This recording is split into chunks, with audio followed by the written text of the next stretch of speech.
Good morning, everyone, to this meeting of all committees, meeting for OPPD. Next recording has been started.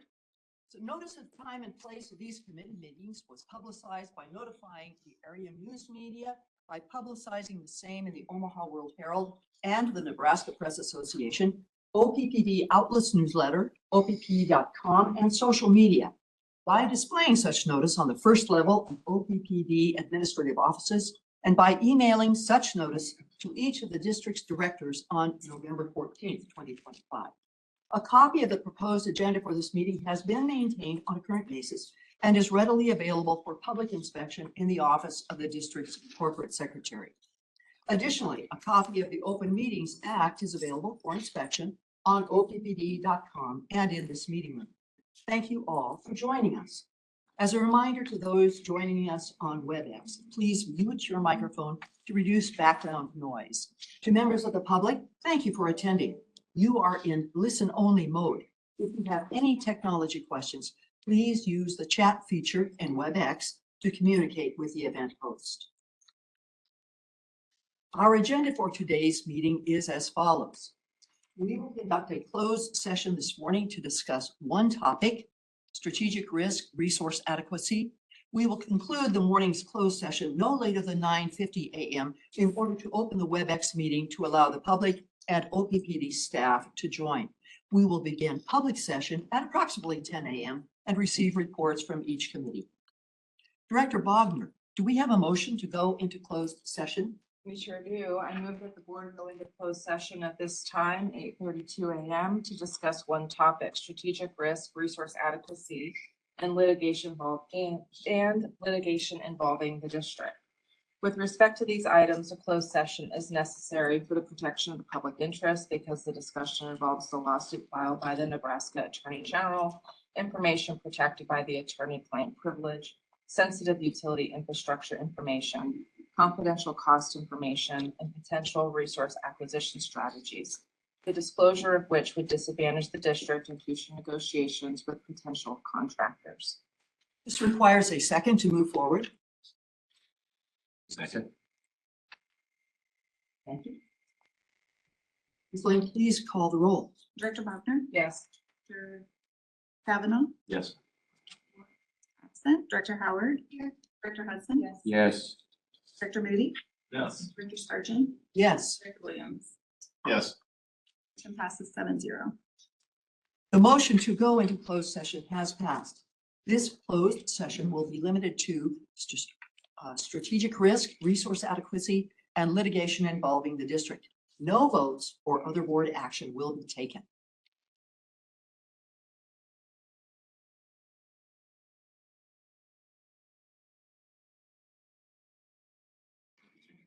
A motion and second is required to reconvene in open session. So move. Second. Use the roll, please. Director Bogner? Director Kavanaugh? Yes. Director Ford? Absent. Director Howard? Yes. Director Hudson? Yes. Yes. Sargent? Yes. Director Williams? Yes. Motion carries 7-0. The motion to come out of closed session at 10:12 a.m. is carried. This closed session was limited to discussion regarding one, strategic risk, resource adequacy, and litigation involving the district. No votes or other board actions were taken. Notice of the time and place of these committee meetings was publicized by notifying the area news media, by publicizing same in the Omaha World Herald and the Nebraska Press Association, OPPD Outlets newsletter, OPPD.com, and social media.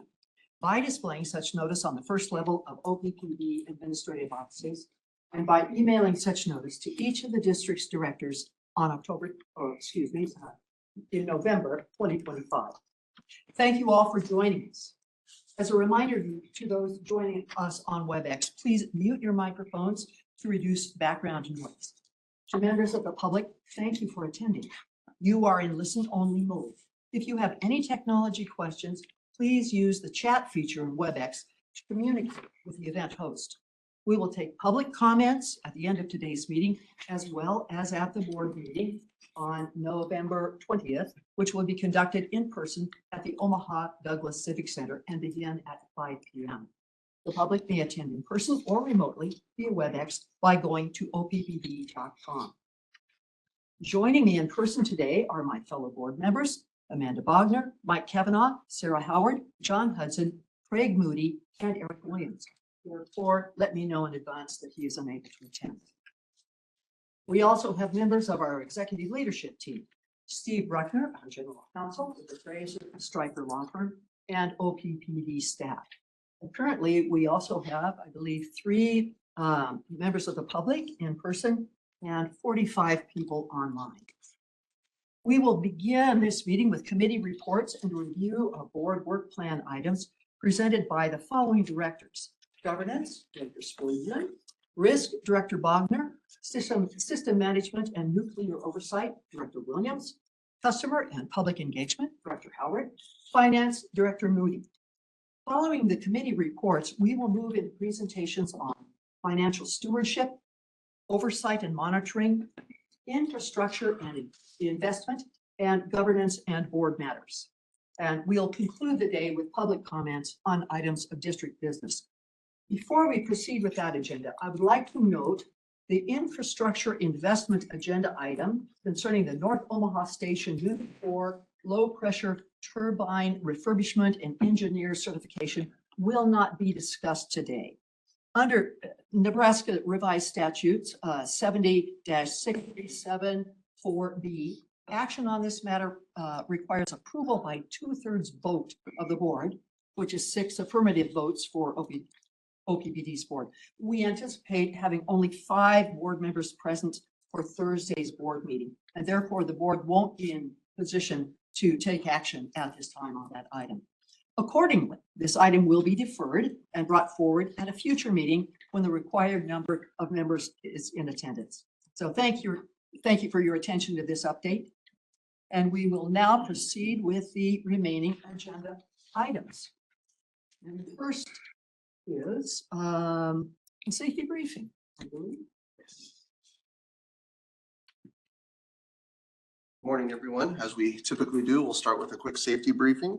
If you're experiencing any types of illness, please prioritize your well-being, stay home, rest, stay hydrated, attend any necessary medical appointments. Just so everyone's aware, we do have first aid, fire suppression, and assistance right outside of the room here. So if anybody does need any help, please let someone from OPPD know and we'll get you help as quickly as possible. Fire suppression materials are also outside the room here. Monitor your surroundings for potential hazards, prepare for changing weather. I think we're good for today, but I just came from Missouri the other day and it is snowing there, so it's coming. So be prepared, make sure your vehicles are ready and be prepared for that winter weather. If anybody needs any assistance, again, please let us know from OPPD. We also want to make sure everybody's aware of your cybersecurity awareness. We live in a very important digital world and we need to be vigilant from any types of cyber attacks. We also want to make sure everybody's aware of your psychological safety. We strive to have make sure that our psychological safety is at the forefront of all of these meetings. We want to make sure we speak and interact with respect, embrace constructive conflict, value diverse perspectives, build trust through transparency, and foster a culture of curiosity. We do all this as a result of the core values that we live up to here at OPPD. We have a passion to serve, we honor our community, and we care about each other. In the event of any type of evacuation, what I would ask is for us all to eventually meet in that north parking lot there so we can take accountability and make sure everybody's safe. If we were to have to evacuate this room, OPPD, ELT, board members, and other staff, I would ask that you follow me. We would go through this back door and through an exit. Members of the public and everybody else, we would go through these front doors. And again, there's exits immediately outside of these doors, and we'll make sure that our staff, as well as Blue Cross Blue Shield staff, is aware to help anybody that needs help. So with that, I'm going to turn it back over to you and have a great meeting. Clark, thank you for those safety reminders. We now begin with committee reports. And the first is Governance Committee, which I chair. We met on November 11th for an hour, and following the safety briefing and a review of committee pre-committee action items from the prior month, We had an ethics, I was asked to give the ethics report for board members. I had no breach of ethics to report this month that had been reported to me on the part of any board members. We moved to item 4, severance agreements in excess of $50,000. And that is a reporting item that we will all hear today. Number 5, restatement of OPPD pension plan. That's another reporting item that we will hear later today, kind of a housekeeping item. We move to item 6, development of slate for January 2026 election of board officers. We have a system that's followed, but it hasn't really been put down on paper. And so we discussed this a little bit about a need to move toward the desired outcome of transparency and clarity in this, and of hazards to avoid in doing this in this process. And it's basically to make sure that the document that's prepared honors the unspoken practices that have served the board in prior years. Item 7, board policy review. This is something we're trying to do at the encouragement of our board advisors. And so I selected GP6, GP9, and BL11 for this meeting. If our meeting goes too long, I hate to tell you this, fellow board members, but we may just not do that this meeting. So we'll see how much how our afternoon goes. Governance, we looked at the governance committee planning calendar. And just to look ahead at what the governance committee is needing to look at. And then we looked at the board work plan. We have several items on there that are being addressed. Some are not started, but the plan is there, and others are implemented at every meeting here. So following a summary of meeting, we had a few minutes just to have some open conversation between governance committee members and members of the staff. Governance committee, have I missed anything that needs to be reported? I'll ask on the, so we had a good discussion about the election of an officer process. That was just governance. What, in terms of, because that's coming up, It is. what do you recommend the board, in particular those board members that weren't on governance, do in terms of understanding next steps? I mean, it's, to your point, it's formalizing our process a bit. I just want to make sure we're all on the same page as we go into those activities. Is that something that governance is going to own, or talk to us about that? Yes, I think governance is going to own that. And you, of course, have access to the governance pre-committee notes where every director can look at that. And you'll be hearing from me after this meeting, after the meetings this week. I'll start reaching out to you in regard to the steps along. Thank you. Thank you. Other directors, any questions? Seeing none, hearing none. Very well. Let's move on to the risk tree committee. Very good. We had an agenda. The topics that we discussed in our meeting are going to be talked about later this afternoon, namely the strategic risk North Omaha Station recommendation. That's our item for this afternoon.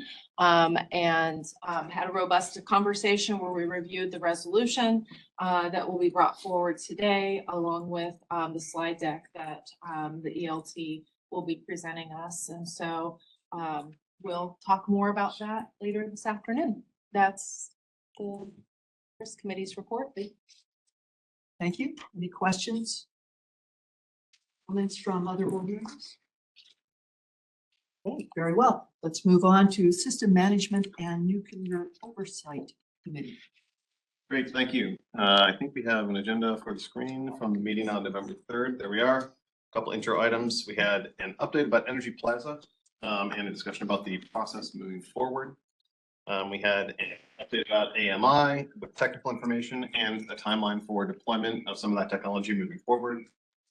And an update about the integrated systems planning process and a timeline for the public engagement that we anticipate in 2026. We received a summary of recent work on the Transmission and Substation Contractor Alliance. and a discussion of how that will be implemented for technical steps necessary to continue to expand our system moving forward. And we had a discussion about the strategic risk resource adequacy item that will be discussed later this afternoon. As previously mentioned by Dr. Spurgeon, there was an action item that was discussed or presented briefly, the North Omaha Station turbine. But as indicated, we do not anticipate that being an action item in November, and that will be brought back at a future meeting. The information that we discussed at that meeting is available in Diligent if other directors not on systems have any questions. So I think that summarizes where we're at and where we are looking forward. If you need any additional information. Great, thanks very much. Right, thank you. And so on to customer and public engagement. The customer and public engagement pre-committee met on November 11th at 4 p.m. I was not able to be there. My baby got everybody sick, having gone to daycare. And so we were at the doctor's office. Luckily, Director Wagner did cover for me. Is there anything on the agenda that you would like to highlight for team?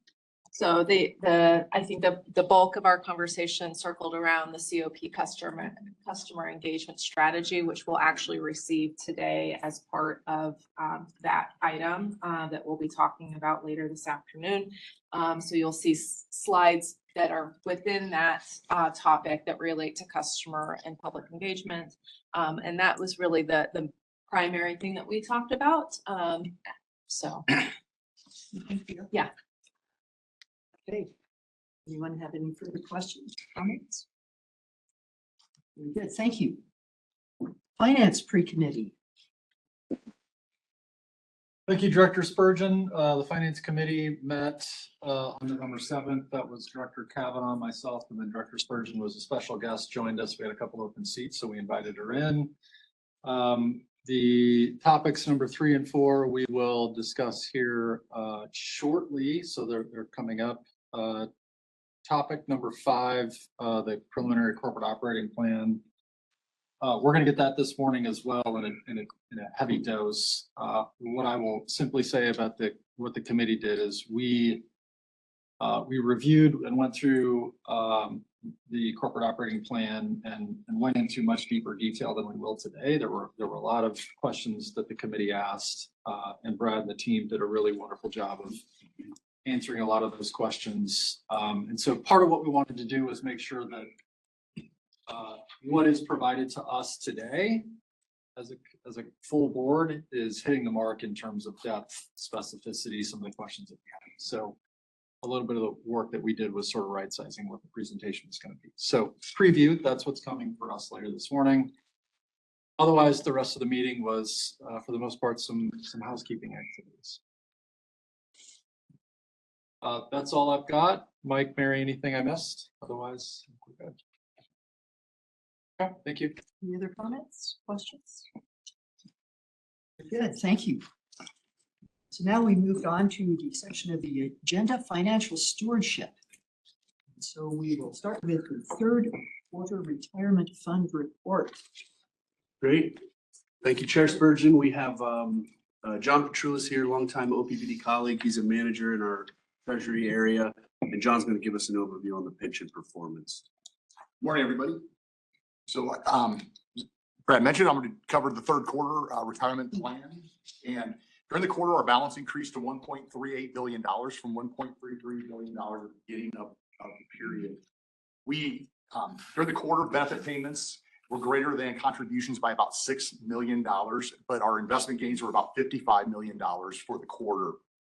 The asset allocation continues to be within the policy guidelines. The plan did return 3.9% for the quarter net of fees, and that compares to 5.1% for the index. For the year so far, we've returned 10.7%. And so our discount rate is 6.5%. So the plan overall is doing pretty good for the year. So 10.7% versus the 6.5% bogey, essentially. For the quarter, domestic equities returned 6.6%.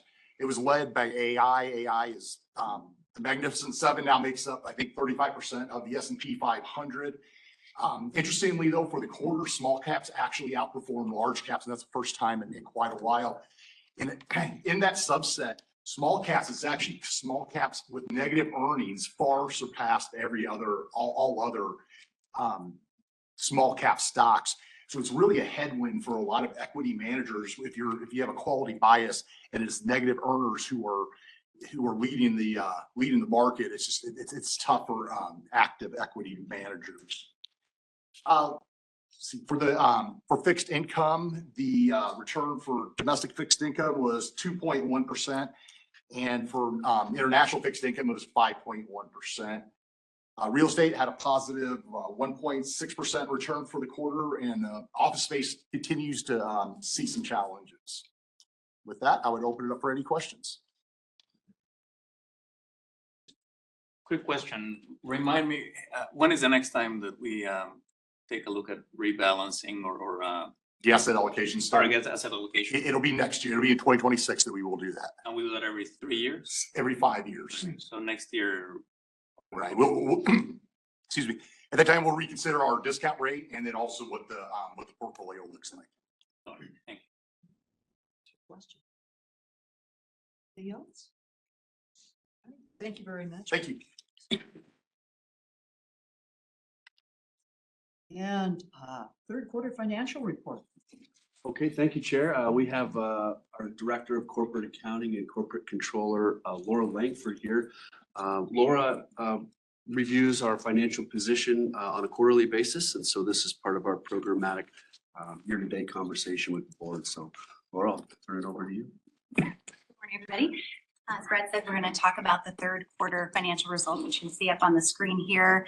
We did meet with the Finance Committee earlier this month that was mentioned. We did a deep dive into the financials, not only from a budget perspective, which is what we'll talk about this morning, but also a year-over-year comparison. We've had some financial challenges this year. We've had additional storm costs we didn't anticipate. We've had some lower retail revenues. We'll see how that all comes together here. We're going to start in the upper left with retail revenue. And as you can see, we have that marked as red. So year to date, we are running behind budget from a retail revenue perspective, about $15 million. When we look at a year over year, I just want to mention, you can see growth in all of our customer categories. So we've seen growth in a year over year perspective. But from a budget perspective, we are running behind. That's primarily due to lower usage by our industrial customers. And that's just from a delay in load timing. As we move down one to off-system revenue, you can see that is green, and we are running ahead of budget on off-system revenue, about $82 million. And that is primarily from additional congestion hedging revenue in the SPP market. We've had a record year for that. But what that means is there's congestion on the grid. And so we are paying for that, but then we are compensated for it on the off-system revenue side. And then as we move over to the right to round out our net power costs, we have fuel and purchase power. You can see it's red here. We're running over budget, about $69 million. That's from higher purchase power expenses from additional volumes we've needed to purchase with outages during the year, but then also with that higher cost. As I mentioned, that congestion that's impacting the price then that we're paying. And then to shift up, sorry, Aaron, moving around, shift up to the right to other O&M expense besides fuel and purchase power. We're running a little bit above budget, about $10 million. That's primarily in distribution expense from our additional storm costs that we had, and that is offset then some with some lower production expense from cost savings and outage changes. And I did want to mention the board did approve the use of regulatory accounting for the storm costs. So my team will be moving those out this year for the March storms that are going to be reimbursed by FEMA, and then also the August storms that were declared as well. So quick question. Yeah. These doesn't reflect that yet. This does not reflect that, correct? Yes. After we get all the costs finalized, we'll remove that reimbursable portion. All right, so moving down to the bottom, we have other income and other expense. We'll start with other income on the left, and you can see we're green here. On the other income side, we're running over budget, about $40 million. We've had higher investment income this year than we had planned for in the budget. And then we also have higher allowances for funds used during construction. As we've had additional capital costs going on, and that's been higher. We have additional AFUDC that we have credit for the kind of that opportunity cost for the interest. And then as we move to the right to finish out this page, we have other expense, and we are under budget here, about $29 million. That's primarily from lower interest expense. We had a one-time adjustment to align methodologies with the new software that we implemented. And then we also had lower depreciation expenses. We had some delays with Turtle Creek and Standing Bear coming into commercial operation. Depreciation was a little bit lower than we'd expected. Any questions on this before we move to the next page? Okay, we'll move to the next page then.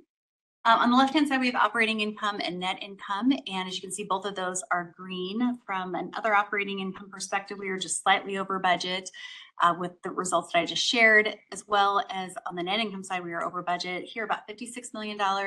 This is where we had the benefits not only of operations, but then we add in the additional investment income, lower interest expense, and that gives us a net income that's about, like I said, 56 million over budget. And then on the right-hand side, we have cash and capital. And you can see from cash, we had that green, slightly over budget, about $35 million. We just had more cash at the end of the third quarter than we had expected. And then from a capital spend perspective, you can see that we are over budget, about $169 million at the end of September. We've had additional expenditures that have happened quicker with the expansion at Turtle Creek and Cass County Station. So that's something that's been watched very closely by the teams, especially as we're heading towards the end of the year here. And then the last item I wanted to go over is on the bottom left, the strategic directive impact ones that are financial related. The first one is SD2 relative to rates. We have that as positive. We are currently at 18.7% below the defined region that we have in SD2, and that was recently updated with the final 2024 EIA information. So that improved from where we thought we were from an estimate perspective from the EIA. And Laura, just for the members of the public, this is OPPD's rates as of 2024 were 18.7% below the regional average, Right. not even the national average. Correct. Thank you. Yes. And we might add that the regional average is 7 states that the board adopted, which are basically a tier across. So similar weather. So snow is in Missouri. Correct. On our way. Yeah. So very comparable. Correct. Thank you. And then lastly, on SD3, related to our debt service coverage, we do expect to be at 2.0 times by the end of the year. We were above 2.0 times at the end of September, but we do have some year-end transactions that will be reported that will be negative to debt service coverage and bring that down. So we do expect to be at 2.0 times by the end of the year. And then from a days cash on hand perspective, we did go down a bit from June to 186 days at the end of September. Still a very positive liquidity position and well above our minimum 100 days of cash on hand. Are there any questions or comments? 2025, thank you, Laura. 2025 has been a unique financial year for the district. And so kind of the story behind the slides, our revenue was lower than anticipated. Capital was higher than anticipated. And so it created a situation where the management team was going to have to act to avoid an undesired outcome, meaning we would miss our metrics had we not acted.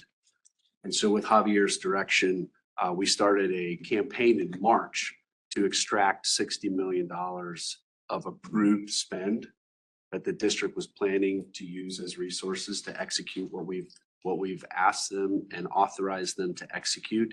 And we were able to defer approximately 57 million of the 60 target.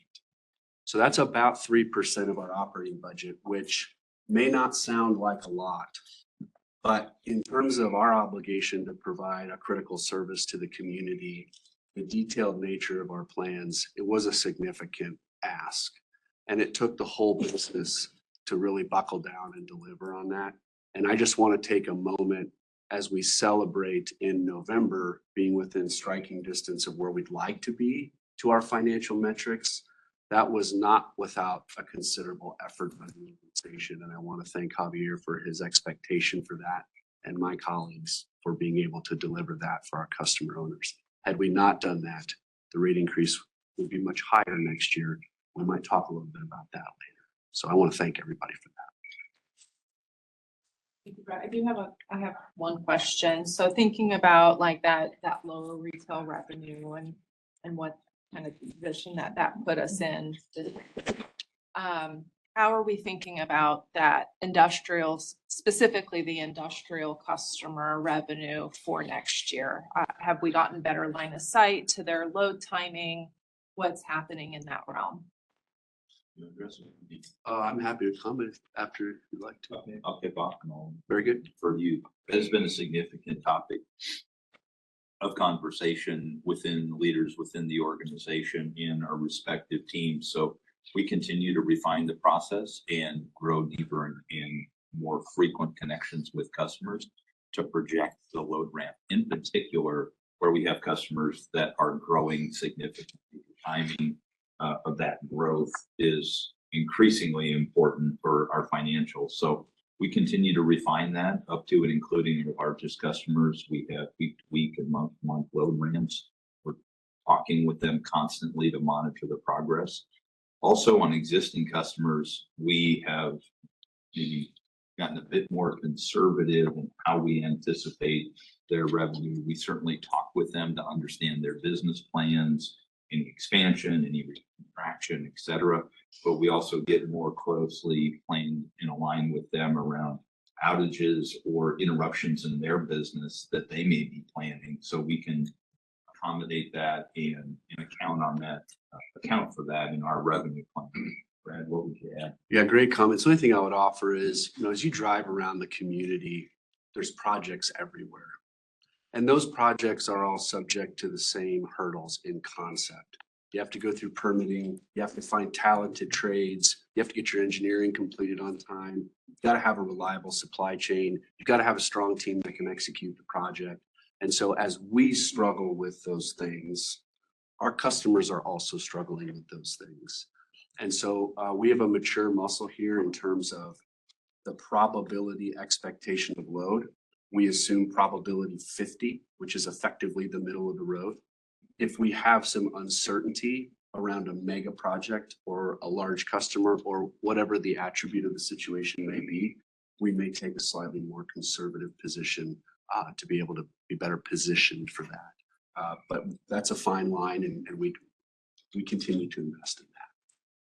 Thank you for that. Sure. Sir, and I appreciate the financial diligence and discipline that you guys have always executed here at the district, and certainly in a unique year like this. Hopefully it is, we've said we've been weathering unique years for many years across the district and each business unit, but hopefully the financially unique year stays in 25 and we can leave it behind at the end of the year. Well stated. Well stated. Well, and I want to reiterate something that you said in your remarks, Brad, for our customer members, which is to say, you Javier, identified the need to cut 60 million board approved expenditures very early. And you all went through a deliberate process to figure out how to do that. And it was not easy. And we had to cut some things that we didn't want to cut. For our customer owners, though, my quick math is $15 million equals a 1% rate increase. Is that Yes, sir. about right? Yes. So really what we're talking about there is a 4% rate increase that we didn't have to talk about in our next agenda, right? So I just want to put a really fine point on that so that our customer owners can have some sort of understanding and appreciation for the fact that we're not just kind of plowing ahead and ignoring my experience. We're making really difficult decisions that are having an impact on the organization. And as we get into the budget, one of the questions that I think we as a board will be curious about is that 60 million was cut. We cut some things that were important. What's coming back will be part of what we'll be touching on as we go. So thank you for that work. Super important. Thank you very much. So now we move into the 2026 preliminary corporate operating plan, or COP. Mr. Underwood. Good morning. Thank you for the opportunity to present a proposal to the board. We're going to slice this into two presenters. I'm going to go first, and then our Director of Financial Planning and Analysis, who has responsibility for the financial outlook of the organization and rate setting, is going to present a subset of the content behind me. So if we can, thank you, Aaron. You've got the agenda for the discussion up on the slide here.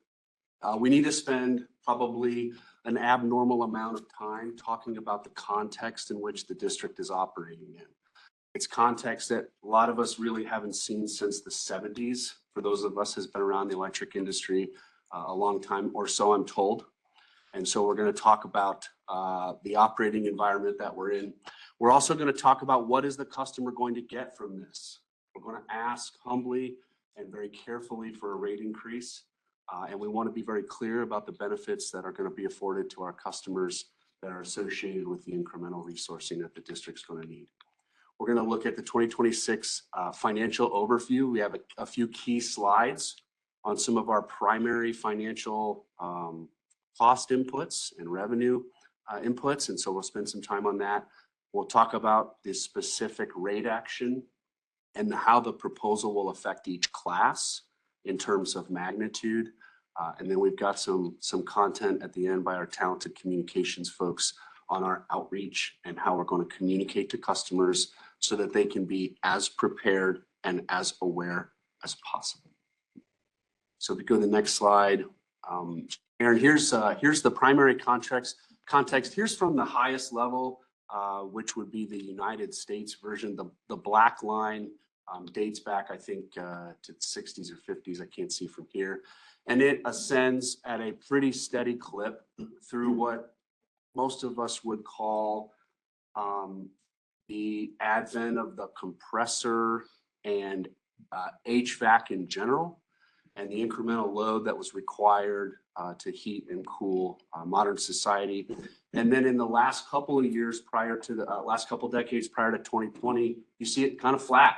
There wasn't a lot of load growth. There was a heavy investment in conservation, and that was the output of the efforts of those 2 decades. And then going forward from 2020, the bottom dash line is the forecast from the Energy Information Administration.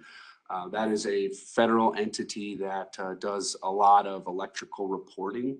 And so you see the profile of the yellow line looks more like pre-2000 than 2000 to 2020. And the blue line is from a manufacturing organization. And so they poll their constituents and the members of their organization, and they create a load profile. And then that green line, the top line that's dashed, that's from the McKinsey organization.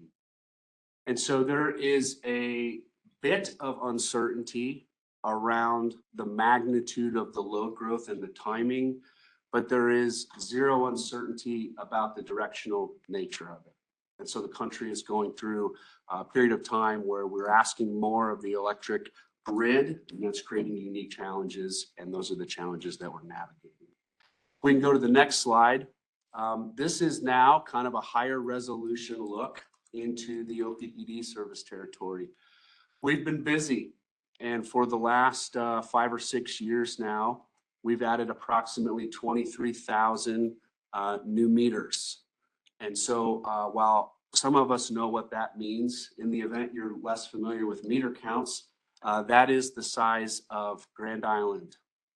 The whole meter count of Grand Island, the OPPD organization has added. And so we found that to be a helpful relative data point for people to actually understand much physical distribution work and the customer count acquisition that we've been serving over the last 5 years.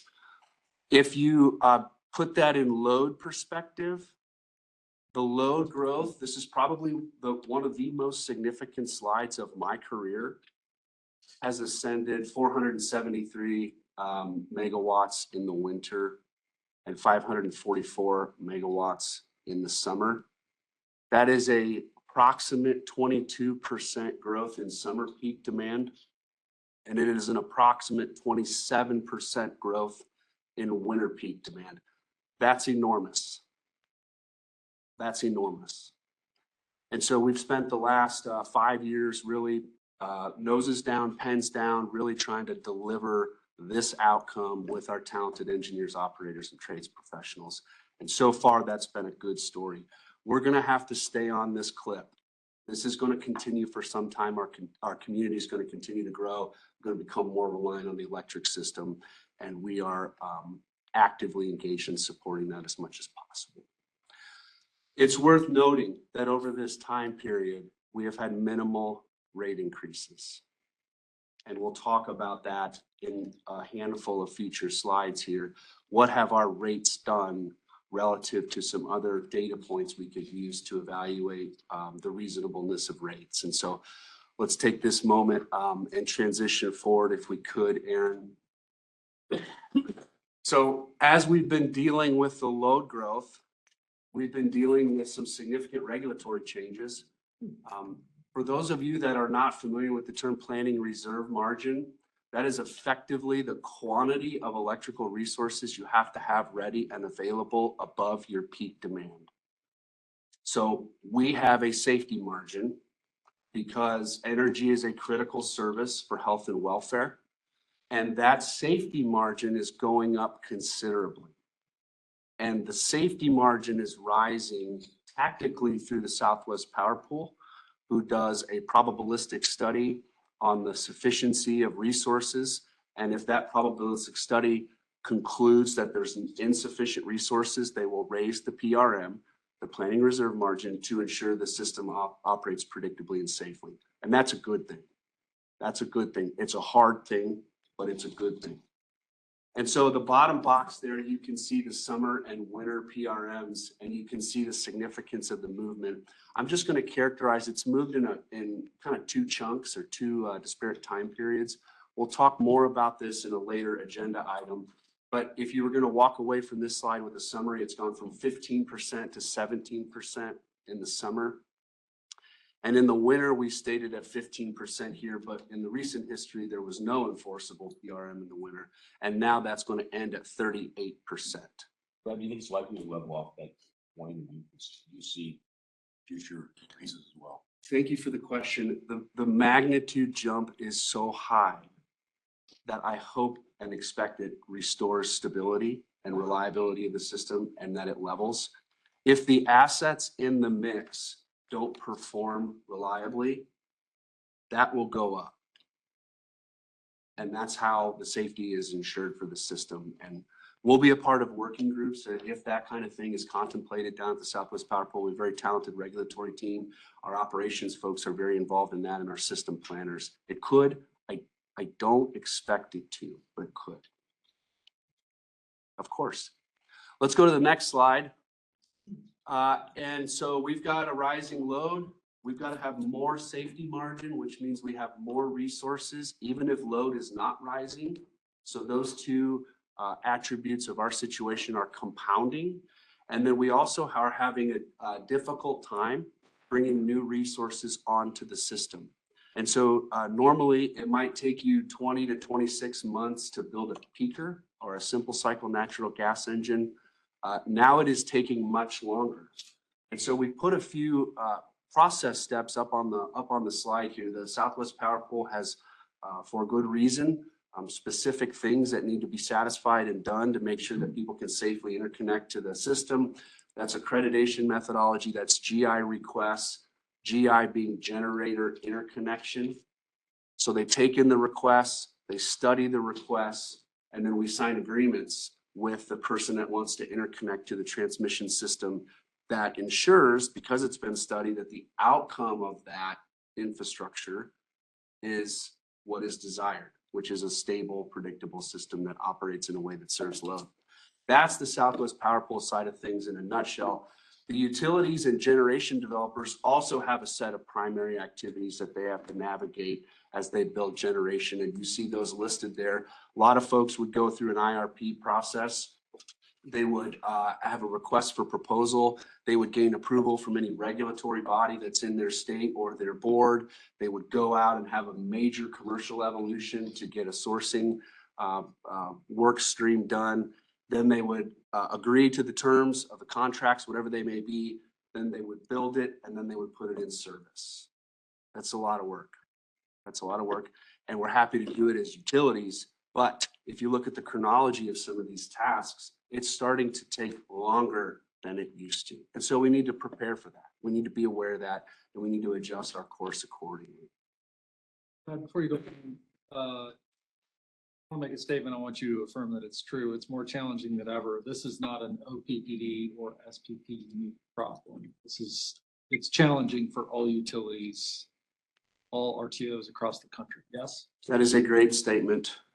And it's challenging for diverse and unique reasons. One reason that is transcendent is workforce availability, the talented trades that we need to construct the facilities, engineering quantity, the number of engineers that we have, even training operators can be a challenge. The other side of this is kind of supply chain. And so the last 5 years, the federal government had a number of policies that impacted utilities' ability to source panels. If you remember the Department of Commerce constraints that were put on, and just different things for different reasons. A lot of these things are occurring, and so either technology specific or transcendent across trades, engineers and operators. It's occurring in I can't speak for every area of the country, but it is a national issue for sure. Okay, thank you. Sure. Let's go to the next slide if we can. So we've got rising load. We've got a higher PRM. It's getting more complex and more difficult to build relative to historical timelines. On top of that, we've got surging inflation. And so here's a general slide. I'm not going to explain all the words on the slide. This is for primarily your consumption. But inflation is just the general rise in the cost of goods. And most of us have a fundamental knowledge thanks to the strong education system that we have in America. And so we're experiencing inflation. There's kind of generally three types of ways to measure inflation. You can measure it at the point to buy, which is the consumer price index. What does it cost a consumer to buy these types of goods? You can measure it at the point of production, the producer price index. What does it cost to produce the goods? This can be different. And then another common metric is PCE, or personal consumption expenditure. And that's kind of a broad measure of just a variety of spending patterns. So we have ways to measure this, and we have some data here that we think illuminates the type of inflation environment we're having to navigate. So let's go ahead and take a look at that if we could in this lane. Inflation is sector specific. And so the rise in costs that you pay for healthcare may be different than the rise in costs that you pay for housing, may be different than the rise in costs that you pay for electricity. And so it's important that we understand kind of the buckets that these are grouped in. And we want to make the right relative comparison using the correct bucket. So let's go to the next slide if we can. We have, depending on if you measure net or gross, approximately $4.5 billion of net assets, or approximately $7 billion of gross assets out on the system. So you drive around, if the conductor is not buried, you see it above ground, you see substations, sometimes you can see generators, you can see all sorts of electric system infrastructure. Most of that infrastructure is made up of these three things: concrete, copper, and steel. That's what's keeping us alive and well. And so if you look at this image, those vertical gray lines on each of the three images are a snapshot from 2020. And this is the PPI. This is the cost for the producers to produce. It's data from the Bureau of Labor Statistics, I believe. And they produce this in collaboration with the Fed. So copper's up 43%. You can see that non-linear jump in that top left image. Really, really strong increases. Moving over to the top right image, you see the copper has moved in a very similar order of magnitude, up 63%. And steel's up 33%, even though steel's cooled a bit from the 2023. This is cold rolled steel on the PPI side, the producer price index. So when we go out and we build infrastructure for the community, this is the type of price rise we're having to navigate, we're having to deal with. So we're doing as much traditional supply chain strategic sourcing as we can. We're pooling our spend. We're leveraging against a focused set of vendors to try and negotiate the pricing down as best we can. We make that an as competitive process, as visible as possible. We invite as much participation as we can. And overall, that's been generally good for us, and we're going to need to continue to do that to protect our customers from these rises as much as possible. We go to the next slide, please. Here is a comparison of the OPPD rate relative to CPI all, which is just general inflation, and CPI energy, which is energy inflation.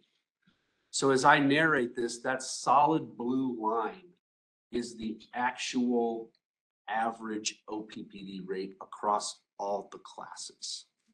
It is the most flat profile on the slide. What if we went back to 2015 and we said we want to take that 2015 cents per kilowatt hour and we want to just see what it would do if it moved the same way the CPI all moved and the CPI energy moved? We would get the two dotted lines that are significantly above the solid line. So what we're seeing here is you just looked at a relative comparison to CPI, general inflation, and CPI energy inflation. OPPD has outperformed these inflation statistics, and we expect to outperform them. We work very hard to outperform them, but on a relative basis, we just want to create the visibility here for the types of things we're having to navigate out in the competitive markets and the impact of that to our business. So our performance relative to inflation has been good. That's cost management, that's strategic renegotiations, that's load acquisition. That's a lot of different decisions that have been made over this time period to create these outcomes. And we're going to keep focused on the fundamentals to make sure this continues as much as possible. The next slide, Aaron, if we could, is a look at the class. It is very similar. It is an inflation adjusted by class. So that green at the bottom is the industrial. The orange is our commercial, and the blue is our residential. And so it's the same profile. It's just looking at each customer class and the spread for the inflation adjusted versus our actual rate for those classes. So we wanted to be diligent, as diligent as we could to share that information with you all. Let's go to the next slide if we could, please. How does that show up in energy space? So I'll be real brief here. This is a slide from the Southwest Power Pool, and they were describing this same sort of thing, but we thought it was a valuable third-party data point to use. So the top one is 345 kilovolt lines. These are transmission lines. These are the highest voltage and, generally speaking, largest lines we have to move power around the service territory. These would be like the arterioles, the arteries of our heart. And so the cost to build a line mile of 345 used to be 1.7 million in 2021. Now in 2025, it's 4.4 million. That's a 2.5 times jump. That's a huge multiple. That's a huge multiple. And we also have some transformer statistics and then 138 kilovolt lines, which is a little bit of a smaller capability line than the 345, but that's a 5 times jump. Just incredibly significant that we've had to manage these types of things. So we need to build the lines. Our customers deserve and demand the critical service of electricity. And here's the space that we're operating in. We go to the next slide, please. Here's the takeaways on a relative percentage. I'm going to talk mainly to the image on the right. And so for the past 5-year period, we've had a 25% increase in inflation, and we've passed along 14% to the customers. So here's a non-visual way just to represent that spread between our rate line and the inflationary line on the image. This is keeping money in the economy. This is reducing energy burdens as much as possible. This is us doing the best we can do for our customers, given what they're asking us to do. And if you looked at a 10-year period, the performance is better. It's the 38% increase in inflation, and only 19.2 has been passed along to customers. So just some different lenses by which we kind of look at this challenge, and we just want to make that visible. Aaron, if we could, let's go to the next slide, please. So customer benefits, we're going to ask humbly to raise rates. What are the customers going to experience differently? What are they going to get? And so we've got 3 slides here to talk about this. We go to 55, please, Ms. Lane. So they're going to get 2 new generating stations. We're all going to benefit from the reliability and the system contributions that are going to come from Standing Bear and Turtle Creek. Standing Bear recently went operational on 11/11, And so that is our northern facility in Douglas County relative to the two, and Turtle Creek is down south. So those very important assets are going operational. In addition to that, we're going to expand the output capability of Turtle Creek and Cass County. And we're grateful to have the equipment lined up and the talented trades and engineers that are going to install that equipment with the key companies working with us to do that. We've served 23,000 new customers in the past 5 years. All of those customers are going to continue to get reliable, low-cost service, and that's been a great outcome for us. If we go to the next slide, please. We're going to build a lot of transmission over the 10-year runway. We're going to build, we believe, approximately 400 miles.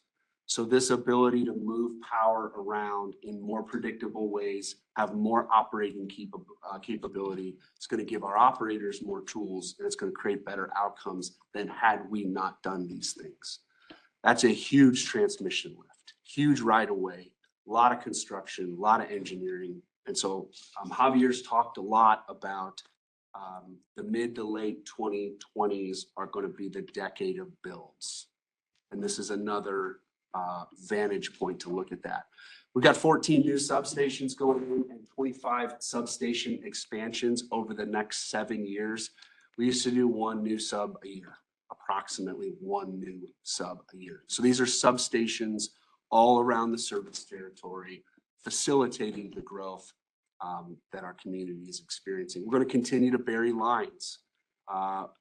Some of you, when you drive around, you may not notice it as much as I do because I look, but, and it's important to me for electrical reasons, but you see overhead lines and you see them in various areas of the service territory. We're going to take about 20 to 40 miles of that, which is a significant volume, and we're going to continue to bury that. We want them more underground, that they're not as exposed to the elements. It's not a perfect solution, but it can create better reliability outcomes for our customers. We're going to install approximately 11,000 new AMI meters. This has been a great effort for us. Aaron, I think later is going to share how the early days of AMI are creating more reliable power and are equipping us to respond faster to outages. And I could not be more pleased with that. And I'm not going to take that from Aaron. We're going to do that with the team, but we're going to get new meters. Our current meters are at the end of their service life. That's it. So they got to come out. And so we're going to put those in, and we think that's going to be great outcomes for customers over time. There's a new online portal. Now you can go on to My OPPD. The ability for the customer to make more tailored selections for how they interact with the utility is a big jump for us. And then in early next year, we're also going to have an app come out. So there's a lot of functionality associated with the app that we haven't been able to provide customers in the past. And we're really happy to be able to give them new functionality so that they can control more of their energy destiny, for lack of a better term. They can make more and different choices as they interact with us, which is great. The last of the 3 slides has a few more benefits. We have a new outage map. So we have an outage map that has higher resolution for where the outage is occurring. We have the ability to publish ETRs. And so our customers say, even if you give me the wrong estimated time for restoration, I still would like you to give me a time. I need to plan around this stuff. I need to be able to run my life and have at least the best understanding of when the power is going to come back on. So for us to be able to do that with the outage map was a big improvement here as that went operational a couple months ago. We have an increased tree trimming budget, so we want to keep the vegetation out of the lines. So we're putting more monies into vegetation management. We've been doing that steadily over the last 5 to 7 years. Troy Vai has made a very compelling case working with his forestry team and his operations team on why this is the right decision and this gets the best outcome for our customers. So we have more tree trimming budget. We have new ways to communicate. We're enabling texting if customers would like that, or a phone call or whatever they would like as the status of their service maybe changes for various reasons. We're hardening infrastructure. The new generation that we're bringing on can operate in colder, harsher conditions. We're also hardening aspects of our distribution and transmission system to be able to perform better and more resilient, which is going to be important. And as we look out over the totality of the circumstances that we're in and the expectations that customers have for us and the infrastructure plans that we have, which have never been more robust in OPPD's history, they've never been more robust. We do see rate pressure out to the end of the decade. And if we had to give a signal on that at this point in our history, we would estimate, we think that's going to be about 5 to 9% each year through the end of the decade. We're going to work as hard as we can to manage this. We're going to be as diligent as possible. We're going to keep everybody informed. But I will say that in 2025, we had a 6.3% all-in rate increase across all classes. Our competitive profile relative to the regional average improved. So relative to the regional average, we went from 18% below in 2024. The preliminary data is 21% below for 2025. So I want to be very clear, even though we're investing in the infrastructure, even though we're making these long-term decisions after much critical discussion and intentional thought, and as we need to raise rates, we will work as diligent as we can to raise them the least while ensuring we make the proper investment. And we will work very diligently to ensure our competitive position maintains and hopefully improves as we provide more service to customers. Before you go on to the next one. Yes, sir. You started to put that in really good context historically. Talk to us about what the forecast is for rate increases in the electric utility. Are we right in line in terms of what that, or maybe those projections aren't out there yet, but I'm curious about how the 5 to 9% per year relates to what. Thank you for the question. You know, I've heard Javier talk about his discussions with CEOs. Maybe you might be willing to start around what you're hearing with your colleagues out in the industry. Not to put me on the spot. I think that Brad is right. There aren't any official projections, right? But I think empirically from conversations I'm having with CEOs of all types of utilities, small, large, investor-owned, cooperatives, public power from all over the country, we are on the lower side compared to those utilities that are growing. Certainly, there are other utilities that are experiencing lower rate increases, and those are utilities where they're not getting the load increase, or they haven't begun the construction phase. But talking to those leaders as well, they know it's just a matter of time before they start building. Mm-hmm. So I believe, from what I hear from my peers, a lot of them are in the double-digit camp already. Mm-hmm. We're not. I think that's going to be very important for us to stay very, very focused on making sure that we are making the right investments for all the reliability issues that Brad talked about, customer service, customer experience, and at the same time, keep our rates as competitive as possible. Now, there are two sides of this conversation. One is comparing us to other parts of the United States, other parts of the region. Brad talked about how, compared to the national average, we're 30% below. Compared to some utilities in California or New York, we are 60%. That's important for us. But also, a customer owner who's sitting at their kitchen table, who is paying their electric bill and writing down the check, they really don't experience this competitiveness issue, right? It's for them, it's how high my bill was last year compared to this year. So that's a very important piece here in the consideration. I'm trying to figure out how do we compress the rate increase as much as we can so that we can address those issues for those affordability concerns for residents. Yeah, the biggest thing I hear too from you, Javier, is the CFOs that I talk to, which is mainly the Large Public Power Council, which is 28 entities that support 30 million customers in the country. they see and say the same things.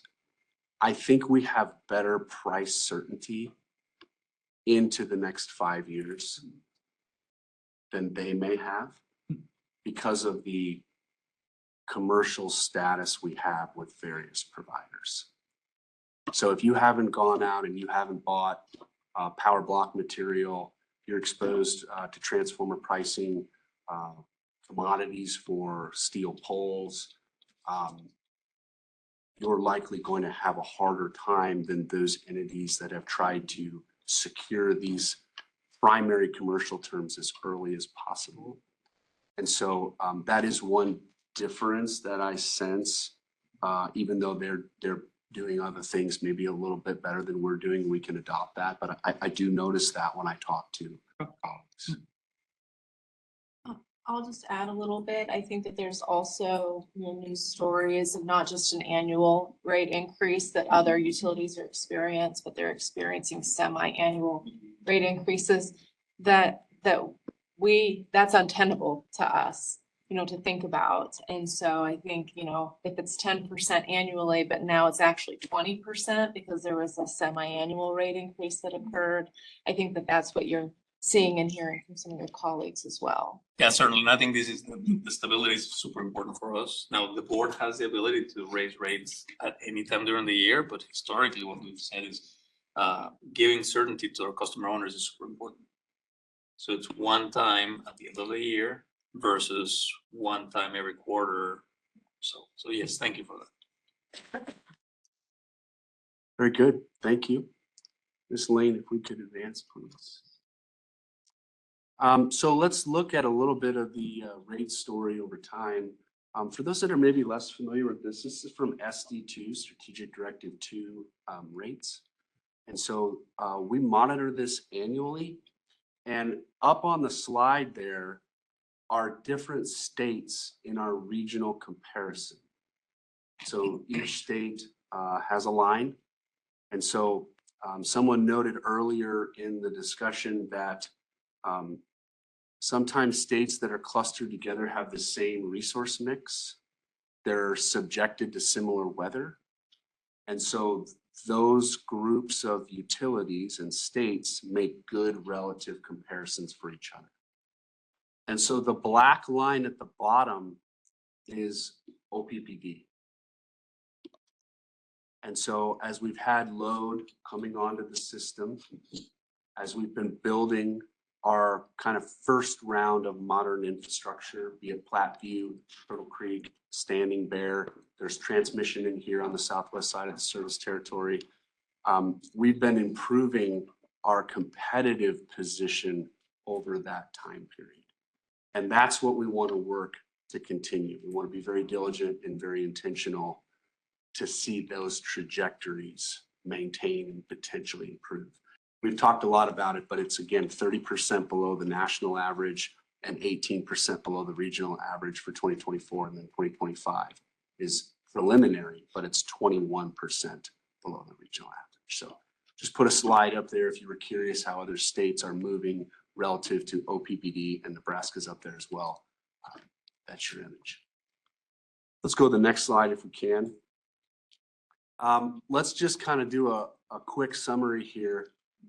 What we've done to manage costs. We talked about some of the difficult decisions we've had to go through around what critical infrastructure things need to get done and what might we be able to defer and manage the risk that is associated with that deferment as much as possible. And so we've deferred the construction of the Integrated Operations Center and the new Southwest Service Center. Those were two major decisions for us. We have enacted what we are calling a hiring freeze, and I will put the asterisk on that we do hire critical positions. So if your position directly contributes to the providing critical electric service, you're an operator, you do one of these functions that has a direct tie to people being energized, we are hiring those positions, but we're trying to defer the other positions and manage that work as best we can.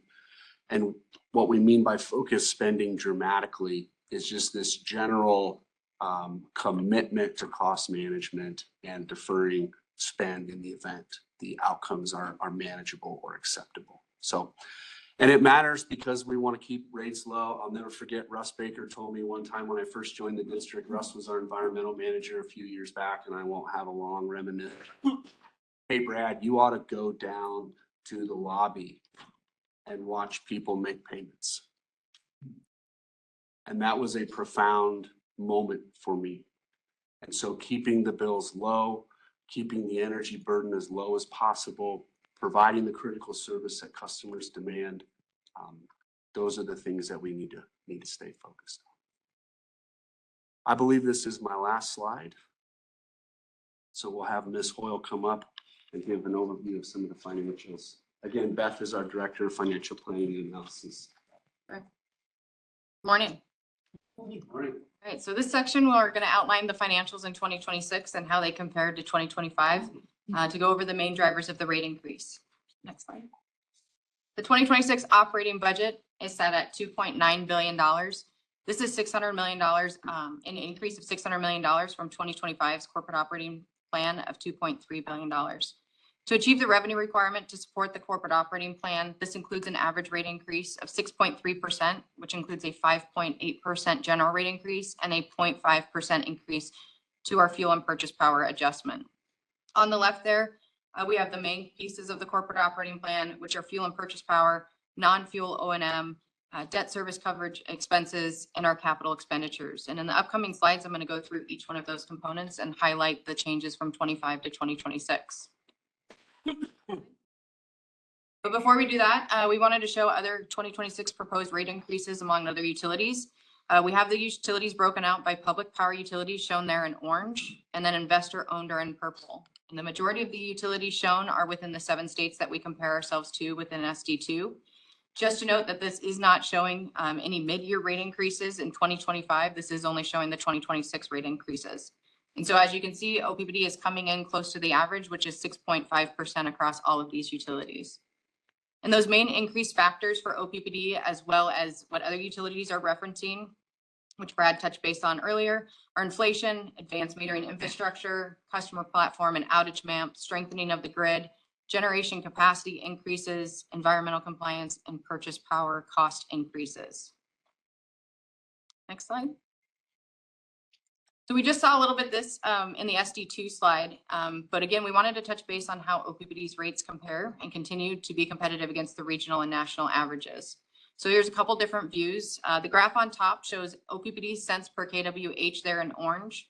The regional average is in green and the national average is in blue. And the table at the bottom shows the percent below the regional and national averages for each year. As Brad mentioned, from 2023 to 2024, OPPD went from 15.8% below the regional average to 18.7% below. And from a national perspective, we went from 27.4% below to 30.2% below. And per the Energy Information Administration 25 preliminary data, we are showing at 21.2% below the regional average. So with the 6.3% increases in both 25 and 2026, we do remain confident that our rates will continue to be competitive both regionally and nationally. So moving on to retail revenue, and this is excluding our wholesale revenue. Retail revenues are expected to exceed 2025's budget by $98 million or 6.7%. The retail revenue shown for 2026 does include additional revenue from the 6.3% rate increase, and the annual revenue growth, including the rate increase by class, is shown there. Coming in at industrial at 7.9%, 6.5% for commercial, and 5.9% for residential. We are also showing load growth in all customer classes, with the highest being in our industrial class, but we are still seeing modest load growth in both our residential and our commercial classes as well. Overall load growth from 2025 to 2026 is around 4.8%. Next slide. Next, we'll go through the few of the main drivers for the rate action. These account for the majority of the $600 million increase from 2025 COP to 2026's. The first is growing net power costs. So the average price per megawatt hour has increased from $22.70 to $25.90, and this is due to higher fuel and purchase power expenses. These costs are partially offset by $26 million over collection in 2025. That'll carry over into 2026, and that was due to the additional congestion hedging revenues this year. Next is the increase in the capital portfolio. In 2025 COP, we had $788 million budgeted for capital, and in 2026, we have $1.2 billion budgeted. And this is due to the investment not only for new generation, but also significant investments in our transmission and distribution systems. Operations and maintenance costs are also increasing in 2026. The main drivers in O&M are increases to our fees in our Southwest Power Pool, additional outage costs, and then supply chain and inflationary challenges. For fuel and purchase power, we have fuel there in orange. It's going from $187 million in 2025 to $210 million in 2026. This increase is mainly due to Turtle Creek and Standing Bear being online for a full year. Purchase power is in green. Year-over-year budget going from $380 million in 25 to $417 million in 2026. This increase is due to the volume of purchase power to meet retail load growth.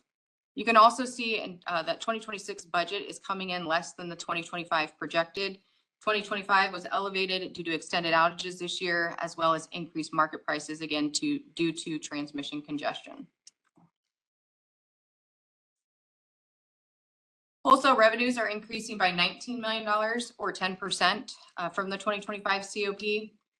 Congestion hedging revenue continues to outperform expectations, but we maintain a conservative budgeting methodology. With the volatility in the system, predicting wholesale revenues continues to be extremely challenging. And so we have adopted a more conservative approach to not count on additional revenues that may not materialize. Okay. Next is operations and maintenance. We are showing the 4 categories of administrative and general, transmission and distribution, production, and customer. The 2025 projection is under budget, mainly due to the cost savings initiative. We did carry most of these savings into 2026. However, we still do see a year-over-year increase, again, due to outage costs. We did move up an outage that was planned in 2027. We moved it into 2026. The fees for the Southwest Power Pool, as the regional costs increase, our fees adjust as well. And then another item there is that in 2026, we do have 27 pay periods instead of the normal 2020 or the normal 26 pay periods. Capital expenditures is broken out by generation, transmission and distribution, and general. Again, in 2025, we had $788 million budgeted, and in 2026, we're about at $1.2 billion. For generation, this does include the 4 new combustion turbines at Turtle Creek and Cass County stations. Our transmission and distribution includes investments to support new generation and load growth, while also investing in maintaining our current assets. Our transmission distribution improvement program, or TDIP program, is budgeted at an all-time high in 2026 at $64 million. This is partially due to having to defer some of our sustained programs to support the cost savings initiative in 2025. And then our general category includes investments in technology, our transportation fleet, and facilities. Could you remind us, I'm sure you told us before, but why there's a delta between the 2025 budget versus the projected figure, especially in light of the fact that we did a lot of capital expenditure? Why is it so much higher? Yeah, the increase from for the projected relative to the budget is we had a number of projects that reached certainty in terms of their cost. And so the engineering estimates were a bit lower for the budgeting process than what the projects actually came in at. And I would just say that as Troy and I talk about that, that is part of the systemic impact across almost all of our capital projects. Really kind of bled into everything. So I would just highlight that the Southwest Power Pool has also identified that regionally, estimates on transmissions and abilities coming in quite differently. If you remember the graphic that Brad was showing, pretty significant move up in inflation in the last year. Some of that's due to risk and uncertainty around tariffs and things of that This comment is a bit detrimental to me in my professional capacity, but that needed to happen. That was the determination of the critical projects that needed to go and why they were critical and what they were going to cost. So that was the right move, even though it created some other hardships internally around cost management in other places. So is it fair to say, and thank you for the question, is it fair to say that the delta from the 2025 budget to 2025 projected basically says we ended up doing or completing fewer projects for more money? Yeah. We didn't expand the number of projects. We in fact took out some projects, but the inflationary pressures are reflected in here that we had to pay more or even fewer projects than we had originally planned. And I think the other aspect that I recall in the critique or affirm is that the projects, some of the projects that created the budget exceedance were being executed a little faster than we were anticipating. And that is a net positive to us as far as infrastructure delivery, but it can have that kind of impact. So. Okay. Yep. Would you mind just maybe top 5 projects that we're talking about, just so that we can triangulate on those things? Finishing generation stations, right? Yep. So that's 2, Turtle Creek and Standing Bear. Yeah. And then what maybe finished faster than expected? Yeah, I think it's mainly on the generation supply side. So Turtle Creek, Cass County, Standing Bear Lake. Those all had project cost increases in 2025 that weren't necessarily as expected, either due to inflation or earlier completion than was anticipated in 25. They were ahead of schedule. And then The transmission, most transmission, the larger transmission. Yeah. Yeah, we had a couple of major transmission projects. Thank you. That's enough for me. I just wanted to make sure I was reading between the lines correctly there. Sure. So good question. The inverse for me then, if there's a slide on this, then tell me and I can hold on it, but I'm curious about, we delayed some pretty significant capital projects, IOC in particular. Yep. Could you, are those turning back on in 26? Or those, tell me about those big capital projects that we had planned for 25 that were moving right. Are they back on? Or they continue to be? Thank you for the question, Director Moody. We're working really hard with finance right now to find a way to get that slotted in as quickly as we can, because we still have a contractor that we're holding on that one, and they've been great partners with us in allowing this. It was just meant for us to be able to get a breath and be able to provide, the financial stability that we were seeking to have for right now. But yes, we are looking at that. But we are also taking the moment and the pause to make sure that we have looked at everything that we can to make sure we're being financially responsible in that. So IOC is the big one. Are there other? Yes, there were. We have the service center that's over in we call it the Far West Service Center, but the South Bend area. But we did purchase the land last year. So we secured that. We feel really good about that we have that. Because there are some other things that, again, we can stop and pause and study to make sure that we're utilizing that space in the correct way for the district and what our future entails for that. We also have a training center that has been postponed, but we're taking this moment as one of our enterprise priorities to look at how we can best serve with that as well, with the use of some educational partners out there. So all of those, we're taking the moment to make sure that we have planned accordingly. So when we do have the money that's clicked back on, that we can move forward really quickly with it. So I'm going to repeat that back just to make sure I understand. I think what you just said is that those 3 projects in particular are still holding going into next year. Is that right? Correct. Okay. All right. But we won't see those in 2026. We're hoping if money frees up to get seed money then to be able to start it back up. But we also recognize that there's a lot going on right now that we need to make sure that when we're ready to go with each of those projects, that they will go. It could be, for the IOC, that's our most important one right now. The other two could be 2 or 3 years. Beyond that, we'll see how things shake out as this works out. Okay, thank you. I think the term. The only thing of that is we're mitigating risks with all of these investments. There are some risks by delaying, right? Operational risk by delaying the integrated operations center, risks for our warehousing teams of not having enough space on the yards to store material. That's a Far West Service Center. So we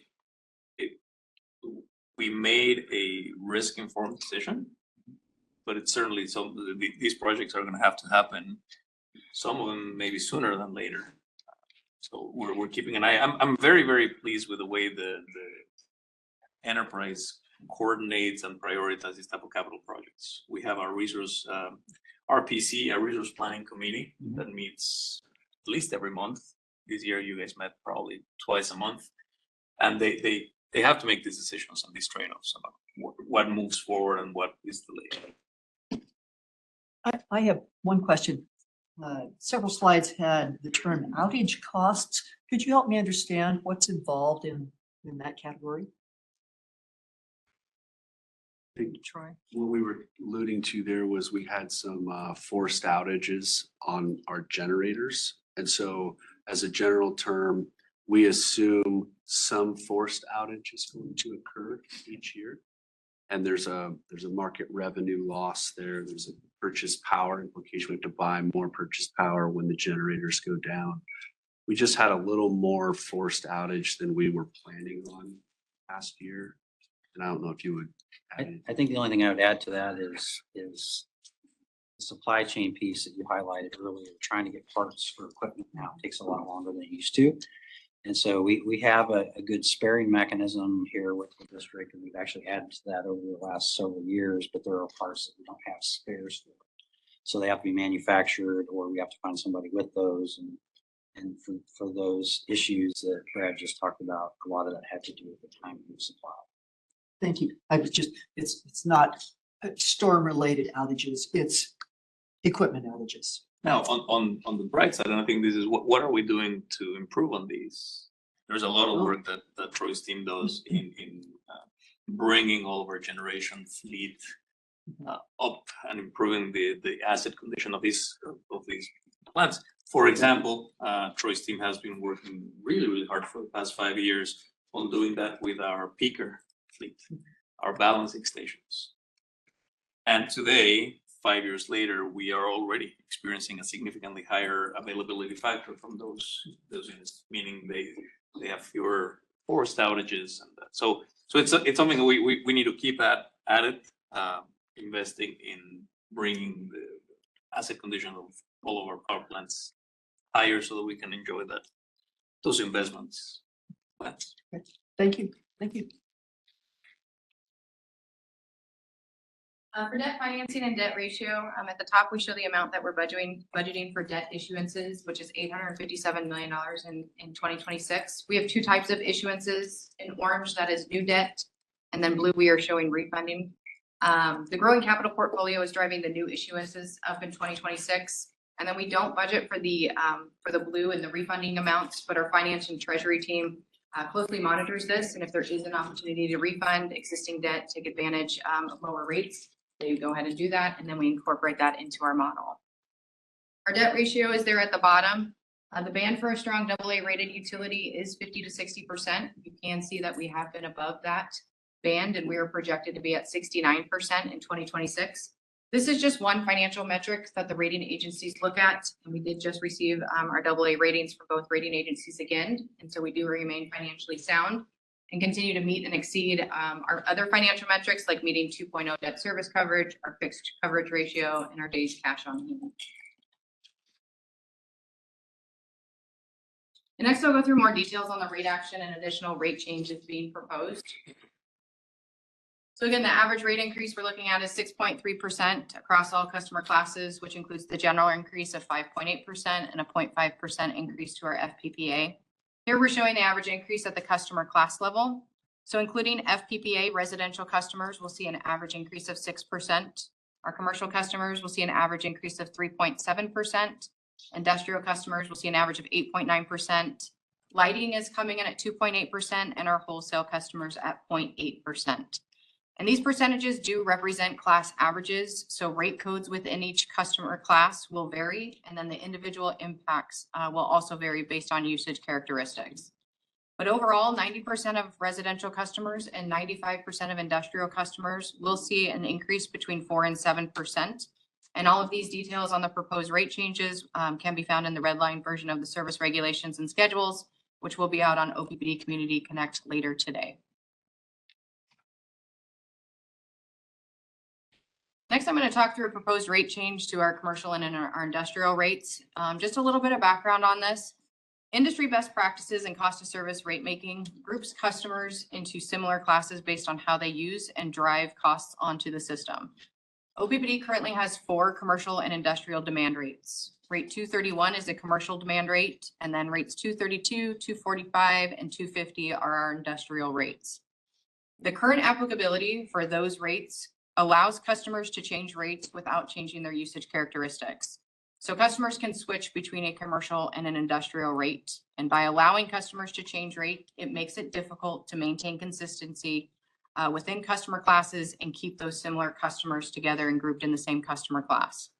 Rate switching that occurs can also, after the COP and rate action, can also lead to a loss of revenue and introduce challenges to meet our financial objectives for the year. Next slide. So we did work with the Brattle Group, and establishing demand limits on commercial and industrial rate was part of Brattle's assessment of our current rates and riders that was completed last year. Setting the minimum and maximum demand limits are industry best practices. Demand is the best way to segment customers. And then using 4 coincident peak as the determination of demand is consistent with our current our current cost of service methodology. Setting firm demand thresholds will limit subsidization between customers and will also limit rate switching. And Brattle also noted that it is uncommon to see utilities allow customers to change rates between customer classes. So the next slide is the recommendation. We worked with Brattle and they performed an analysis to determine the new minimum and maximum demand thresholds. For all demand rates, there will be 2 rates in the service regulations in the red line version. There will be the current rate will be effective until December 31st of 2026. And then there will be another rate, the new rate, which will be effective January 1st of 2027. For the new rates, the demand criteria will be updated in the applicability section and will be based on an average of the demand during the 4 summer months, which is June through September. This is consistent with our allocation methodology in the cost of service study. It does not penalize customers for having one high demand month, and it also will minimize customer movement. And so with this recommendation, commercial and industrial customers will be placed on a rate that more accurately represents the true cost to serve them. And again, the updated rates with those new demand limits will be effective January 1st of 2027 to give customers the opportunity to adjust their summer usage in 2026. And then the last item was rates 245 and 250 will be consolidated into rate 245 starting in January 1st, 2026. This was also a recommendation in Brattle's assessment, as these 2 rates look very similar from a cost of service perspective. And then the next page is just a chart of the demand requirements for our demand rates. On top is the current rate structure, again, only showing a minimum billing demand. And then below is the proposed minimum and maximum demand limits and updated minimum billing demand. And then the next slide, last item I'll touch base on is rider 470, which is our customer service charges. 470C, this is the fee for a disconnect following unauthorized reconnect. We are proposing to increase this charge from $115 to $175. We have been under collecting this for multiple years now, and this update will make or reflect our actual costs. Rider 470F and 470H, updating charges as well as updated language for underground service for both our residential and general service customers. And then 470I is the pole attachment fee. It will increase from $16 to $18, and that is an annual charge. So just to summarize, this rate action achieves additional revenue really to support our growing capital portfolio, to maintain our current assets and build new infrastructure to support load growth, the hardening of infrastructure to strengthen against extreme weather, continued investment in advanced metering infrastructure, our customer platform, and our outage map. It also addresses rate design changes for our commercial and industrial rates to accurately recover the cost to serve those customers based on how they're utilizing the system. It's going to keep our rates competitive and ensures that OPPD continues to meet our financial metrics. And with that, I'll hand it over to Kate Thomas to go through the customer outreach and engagement plan. Maybe before we do that, can we talk a little bit about some of the commercial rate strategies? Have any consideration been given to making either 232 or 245 or even 261M a required interruptible rate?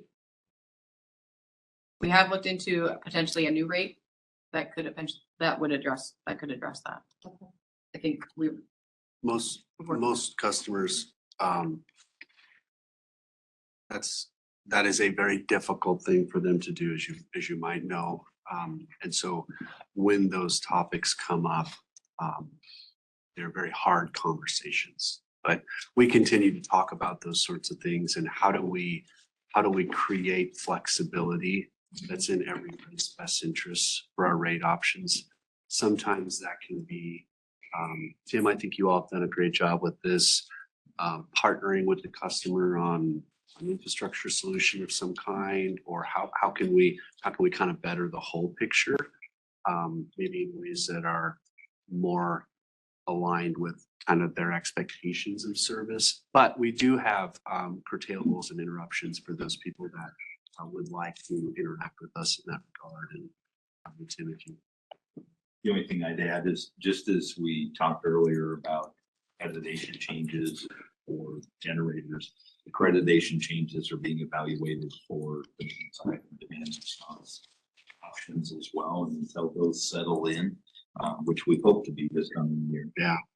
It's really difficult to understand what playing field are we working from, and then to go talk to customers. So once those settle in and we understand what the accreditation looks like for us, then we'll be in a better position understanding customer needs and our desires in operating the utility to redesign products and services that will try to bridge both.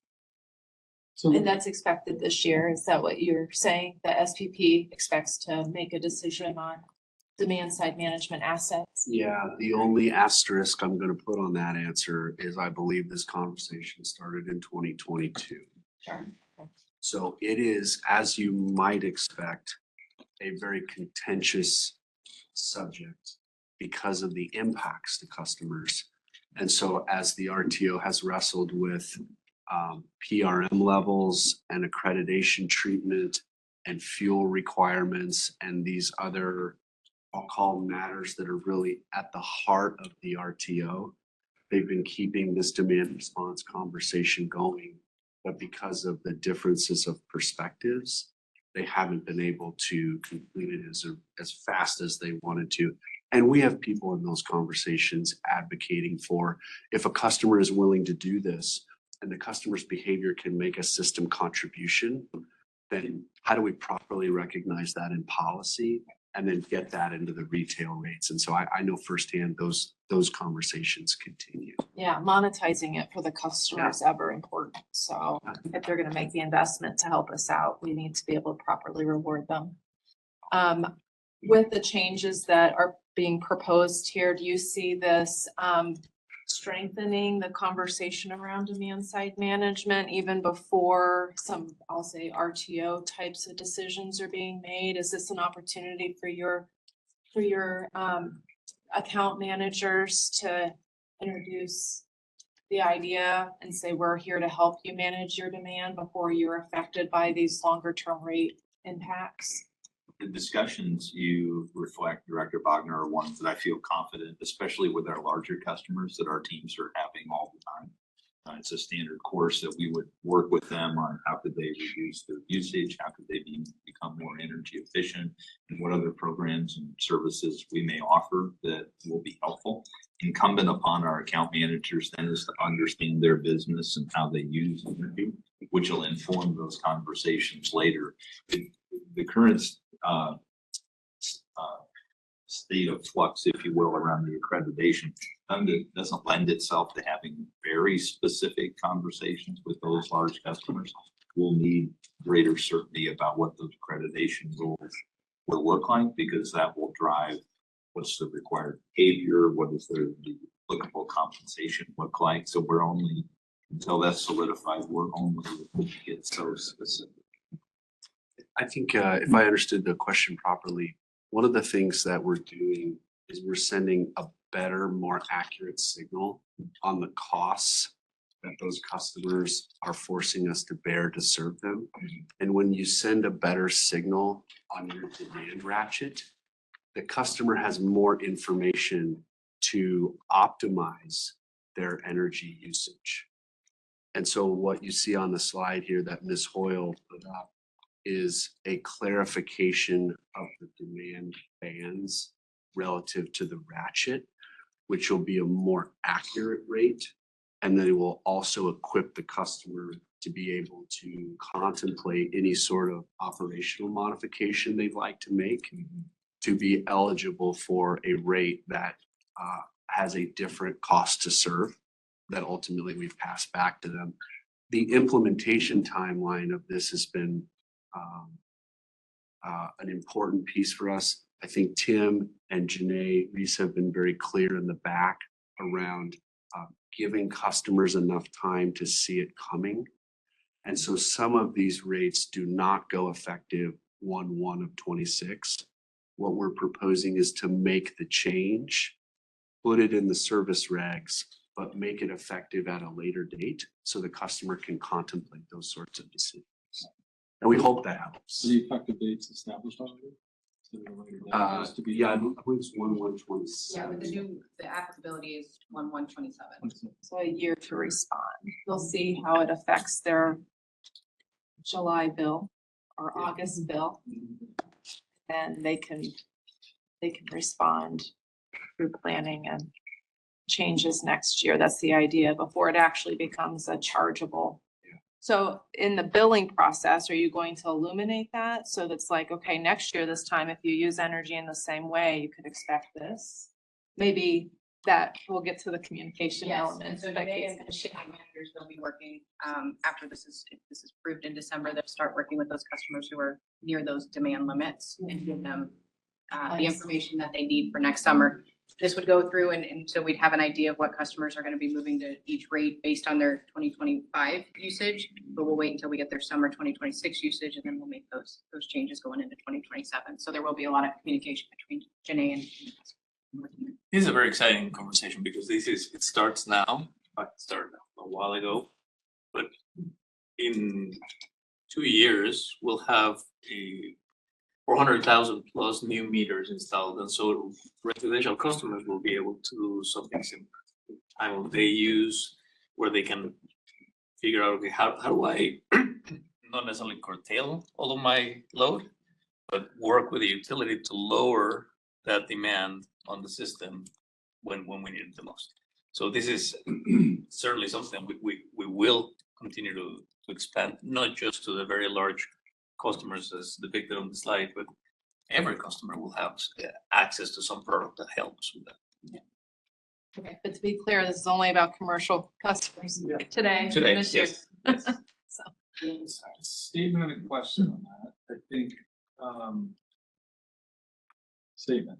I want to reinforce the importance of the work that you all are gonna do with these business owners. Like, they have dozens and dozens of things in any given day that they're trying to navigate, and trying to figure out a new rate structure is not something that they're gonna get terribly excited about.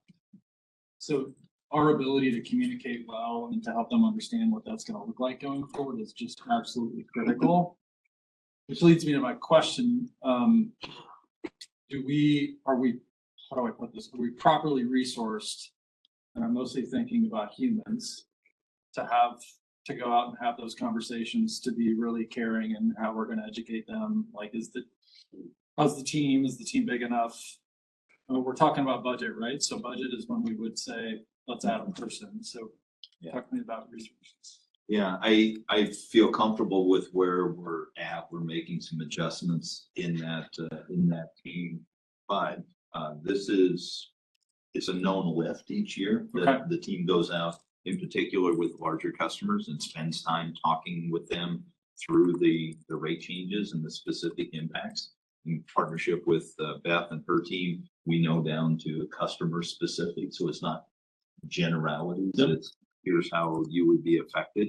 And it falls in line with the normal course of business that we want to be partners with them throughout the year to understand how energy policy is affecting their business and vice versa, how their business informs energy policy and rate setting policy. So we will work through those. Okay, thank you. So I wanted to echo what Director Wagner pointed out about customer-sided resources.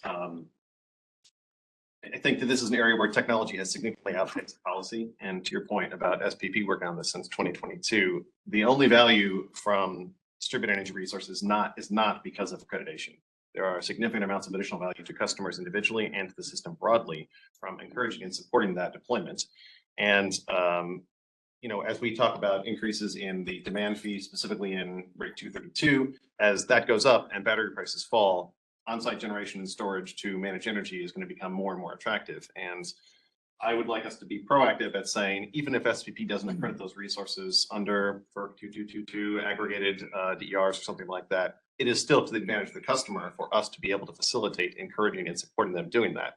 And for example, there is a business that I think 10 years ago designed their building to operate with solar and then manages their energy to specifically remain below 50 kilowatts. And they do demand side management and deployment of stored energy so that they do not enter into a demand charge. And that's been going for the last 10 years. And they were significantly in front of most of their customers, but this technology has improved dramatically. And so I just want to echo that I do not think we need to wait until SPP tells us that we must do this before we should begin to take more advantage of those types of resources to, again, help customers individually with their own energy costs and the system broadly from reducing our peak, which I think was one of the previous slides, and more broadly with other advantages that they can provide to the system. So, I mean, I just wanted to highlight that this is an area where, yes, in 2 years, AMI will help us, but again, the faster we can get started on understanding how these resources work with the system, the more prepared we will be by the time we have additional either regulatory requirements or technology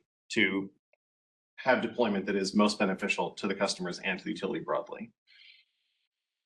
So again, just a statement, not really a question, just support for the idea that there's a lot of value on the other end of the wires that SPP has been slow to recognize. And that's too bad, but we should still be moving forward to help our customers and the utility broadly.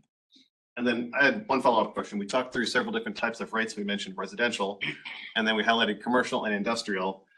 There's an additional rate that isn't reflected in either commercial or industrial, and that's 261M. Do we not consider 261M to be an industrial rate?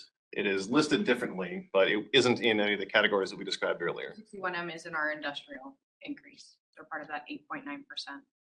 Okay, so that is part of an industrial rate, and there are some changes there, but they're not reflected here. I just am interested in the way that we consider what is 261M. That is an industrial rate. I think, Eric, to your credit, you may be recalling some EIA benchmarking, and there are aspects of EIA that sometimes include that type of customer in commercial.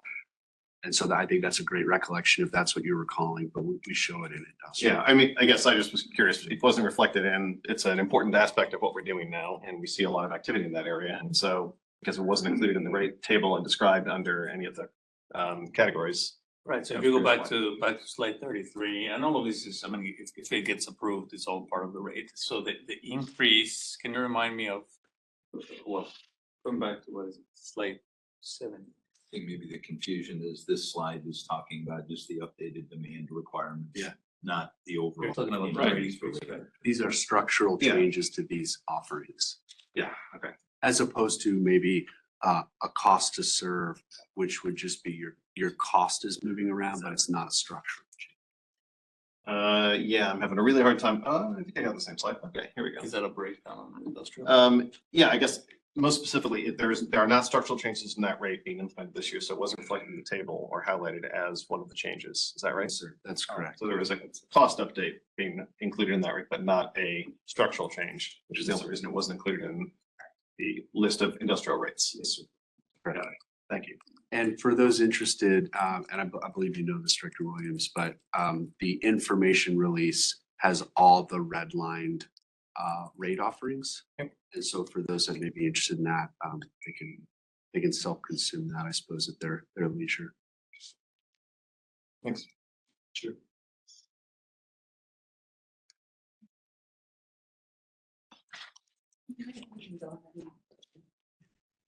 Anytime we make a rate adjustment, you know, it's a big ask of our customers, so we want to be very thoughtful about how we educate and engage. So this slide just really shows what's happening over the next few months. So beginning today, the corporate operating plan will be available for review and public comment online. So included in our packet of materials that you normally see, and then also every year we set up something on OPPD Community Connect, which is our platform for education and engagement. And our, our customer owners and the public can review that and comment. It also has more description about what's included and estimated. So we really do encourage everyone to visit that. And that'll be available later this afternoon. And then in December, at our December board meeting, that would be when the board votes on the proposed corporate operating plan and any rate adjustments. And then any approved rate adjustments would then go into effect January 1st. So if we go to the next slide and one level down in terms of detail, what we can expect. So again, beginning today in the shorter term, that's when all of these public materials will go live for review. And you'll also start seeing more education about that on social media, talking to our media partners like those in the room right now, and answering any questions. Following Thursday's board meeting, as always, we'll have a news release, and that will also point everyone to the resources that we've just talked about. So we'll have that social media, especially outreach, go throughout this 30-day period and beyond, really explaining, hey, where will my dollar go? How do we think about what cost of service is?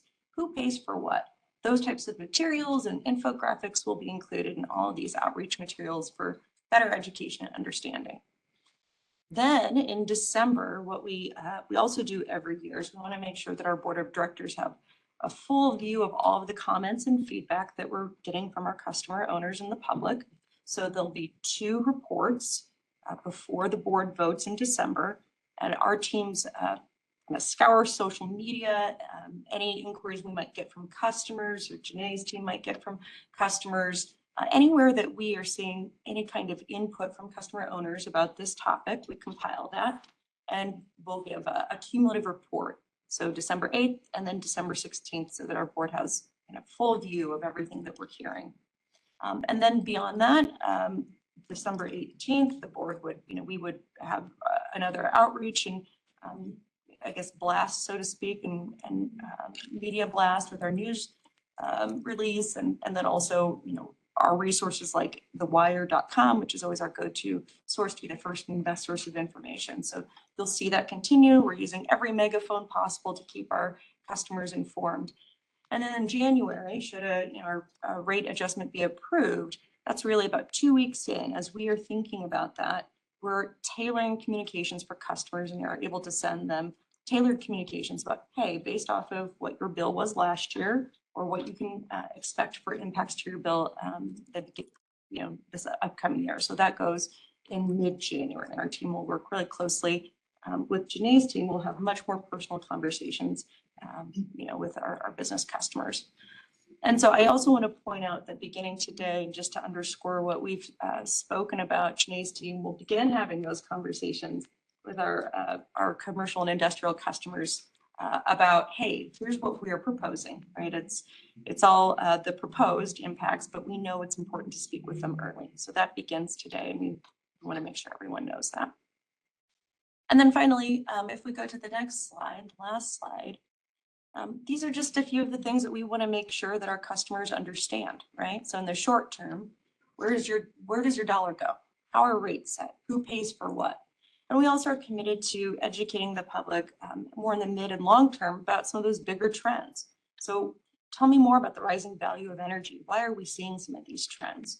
What does it look like? What does the evolving role of energy in business and at home look like? So if you start seeing more education, not only on our own channels, but with our media partners, you're understanding why we're doing that so that we're continuing to have this conversation. We'll use all the tools available to us, which are listed here. And, you know, I think this is also just a reminder of all the ways in which we ask our customers to engage, or those tools that are available to them. So OPPD Community Connect being a great landing stop, but there's also our board contact form, which is available on oppd.com. These monthly meetings that we encourage the public and customers to attend. And then also social media, right? We're on our major platforms and this year. So we want to let you know we're listening, we're tracking, and we want to get all the feedback we can to our board and all the education we can out to our customer owners. So with that, I believe that's all that we have. I'll pause for any questions around communication and outreach and open it up there for discussion.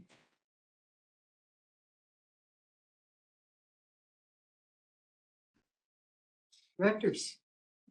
All open. We talked a little bit earlier about some of the deferred capital projects that were driven by the goal to cut 60 million. So thank you for the clarity on that. Could you help us understand I don't need specifics, but I'm just interested in generalities. Some of the other things, you know, we made some really hard decisions. Are they back on? Are they back off? Is it a mixed bag of things coming back on and still being deferred? Or help us understand what they're. I'll start at a high level and then obviously chime in. Around March, middle of March of this year, this is when the breaks that we find $60 million of savings for the reasons Brad described earlier. At the time, we had already begun hiring. We had a budget to hire new full-time employees, equivalent employees. Into this year, we basically stopped that. We have continued to hire critical positions this year, but for the most part, we're not adding at the same rate as we were adding last year. This coming budget doesn't have us replacing all of the positions that we didn't add. It does have a few, especially in the utility operations area where we need line crews, operators, etc. Those are critical positions. So we are not restoring the hiring that we stopped last year. Now, it is also important to remind everyone that we have been expanding. In the past 5 years, 4 to 5 years, we've added about 400 to 500 employees. So we have more people than we had just 7 years ago. So that's good. Do we need more? Yes. But this is something that we're going to start very carefully adding into the budgets in future years. Our vegetation management, we increased the amount of money that we spent this year compared to last year, significantly. But we didn't invest all the money that we had planned. So we are restoring all of that, goes back to the original plan. There were a few items, for example, where from a preventative perspective, we know that there are some transformers. These are Padman transformers that you see outside of commercial buildings. Those are coming to end of life. We know they need to be replaced. We took a conservative approach and we ended up not replacing them in advance, but rather waiting until it's time to be replaced. We're going to pick a lot of that back up this year, right? Employee benefits. We suspended many of those benefits, not the big ones, right? Health insurance continued and all this other, the pension plan, all of those things we never stopped. But there were other benefits that we suspended. Recognition, anniversary recognition, things that are very important for our employees. And we heard loud and clear through the employee satisfaction, employee engagement survey, that those things are very important. So we're restoring some of those back. Basically saying, hey, you're doing fantastic work. We're not bringing more people to help. We need to recognize the work that you're doing. And so we are restoring some, but not all of it. So I don't know, Brad or Beth, if you guys can help with. Just give me an idea, out of the $60 million, how much are we bringing back and how much will we still have to bring back in the next couple of years? Well, I'll let Beth maybe think a moment about that, but the other thing I'd say is on the infrastructure side, a lot of the decisions were around, can we run these assets, these transformers, these poles a year longer? So we have a sustained profile that we continue to invest in on our transmission and distribution improvement project. And so the curtailment of spend there resulted in running those assets a little longer than we had anticipated. To Javier's point on the spend restoration, the TDIP spend next year is at an all-time high. And so I don't know that we're going to get everything that we had deferred this year, next year. We're going to get a lot of that done next year. So Beth, I don't know how, if you had any thoughts, or maybe we can take a go-do to understand that better. Well, to be clear, I wasn't asking for specific dollar amounts. I was asking for general characterization. Which I've done. If you've got numbers, great, but that's not what I was asking. Yeah, so as far as O&M, the 45 or so million dollars that we deferred, majority of the utility ops was put back in for 2026. I think that was around $8 or $9 million. And then for as far as employee benefits, I think it was around $1 million that was added back in. And I think too, that maybe a brief comment on the prioritization process is a mature process here. The number we try and hit varies, but the process that we deliberate and propose projects is very stable and well invested in. And so we were just trying to hit a different line than we would have previously. And so we had to go into some spaces we normally wouldn't have gone. Most of the projects that were paused, reinstated, but you're not catching up on. So your point, the items that over the course of the next few years, we try to grab that volume, because every year things are aging, right? You have to replace new things. But a lot of what we had carved back on this year, we established next year, inspection programs, outside services, things of that nature that we need to kind of stay on par. Are there things that we'd like to do? Yeah, there's still things that we'd like to do, but you can only actually execute so much at a time too. So that's important to make sure we have certain resources to make sure that we can just keep the budget. Okay, that's helpful. And capacity is a constraint that is helpful to understand as well.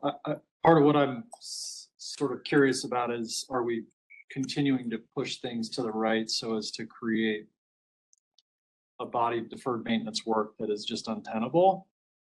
It doesn't sound like that's the case, right? We're doing what we can to kind of.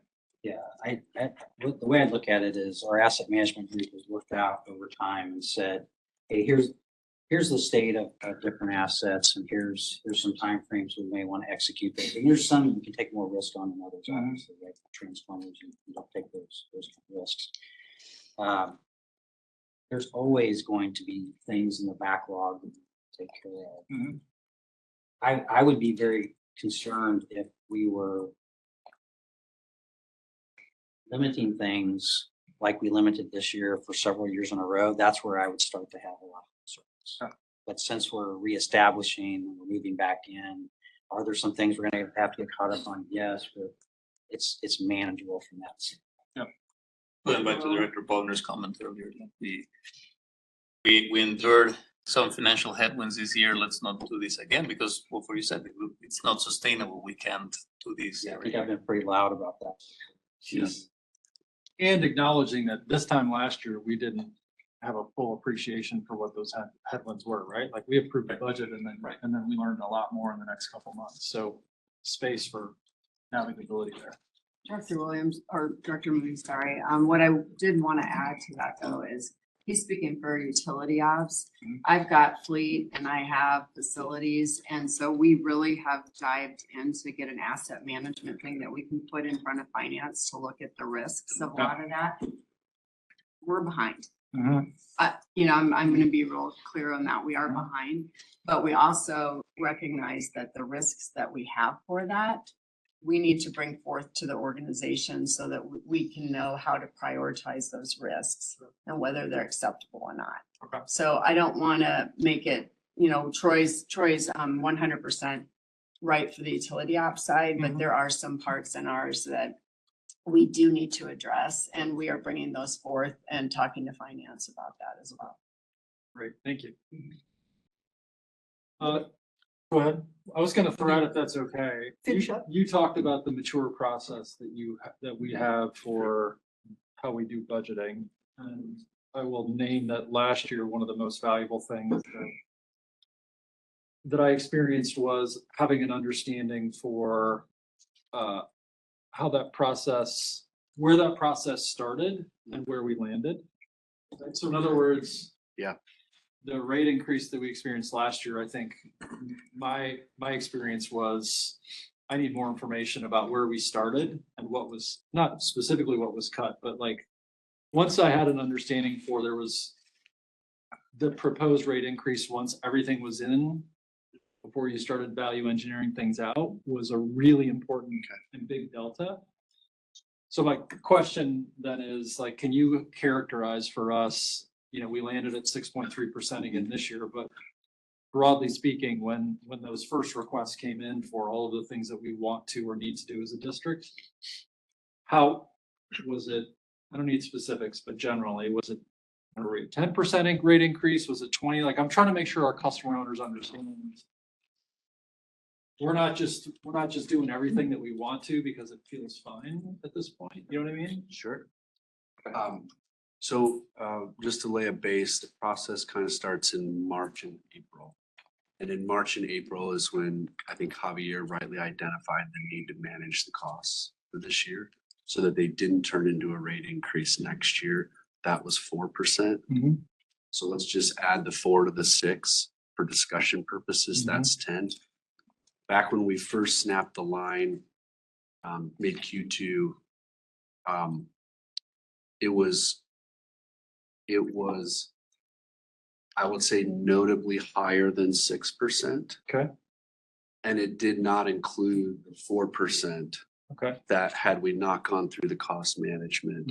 So I would generally characterize it as mid double digits. Okay.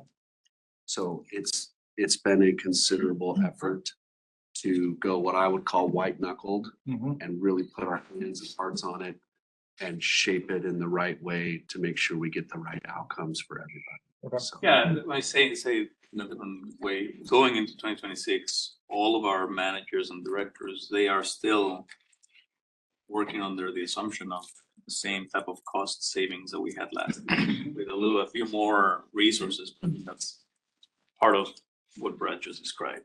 Yeah. Okay. thank you for the question. Yeah, thank you. That's helpful. Thank you.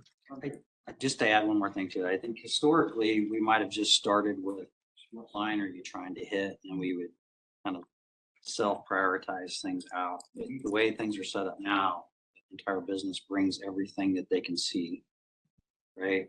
And then we work through the process of risk adjusting and understanding what that looks like so that we get down to capital, things that you can actually execute. So it's a different process than maybe we used to have. I think it's a better process because it gets everything on the table. It allows more transparency as to what the engineers are seeing, what folks are seeing in plants, like things of that nature, and it allows you to select the best options you can for the organization. So that's been a big improvement, I think, from just 5 years or so. Thank you for that, Troy. And I credit Scott and his organization for making sure that the risk conversation is injected into these trade-offs.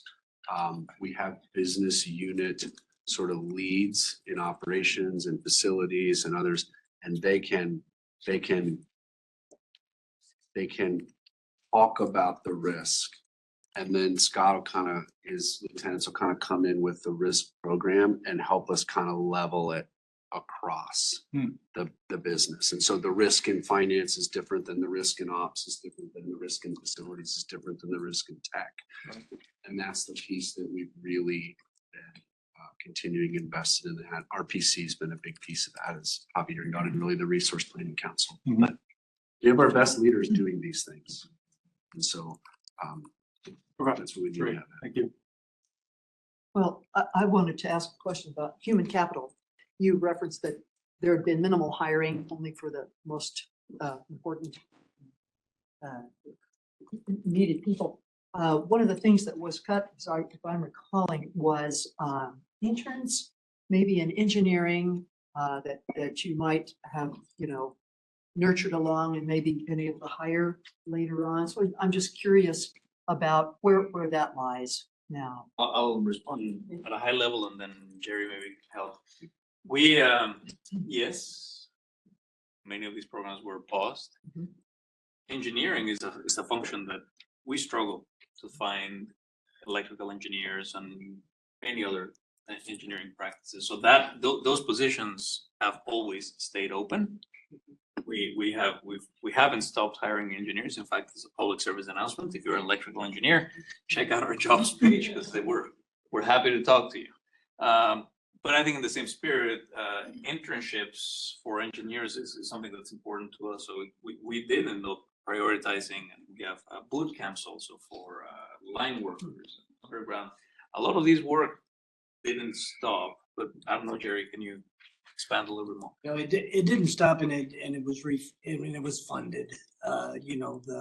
These are really hard to fill positions. If you stop the pipeline, it is really hard to pick it back up.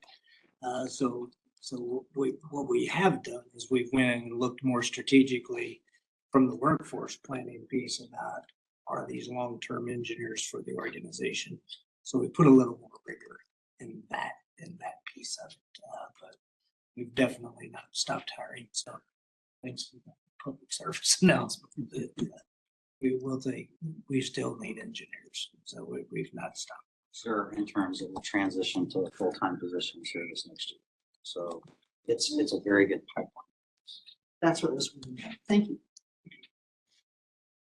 Director Spurgeon, too, if I can just add to, with the cuts that we had this year, we reshuffled the deck with some of our employees, and major projects picked up some employees to be able to help where other things were canceled. And so it allowed us to reduce outside services because of that.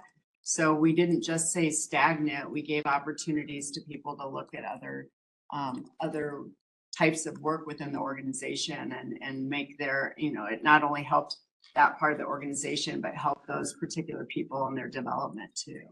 So we tried some things we probably haven't tried, but at least in a while and everything, and it seems to have worked out pretty well for that. So we found other ways to be able to make sure that we could move people around as well. Okay. Thank you. Appreciate it.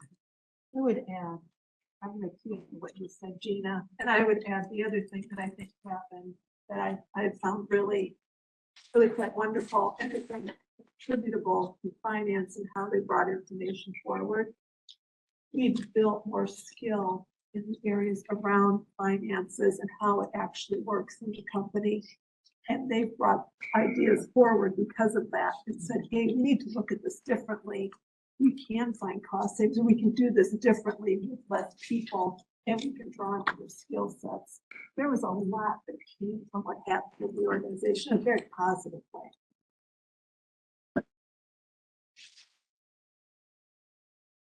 Great to hear. Directors, other questions? Process, so Finance Committee meets on December 5th. We'll have another opportunity. I mean, at this point, I don't expect anything's going to change necessarily, but maybe we'll get a preview, some public comments at that point. If any board members, I'll say last year it was really helpful for some one-on-one conversations. So I'll offer Mr. Underwood is willing to take any conversation that you have, any questions that are detailed, by all means reach out, but otherwise Finance Committee will continue to shepherd this through the process. Okay. You're complete? I'm complete. Okay. That ends that particular item. And gosh, we're kind of on track here. We're going to take a short break and people are invited to bring their lunch back to the table and we will return around 12:40 for the next item of business. Thank you.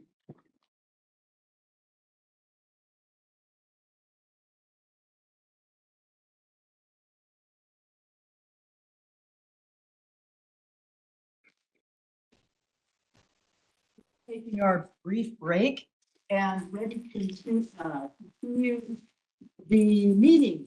And the first item is a reporting item with the restatement of the OPPD pension plan. And Mr. Rainey is going to report. Thank you. Thank you. Good afternoon. Quickly, reporting item from the board. OPPD, about every 5 years, we do a restate, what we call a restatement of the pension plan. There's nothing monetary in it as far as changes to the pension plan. What we do is update some and incorporate some updated language type. And then the other thing that we'll do is if there's any board actions, board resolutions that were around the retirement plan, we'll include them in the restatement as well. So nothing fundamental to the plan, but more around the wording and so that's a report. Anyone have questions for this item? That red line version is in the diligent as well. I noticed this kind of corresponds in a way to the update of the retirement plan. Every 5 years. Yeah, coincide with that. So, okay, thank you. So you are ready for the next item as well. Nick? Yeah, another reportable item that we have is severance agreements in excess of $50,000. So I'm here to report that we did have severance agreements, 5 severance agreements that were in excess of $50,000. These are all out at Fort Calhoun, so part of the decommissioning program that we offered out there. So additional 5 employees that left over the last couple of months that I'm reporting their severance packages in excess of 50,000. You'll see the numbers here. They range anywhere from 63,000 up to $137,000 for severance package. I would say I'd like to thank these employees for staying as long as they did. Even though most of them were staying on for a severance package, it is important, the work that we were doing out there to keep those employees in place. And so I would like to just thank the employees that have hung on at Fort Calhoun for the time. These are people who have been important to keep everything at the plant, including the decommissioning process, moving smoothly, and now. Absolutely. Absolutely. Well, it's important to know, these are people with unique set of skills on nuclear generation. And today, I mean, in the past few years, but especially nowadays, those skills are very valued in the market. So it was very important to have this type of incentives for them to stay. Because even though we were decommissioning a power plant, very, very important for us to have those skills and retain them. So I echo Jerry's gratitude to his employees. I've been on the part of the decommissioning meetings and just they receive such high praise from the external inspectors and advisors. We're just really lucky that it's worked so well because it has been a great advantage to our district that we had such qualified people. Huge project, right? I mean, lots of complexities, and yet it continues to produce really well. There's some industry learnings that are taken from the work that's being done there and used at other plants. You know, on time, on budget from.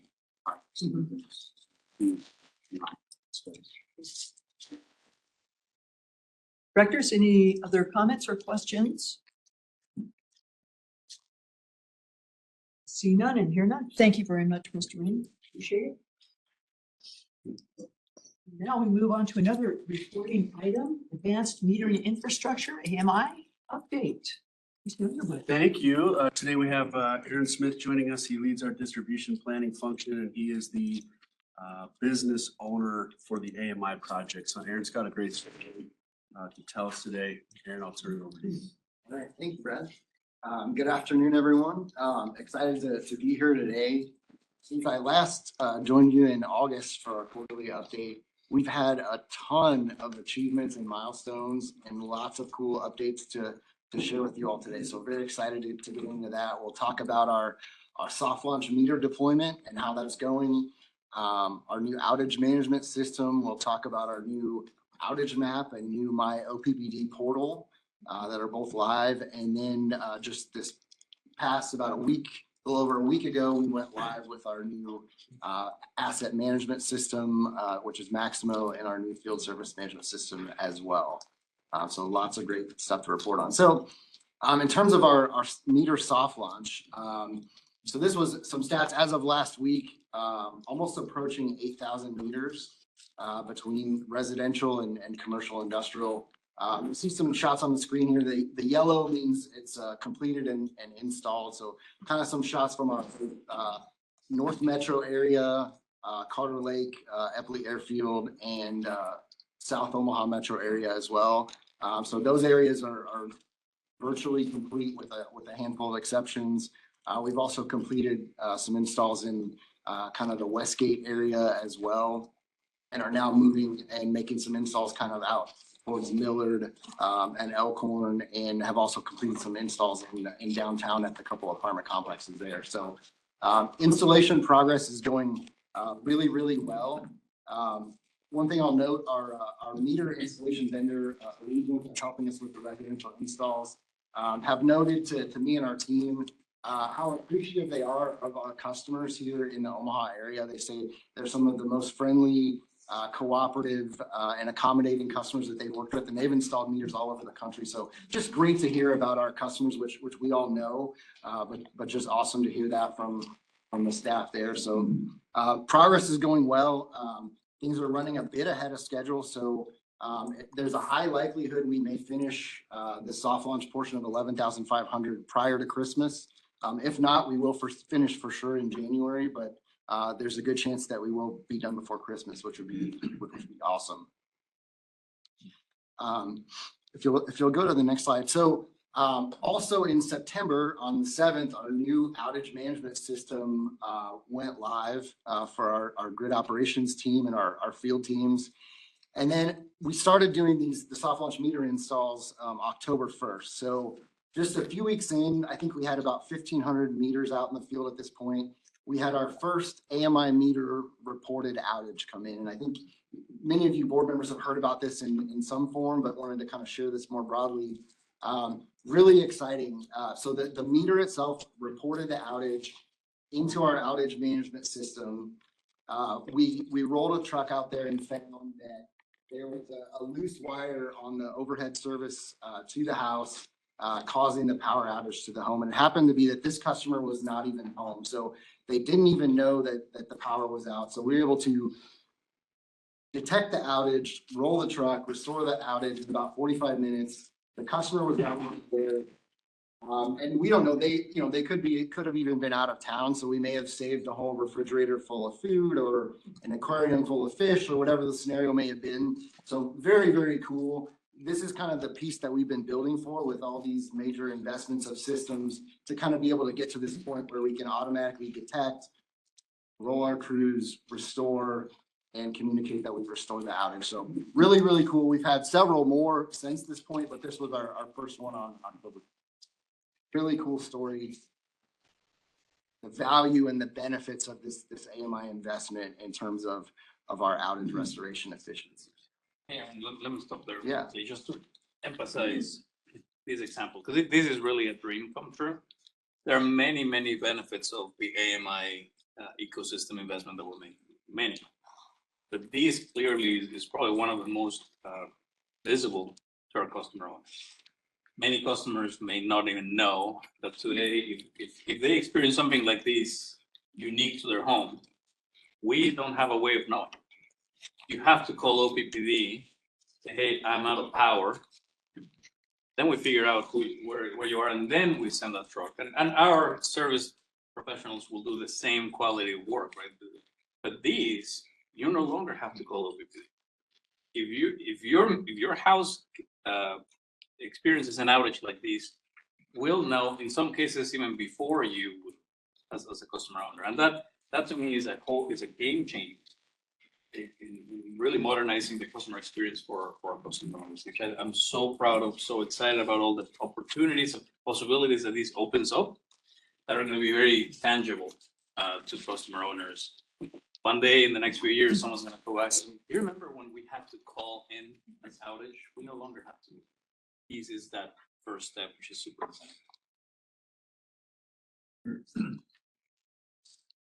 All right, so some more big news. Also on September 7th, we went live with our new outage map that's available on OPPD.com. And since then, just in those 2 months, we've had over 200,000 visits to that site, which is really cool. And in addition to the visits to the site, through our new My OPPD, we've also delivered over 10,000 different outage notifications, whether that's power outage happening or the power outage restored, or providing an update on an estimated time of restoration for an outage. So really, really cool functionality that we didn't have prior to 2 months ago, to provide that that update and that status of what's going on when customers do experience an outage. As you can see, that some are customers opt for text, some for email, and a few opt for the automated phone call through the IVR. So very, very cool stuff. We've gotten, great reviews on that new outage map, and even on the outage map itself, it shows kind of the 5 key points of information in terms of when the outage started, how many other customers are affected, what's the cause if we know it, when can we expect to get that restored, and then kind of what's the status. Is it reported? Do we have a crew working in the area? Has it been restored? So really great stuff. Just 2 months in to see this many visits and this much traffic to that new site. So very, very cool stuff. If you'll go to the next one. So this is an example of within My OPPD. And for customers, this is available for all customers, also was launched on September 7th. So any customer can go in, view your bill, pay your bill, do some self-service if you're moving, starting service, stopping service. Lots of cool features there. For customers that do have the new AMI meter, you can also dig in and kind of take a look at your usage. So there's an example of that here on the screen. This actually comes from my house. So this is my data. I'm sharing it with the world right now. This is an example of kind of that 15-minute data.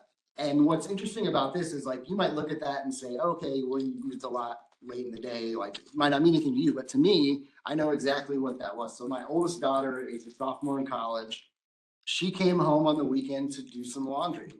And I can see very clearly the 6 loads of laundry that she did through the usage. And I'd ask her, well, why are you have laundry at your apartment? She's like, oh, well, it's like $1 per load, Dad. So, so I showed her this. I was like, well, it costs me money too. I didn't tell her it's like, just pennies, with our great rates, but I showed her the graph and said, hey, it's costing me too. So just all in fun. But that's kind of the example of you as the customer with this kind of data know exactly how you're using energy on that very granular basis. So really cool stuff that we now have available for customers once they receive that new meter.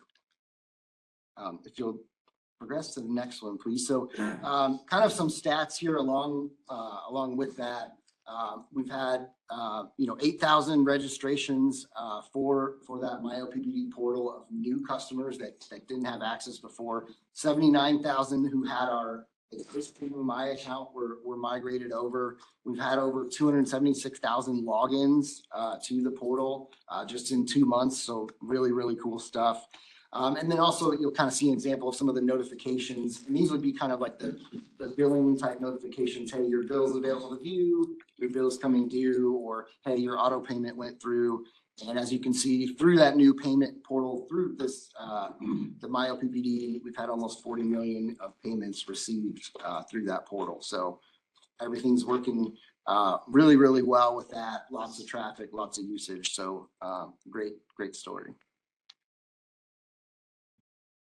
And then, so finally, just about a week ago, we went live with kind of the last major release of our Big Four for 2025, where we went live with Maximo, our new enterprise asset management system. So this is the new kind of work management for work order system, as well as all of our assets. I think we migrated over 1.8 million assets that we're now able to track kind of the full life cycle of the maintenance of. So like when our field crews roll up on the site and look at a piece of equipment, a transformer, they can now pull up that asset, see everything that's ever been done on that piece of equipment, to have that history right in front of them at their fingertips. So really, really cool stuff.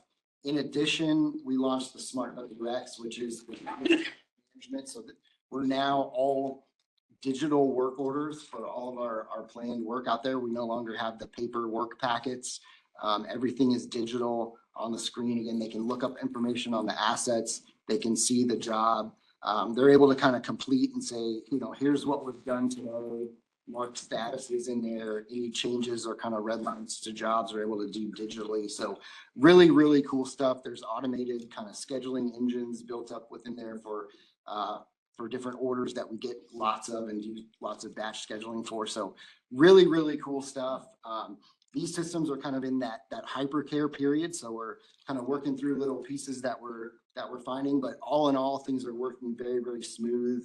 All things considered so far. So really, really good news and kind of another successful big release. So with that, I really want to kind of take a moment and really reflect on this big year of 2025. We had 4 big major technology releases across this year, 8 new systems, plus the meters that we started rolling out in soft launch in October. So really, really big. And I think I mentioned this before, when I've spoken about what we're doing in different industry forums, a lot of times I get a look of like, y'all are crazy. And maybe a bit, because maybe it takes a bit of crazy to do something big. But I couldn't be prouder of our team that's worked on this. It's just been an awesome effort. One of our strategic partners, they told me the other day that we're the best utility that they've worked with. And this wasn't just from their leadership and the leadership feels the same way, but this was from the frontline folks from them that are embedded with our teams. They really loved working with OPPD because they said, you made us feel part of the team, part of the effort. It wasn't just transactional, and your folks are so engaged and so dedicated and own this work and want to be part of it. So really, really cool story there. So I wanted to share that with you all. And I think too, as I reflect on, it's kind of, we've been in execution mode for about 3 years. And we did earlier this year kind of change the schedule a bit and kind of ended up pushing out our end date. So we'll have our mobile app go live in January. We had hoped to originally do that this year, but really kind of a 2-month push and a big 3-year program with 8 major systems, I think it's pretty darn good in the grand scheme of the execution space. So again, just so proud of our team. And it's really taken all the leadership alignment all the way down. So I want to thank you all as board of directors and ELT for your support for this program the whole way through. That's been great.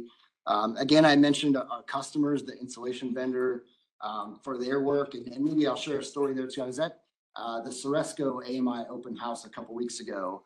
And I wasn't there the whole time, but the whole time I was there, every single customer came up and thanked me for our effort that we had restoring power back in March during the devastating ice storms.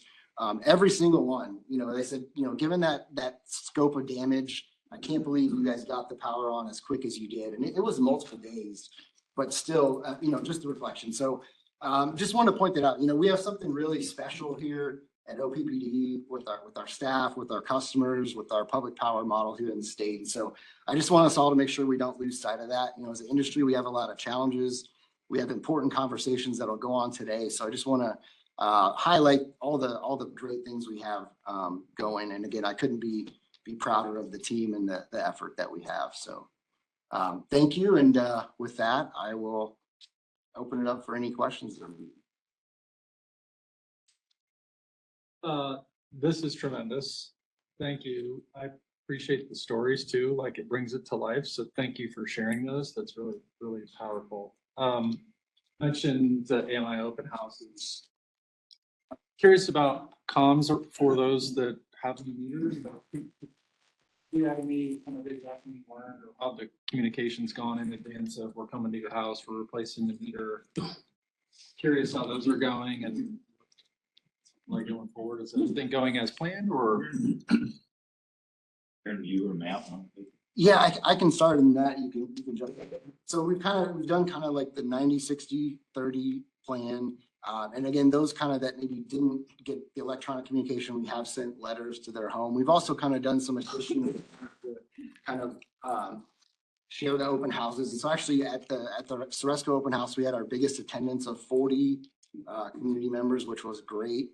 So I think we've seen an uptick based on the communication. So I think some of the lessons learned of kind of the early ones of ways to kind of get that out there. And I think this will inform us, because again, I think part of the soft launch is the communication piece. We're soft launching as much as the technology itself. And so I think that's some things I think we'll consider for next year too, is like the timing of when a physical letter might occur, as an example too, to make sure that we get everyone. But I think the last few, I think we had 30 something before that, and then 40 at the Ceresco. So I think we've seen a good uptick in response in that. The only thing I would quickly add is we're seeing really high adoption rates on my OPPD. So like really high open rates on emails that have marketing. That's been really, really great to see as well. As well as just the adoption and the low rates of opt-outs. So we know that communications are really being effective and getting us the results that we are hoping. So Thank you.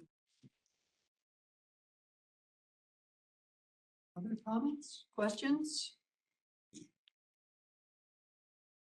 Thank you very much. Thank you. And on to Nuclear Oversight Committee quarterly report.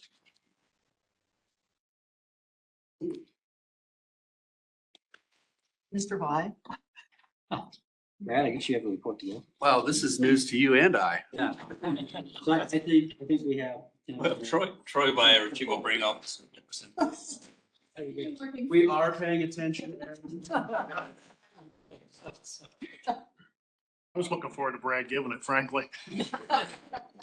Tim Ewing, Senior Director of Decommissioning for Fort Calhoun. Good afternoon. As promised last time, I have some more interesting visuals for us this time. And that's the demolition of containment, which is the last major remaining structure that we have to take down. So we started on August 25th. That arrow is pointing to the hydraulic hammer on the end of an excavator boom, which is how this containment structure is taken down, basically a bottoms up approach. You keep nibbling away at the bottom of it until you get a controlled drop. So on day 2, you can see that there's a definite lean to containment. We can go to the next slide, please. Then we see day 3 and 4, and that arrow is pointing to show you that that's the same spot on containment. Just on day 4, we took those ventilation ducts off. So you can see over 4 days, we've had at least 3 different changes in direction. So it's pretty impressive that first few days to see things starting to come down. Next slide, please. Then we get into week 2 and week 3. You can see there's a lot more progress there. A change in kind of methodology when we get to week 3, instead of working around the bottom still, we started working on that transition zone between where the walls were and where the containment dome was. And as a reminder, most of the walls are about 3 foot thick, some of it 4 foot thick. In this transition area, some of that concrete was double that thickness. So one of the challenges that creates, you start to see on this slide, is all that rubble at the base of the structure itself. We go to the next slide, please. So then we get into week 4 and week 5, and we get into the dome itself. And then by the end of week 5, you're looking at a whole bunch of rubble and there's nothing left of the containment structure itself. Next slide, please. So then we get to end of September, which if you did the math on that, 5 weeks and then to September are about the same time. This just gives you a little different view, maybe a couple days later. And this is where it was really hard to capture in pictures the magnitude of the material that came out of that structure. Trying to show the piles there. End of September, we're there. Middle of October, we're still removing waste. And I'll tell you, it's now the middle of November and we're still removing waste. One thing by rail. That does go out by rail. That's right. We're going to show the processing structure in a couple slides here. That bottom picture on the right, those are individuals that are out doing surveys in the footprint of where containment used to be, making sure that the work we're doing is meeting the needs, we're doing it correctly. And if we go to the next slide, we're just a couple weeks short of a 5-year before after picture. So where we were in October of 2020 and where we were in October of 2015. And not that I'm fixated on the waste and all the work that that's become, You can't tell the depth of those piles in that picture, but there are piles of dirt, concrete, and steel that we're still removing. Which gets us to the next picture. I said containment coming down is the last major structure.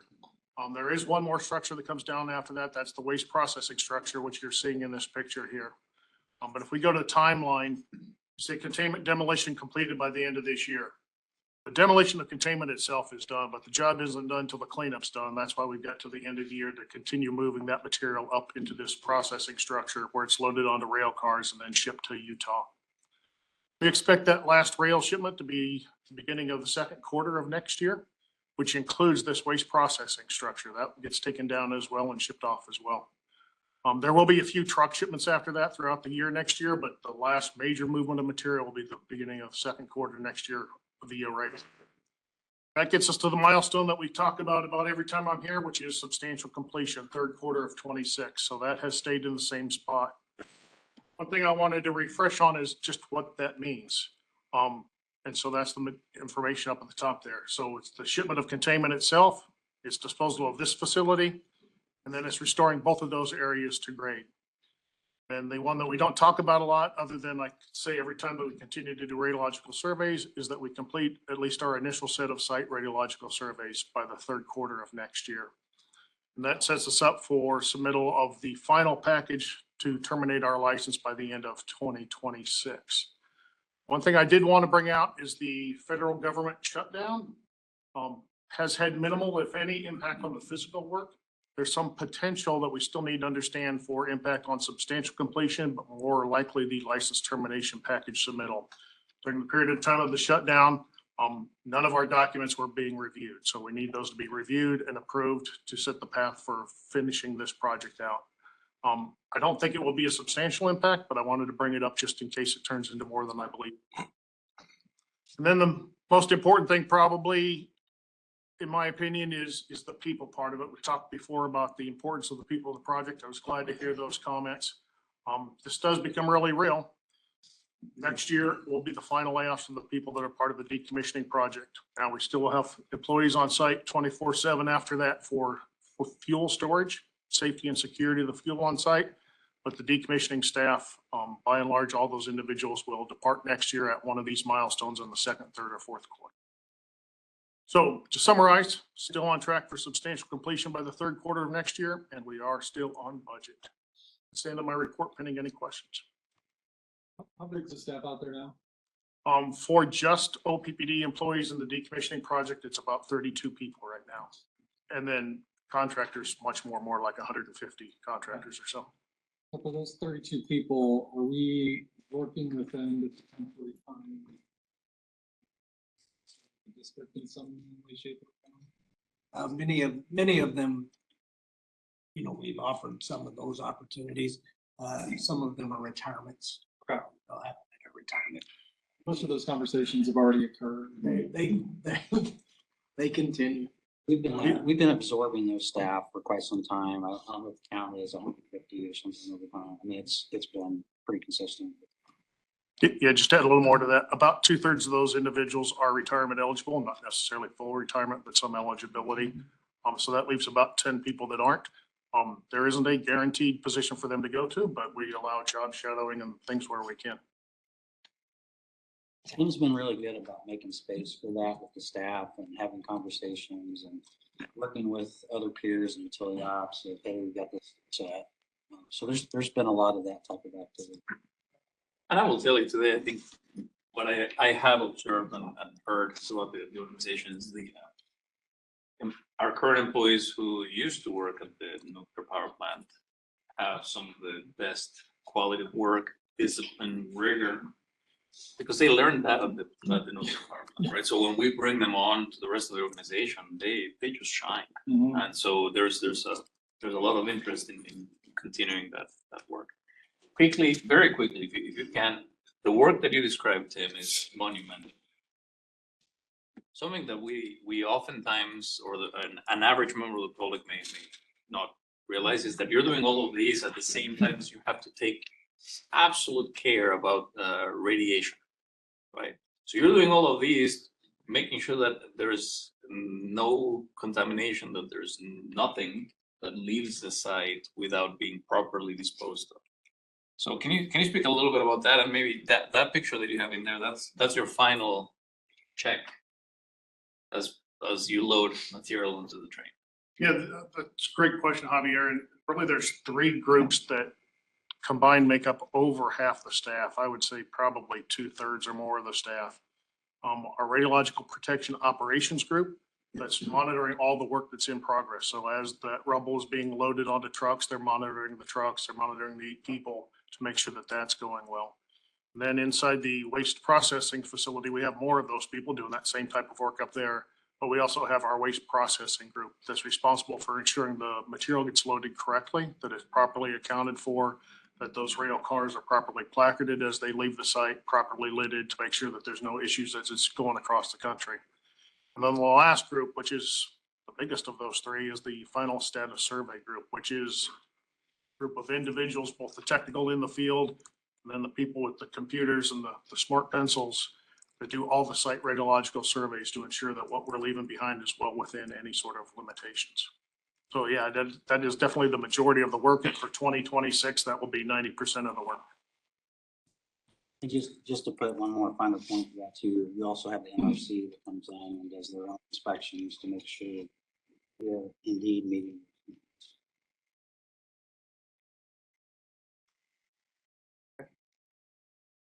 Thank you. Thank you. Great report. And, it's been a fun, The next item on the agenda is one that has been postponed, as I explained at the beginning of the meeting, so we'll deal with that another. I think we now move to infrastructure investment. I think you're thinking of North Omaha approval item. This is an update on the generation transmission. Is this? Yes, that's the one I'm. This is just a regular. Yeah. Oh, I beg your pardon. I am, thanks for the correction. You're next. All right, we have Danny Bell here, Senior Director of Major Projects, and he'll share some of the fun that's going on. All right, thank you, Troy. As Troy said, Danny Bell, Senior Director of Major Projects. Great afternoon, everybody. As Tim is and the Fort Calhoun team is taking down the old there, and you can jump to the next slide. Our team is working on bringing in the new. So from the new generation perspective, one of the challenges really is that the work at this site is happening extremely fast. And so, at the time it takes for us to get our content submitted until now, there's so much work happening. I wanted to just highlight a few things, but what you're missing in some of these photos is some of the more critical near-term work that has taken place over the last couple of weeks. Overall, the project progression is going very well. We've got green statuses in all of our budget and schedule right now. Some of the key things to articulate for the Cass County site, we got about 137 kilowatt personnel on site, about 16% overall when it comes to like an earned value curve or percent completion on the project. Couple of key milestones we've achieved on the project. Both of our wells are complete on site at Cass County, and we're talking 1,200 feet deep wells, not the traditional 200 to 400 foot well that you might see for an irrigation. These things are pretty substantial to try to tap into the water that exists underneath the Cass County site. Fuel oil tank foundations are complete, and we are also seeing the D-min water tanks complete underneath units or tanks 3, 4, and 5. Tank suppliers on site. We're starting to see some roof erection this week, actually, to start bringing those tanks up out of the ground and showing some good progress there. On the Turtle Creek site, same thing. We got about 69 kilowatt personnel on site. Progress is going very well, 12% complete overall with the progression of the work. Major work on site is really a lot of heavy trenching, a lot of the electrical conduit infrastructure that's going to be underneath the grade, pile work underneath the power block area to hold the turbine, the progress on the tank foundations and things like that are going very well as well. So a lot of great things to report. A couple of key wins for these sites. A big one for us is always the receival of our major equipment. So on November the 9th, which was Sunday afternoon, Sunday evening, we started the progression of moving a heavy haul turbine from our siting in Gretna over to the actual job site. And it took place through the evening and into the early morning hours of Monday. And a successful move, meaning like no problems, no constraints, no holds, in their progress of their route all the way to the job site. So Very low excitement, which is the way we like to see it with these heavy hauls. And just to give you a perception of kind of what's going on there, we're talking about a 560,000 pound machine that's about 150 foot long that we're trying to get at 5 miles an hour, about 20 miles between the rail siding and the job site. So great progress there. We've got about 15 more heavy hauls to go when you consider generation step-up transformers, generators, the remaining turbines that are going to be at the Cass County site. So hopefully this is a great start to what's going to be 15 more very successful moves. Aaron, if you would please, we're going to shift into a Standing Bear Lake update. I feel a little bit guilty standing up here. I know a lot of you have heard from a lot of different members of OPPD talking about Standing Bear Lake site over the last few years. I get to come in on the very end of it with probably about the best, most exciting component of the project is announced like we're actually at commercial operation date. So very successful to get it to the commercial operation date. That was achieved last week, Tuesday. So on November 11th, we saw commercial operation in this facility. We actually have a few pieces of testing remaining on reliability testing that'll take place through the remainder of this week, and then we'll be kind of moving into the warranty stage with our contractor on this project. So a very significant milestone. Glad to see us finally at commercial operation, and without wasting any time, these things were committed through reliability unit commitment just this morning. So all 8 units, or excuse me, all 9 units were running as of this morning for reliability support in our region. Can you remind me? That deserves an applause.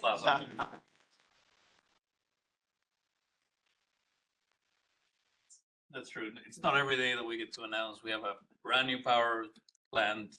It's working, it's injecting electrons into the grid and serving our customer owners. Danny, can you remind me, there's a negative 40-degree operating temp. How common is this and why did we do this?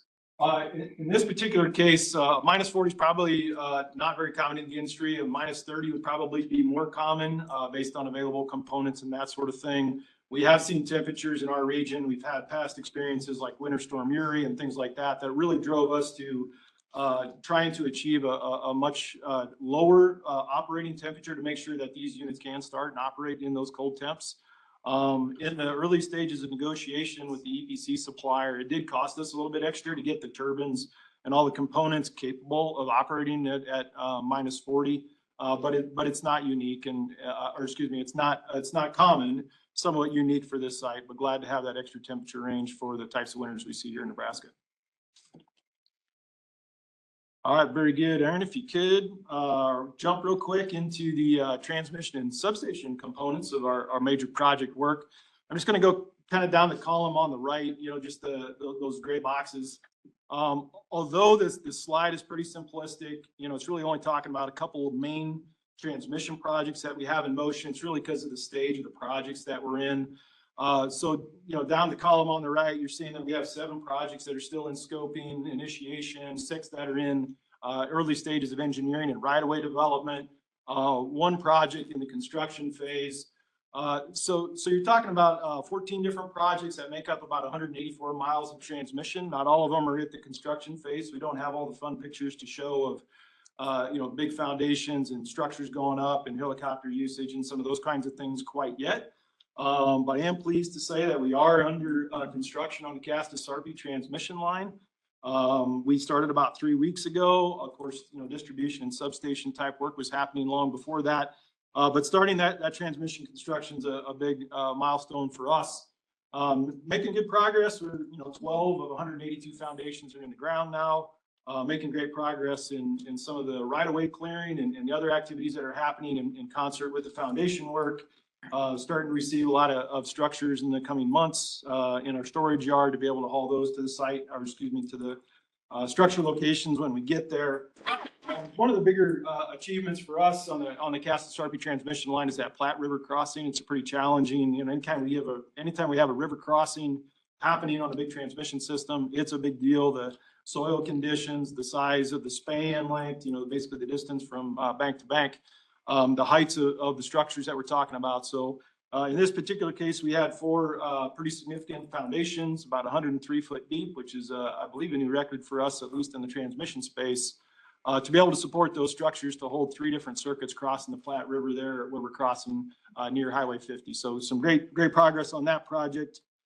On the North Douglas County Transmission Project, really just working on some tree clearing in a few different spot locations, getting ready for a future contractor to come in and start with the transmission work. We do have segment 1. We actually have 3 segments of that project. Segment 1 is the one that we just awarded our construction contract. We'll be announcing that here shortly for that contractor to come in and start that work. But all in all, projects are progressing fairly well. There's a few things on key wins that maybe the only one that I'm going to touch on in more detail is really that very last one, the property owner communications for transmission corridors. We call this an encroachment agreement or encroachment policy. We've done a lot of work over the past couple of months, essentially from past lessons learned that we've had where, customers build things in our easements kind of in violation of those easements. And we haven't always been studious about making sure that, they correct those things. So we've done a lot more to prepare an encroachment. When we get into these situations of a line like this where we're rebuilding and we discover things in the right of way, that we know how to react to those things in the moment of design or routing or customer communications. So think about things like decks or sheds or swimming pools, things that are in clear violation of our easement rights, but that customers went ahead and did them anyway. We're working to make sure that this policy addresses those types of things along the way. Maybe the last comment I'll make on this slide is really just kind of the color bubbles that we see on statuses.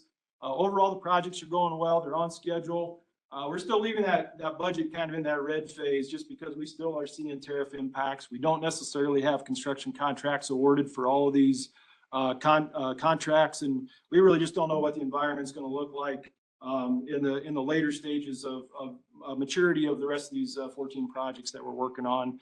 So we're still holding this budget in the red. We'll probably clean that up next quarter when we come to talk to you. By then we'll have all of our budgets updated with a few more of the known risks. But overall the project progression is happening very well. All right.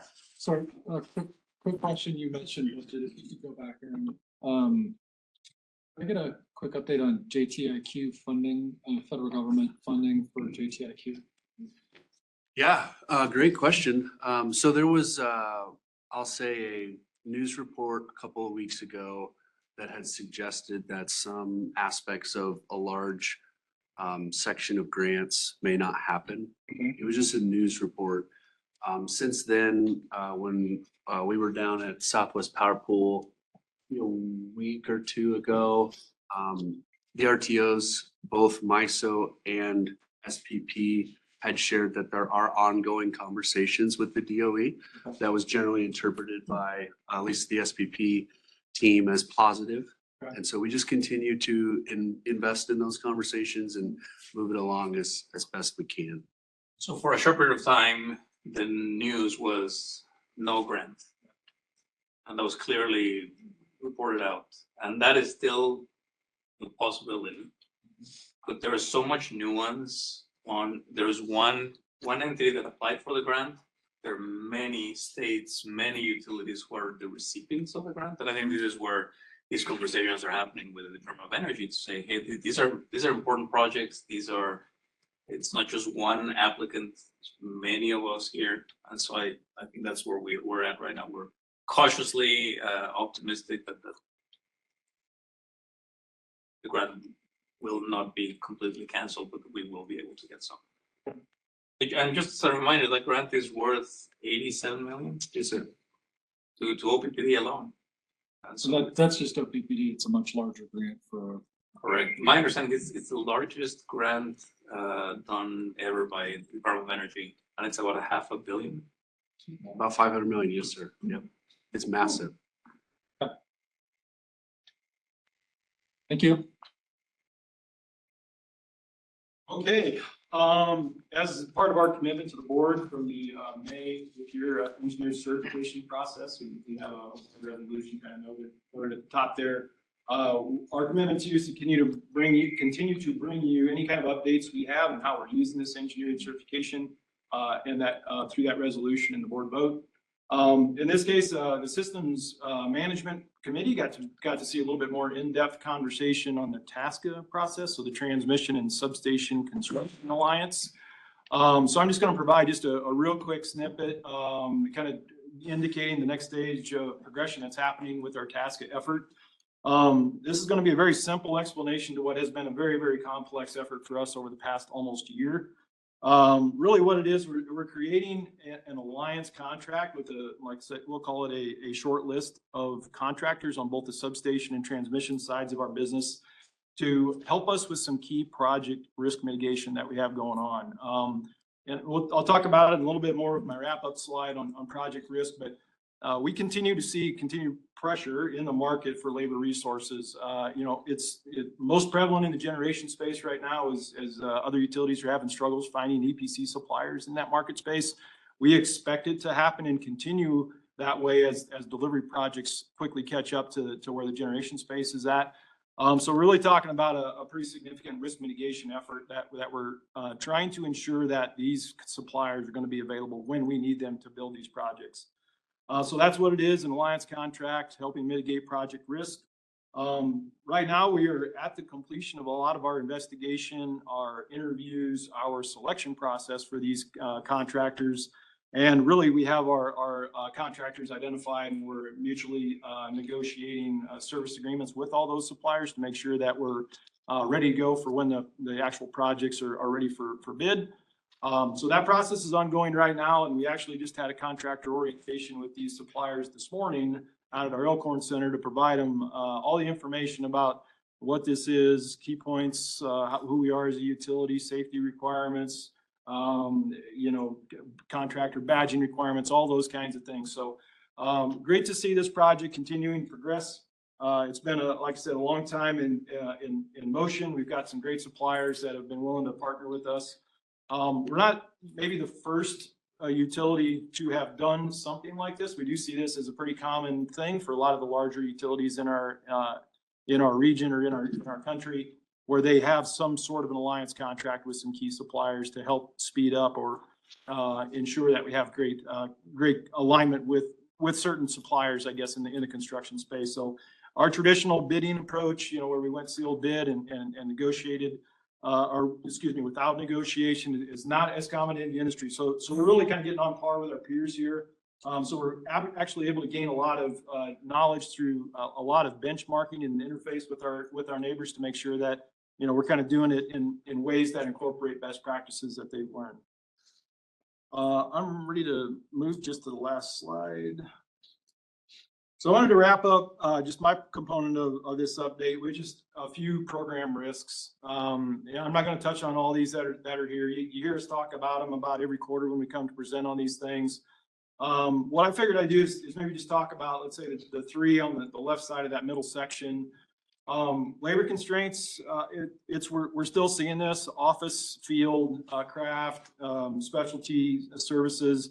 There's just a lot of pressure in the industry. We learned a lot of this through the conversations, even with our TASCA suppliers, of how they're looking at craft apprentice programs, journeyman programs, what they're doing for incentives to bring folks into their projects. And so we're going to continue to monitor that.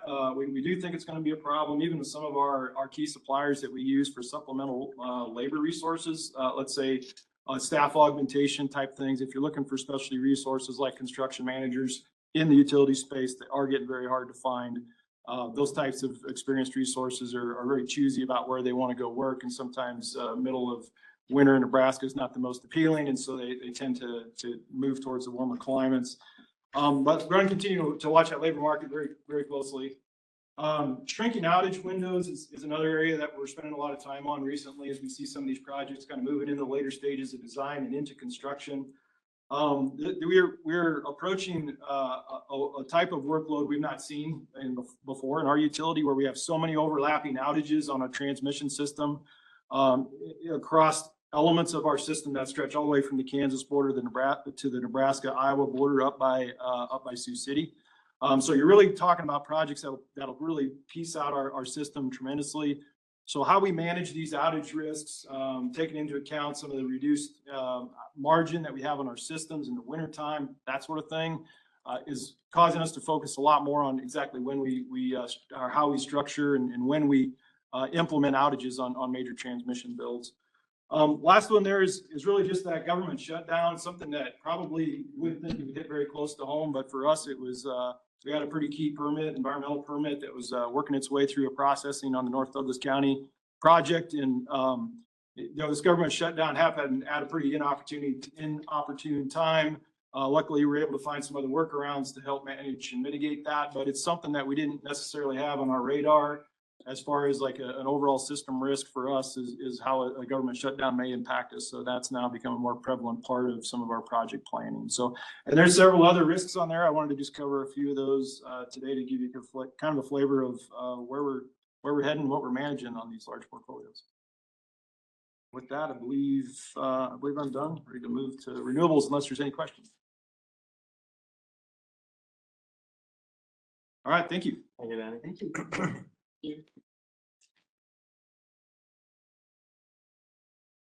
Good afternoon, everyone. Joe Lang, Director of Generation Strategy and Origination. One quick stat for you all is SPP now operates in 17 states. And in all of the 17 states, the largest solar facility that's currently operating is just over 250 megawatts. So Pierce County Energy Center is our 420 megawatt solar facility that we've worked with Google and NextEra on. It's located in Pierce County, which is, if you all maybe know where Norfolk is, it's northwest of Norfolk, about a half-hour drive out of Norfolk. We plan to have it on in 2027, might be early 27. We'll see how things go. You know, certainly in construction, there's a lot of variables, but in 2027 is what we're targeting. A few of the graphics here, just wanted to kind of show a little bit of the construction process for a large solar facility like this.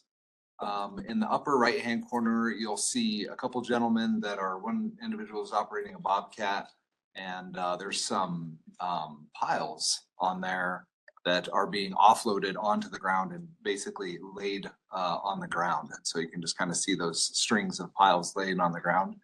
And then the second photo down kind of to the lower left of there is a pile rig that's driving those piles in. And if you go out there, we were out there about a month ago, there are lots of pile rig just driving in those piles, working. They're getting a lot done really fast. I will personally say I was very surprised to see how much has been done out there. There's a lot of progress. And then the lower photo there is with piles done, racking done, panels on the racking. So there's a lot going on out there. It's great to see the progress. Next slide. Joe, these are single axis. Yes, correct. Okay, on Cave Junction, I think folks maybe recall, but this is a facility just south of York, Nebraska, just outside of McCool Junction. This facility is about a 300 megawatt facility that's anticipated. We continue to work with the York County Board and the York County Planning and Zoning Commission. It's kind of bounced around. The regulations have gone between the commission and the county board. Currently, they're with the board, where the board denied what were in essence restrictive regulations by the Planning and Zoning Commission. So the Planning and Zoning Commission had some half-mile setbacks, and there's lots of stipulations in there that the county board most recently rejected. And we're anticipating they have some board member items that they're working through, and we anticipate them kind of in essence diving back into this either late this year or early next year. They do have a comp plan that they're working through at the planning commission, so they're kind of keeping these in step with one another of how they're working them through. But we continue to have folks out there and interacting with the board members and ensuring that we have good information that they're relying on and make good decisions from a solar regulation standpoint. There's a recall election for one of the board members, and if I remember correctly, is it December? Is it early December? Yep, that's correct. Not in December? It's a recall. I think that's important. They may not take any of these actions until after they have some clarity. Yep, big variable. and then the comp plan. So there's a couple things in there that are, and then, you know, naturally harvest season affects them as well. So they're still kind of in that season as well. So remind me, at its largest, how big this facility would be? How many megawatts? 300. 300, Yeah. thank you. And this one's also contingent on our line. Is there any update on our line? So this one was contingent on our line and is no longer. SPP did a restudy, and so it is no longer contingent on our line. Really? Pro, correct. No additional network upgrades though? There are some network upgrades, but are not specific to this project. So it's in essence participating in some network upgrades. There are certainly, you know, substation upgrades, et cetera, that are specific to this project, but from a broader network perspective, to your question.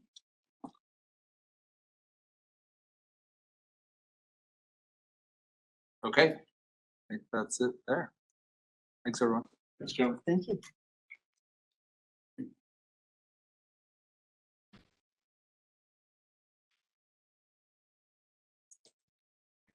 We are to infrastructure investment.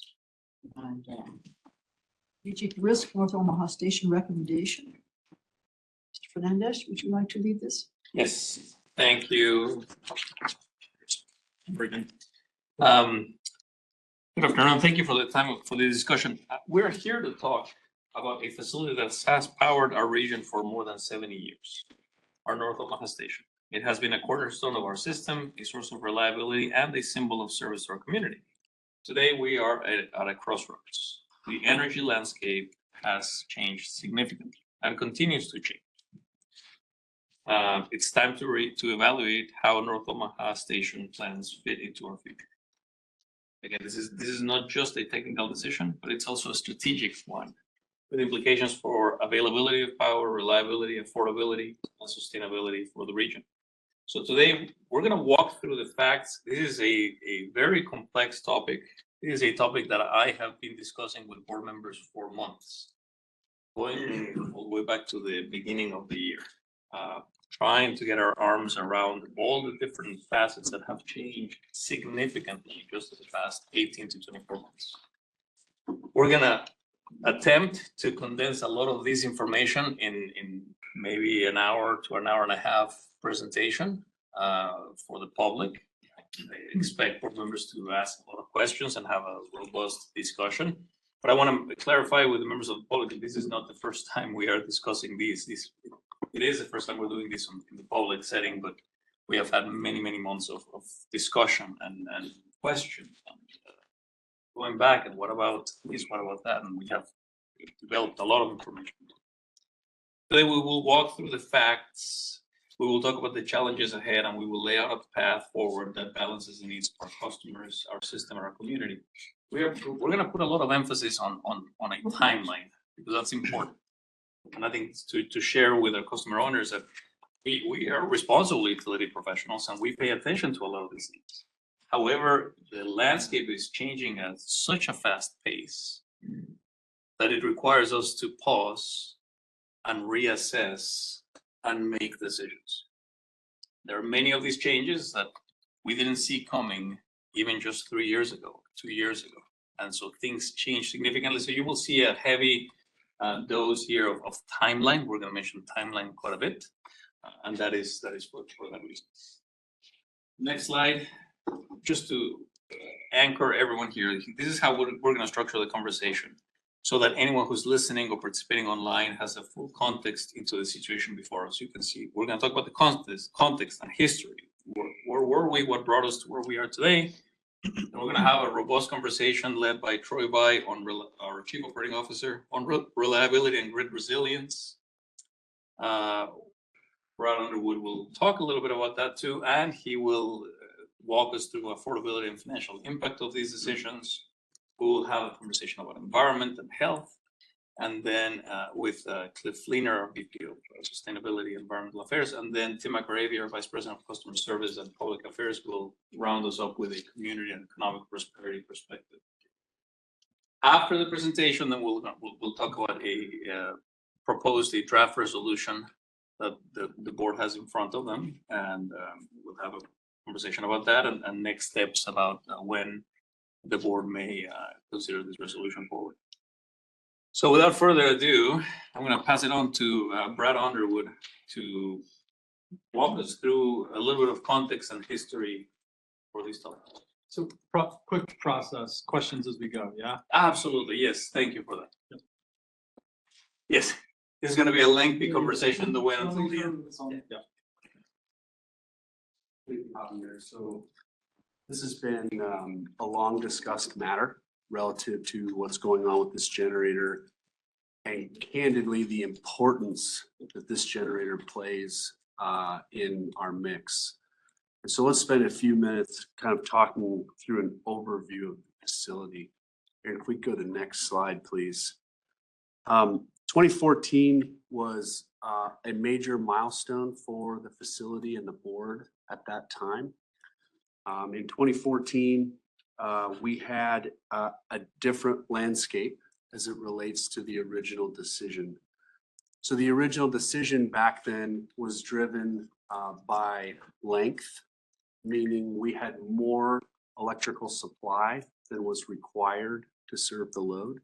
It was also driven by the regulatory environment at that time. So the board made the decision back then to start the events that we'll discuss through the end of this slide and through the subsequent slides. In 2016, the timeline for a refuel and retirement was extended. And that was in particular related to units 1 through 3, which at that time transitioned from coal to natural gas. But the extension occurred to facilitate changes that were going on at Fort Calhoun Station, specifically the end of life of that facility and the commencement of decommissioning. And so the board had a robust conversation at that time around the options, and that board deemed that that set of actions was the most appropriate step for us to take. In 2019, we started to see future load growth in, I would say, high resolution detail. So we were looking out, the community was starting to grow, and so we forecasted the load growth and specifically the accompanying system reliability issues that we are going to have about this time in our history, more in the 22, 23 timeframe. So the planners looked out and they saw these things coming. And that was the origins of the discussion for more resources. And in hindsight, those resources turned out to be Flatview Solar, Standing Bear Lake, and Turtle Creek Station. Those resources were specifically identified to solve a specific volume of load in a specific area of our service territory. And they satisfied, or were expected to satisfy, the reliability issues we were going to face, which at that time was primarily a voltage discussion. You're going to hear voltage a lot today. And so one of the ways that I think is most effective to talk about what voltage is and isn't is to think of the analogy of a water hose. And if you were ever playing outside when you were younger and you looked in the hose and you saw water, it doesn't come out of the hose without pressure to displace that volume of water and discharge out the end of the hose. And that is effectively what voltage does. It pressurizes the electric system. And voltage, and specifically the loss of voltage or the volatility and frequency of voltage excursions, is the predominant indicator that you're having trouble with your system that you don't want to have. So sometimes we have voltage issues and we kind of work them out. Troy will talk later about the extent of the voltage issues that we are having and how abnormal those are for us. So that was 2019. I will also add in 2019, when the planners were calling for natural gas in the load pocket, there was a substantial amount of criticism out in the community that was not necessary. And I think in many regards, some of my talented colleagues here sort of had to stand alone and defend what they were seeing and where they were seeing it and why that was a problem. And then we had to kind of talk and work through that. And we're very grateful for the board's support for those resources to ensure a reliable system. Let's step ahead to 2021. This is the worst day for any electric system operator. You lose the system. And so that happened in ERCOT. That happened in Texas. In the Southwest Power Pool, and specifically in eastern Nebraska, we had controlled rolling service and disruptions. And that feels like an outage to a customer, but it is very methodical, and it is effectively the operator's last chance to keep the system up and to keep the system intact. And under certain conditions, utility operators are regulated to do that.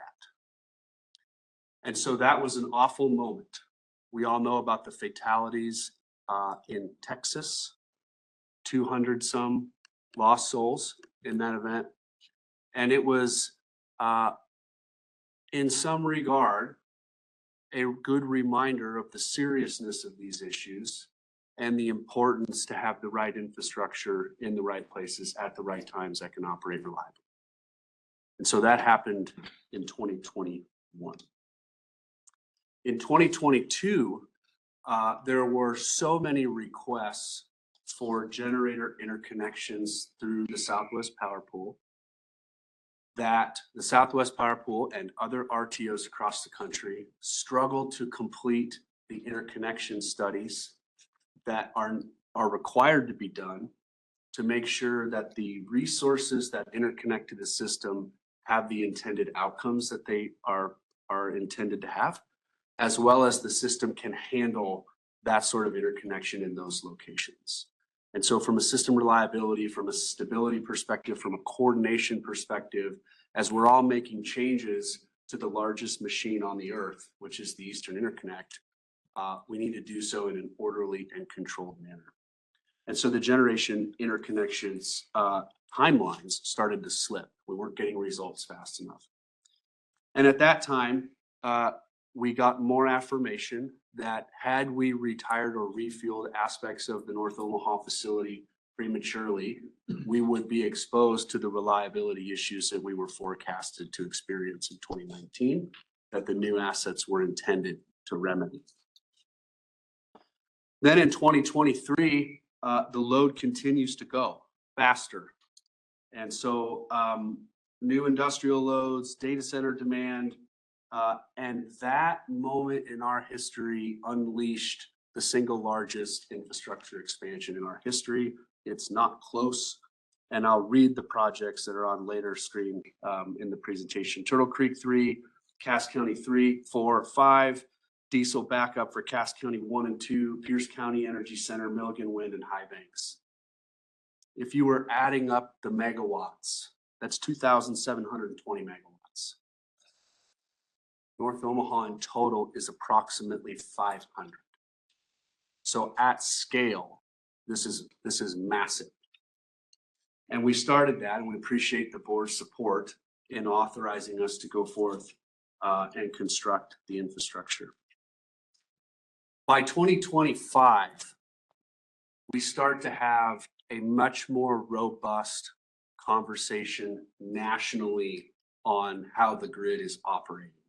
And is it operating the way it had operated in historical times? That conversation nationally was, I'll say, captured well by SPP's product that they called our generational challenge. And I want to cite from the generational challenge as far as building infrastructure that's required to serve customers sufficiently and fast enough. Quote, our risks will increase exponentially if we don't take steps to address our generational challenge, end quote. And as a part of that conversation, we had a noticeable increase in the planning reserve margins. And the planning reserve margin on a practical level is a safety margin. And it's the amount of available electricity you have to have above your forecasted load. Because we know that when you have high velocity mechanical equipment, you get failures. And so we have a safety margin. And so the requirement from the RTO to make sure that we had sufficient predictable supply was we're going to have more equipment to ensure that that happens. And while that is exceptionally difficult on load responsible entities like OPPD, OPPD is a load responsible entity, we're on the hook, and we know that. It's our job to serve the load. It's very difficult to deal with a steep increase in the planning reserve margin because it takes a lot of infrastructure. And we'll spend more time later kind of walking through the chronology of the PRM increases. It was actually multiple increases at different times. And so this is kind of a short 11-year overview of what's been going on at the facility, what's been going on around us. I do want to make a brief closing comment that all of the years and the situations that are called out on this slide are a little bit unique to those years. The common denominator here is change throughout the 11 years, a change in load, a change in resource adequacy requirements or system safety margin, a change in the regulatory space. All of this is change, operating experience change. A lot of this has been moving as we've gone down the road, to be super candid. If we can, let's go to the next slide. As we made the decisions that we made on that last slide through that brief 11-year overview, we're subject to this regulatory hierarchy. And so this is a bit of alphabet soup, and I apologize for that, but I'll just kind of talk to these entities and create hopefully some level playing field on the types of regulatory scrutiny that we're subjected to. And I'm going to start in the bottom right. That's OPPD. Many of us are familiar with that. We serve customers. That's what we do. If you move up, you see a box that's SPP, the Southwest Power Pool. The Southwest Power Pool is really managing how markets operate and the transmission footprint throughout the now 17-state region. As Mr. Lang illuminated, it used to be previously 14, but with the expansion, it's 17. And so SPP is kind of managing this broader footprint. They play an important coordination role, reliability role, and that's been very good. SPP has a little bit of a dotted line up to NERC, the North American Electric Reliability Corporation. They do what their title suggests. They establish reliability standards, and there are robust reliability standards in and throughout the electric industry. The MRO to the left of the Southwest Power Pool is the enforcement arm of NERC. So if you have a NERC violation, you get a lot of interaction with the MRO. That is not a good thing. You don't want to have enforcement from NERC, and thankfully we have a long history of avoiding that. But the MRO is really the enforcement arm of NERC. Above those entities is FERC. And FERC is an independent regulatory agency that really regulates the electric and gas industry in the country. They approve what we would call our tariffs, which are really in large part the market rules for how the electric, gas, and marketplace will operate. They settle disputes, and they act in a judicial capacity in the event they need to settle disagreements between entities.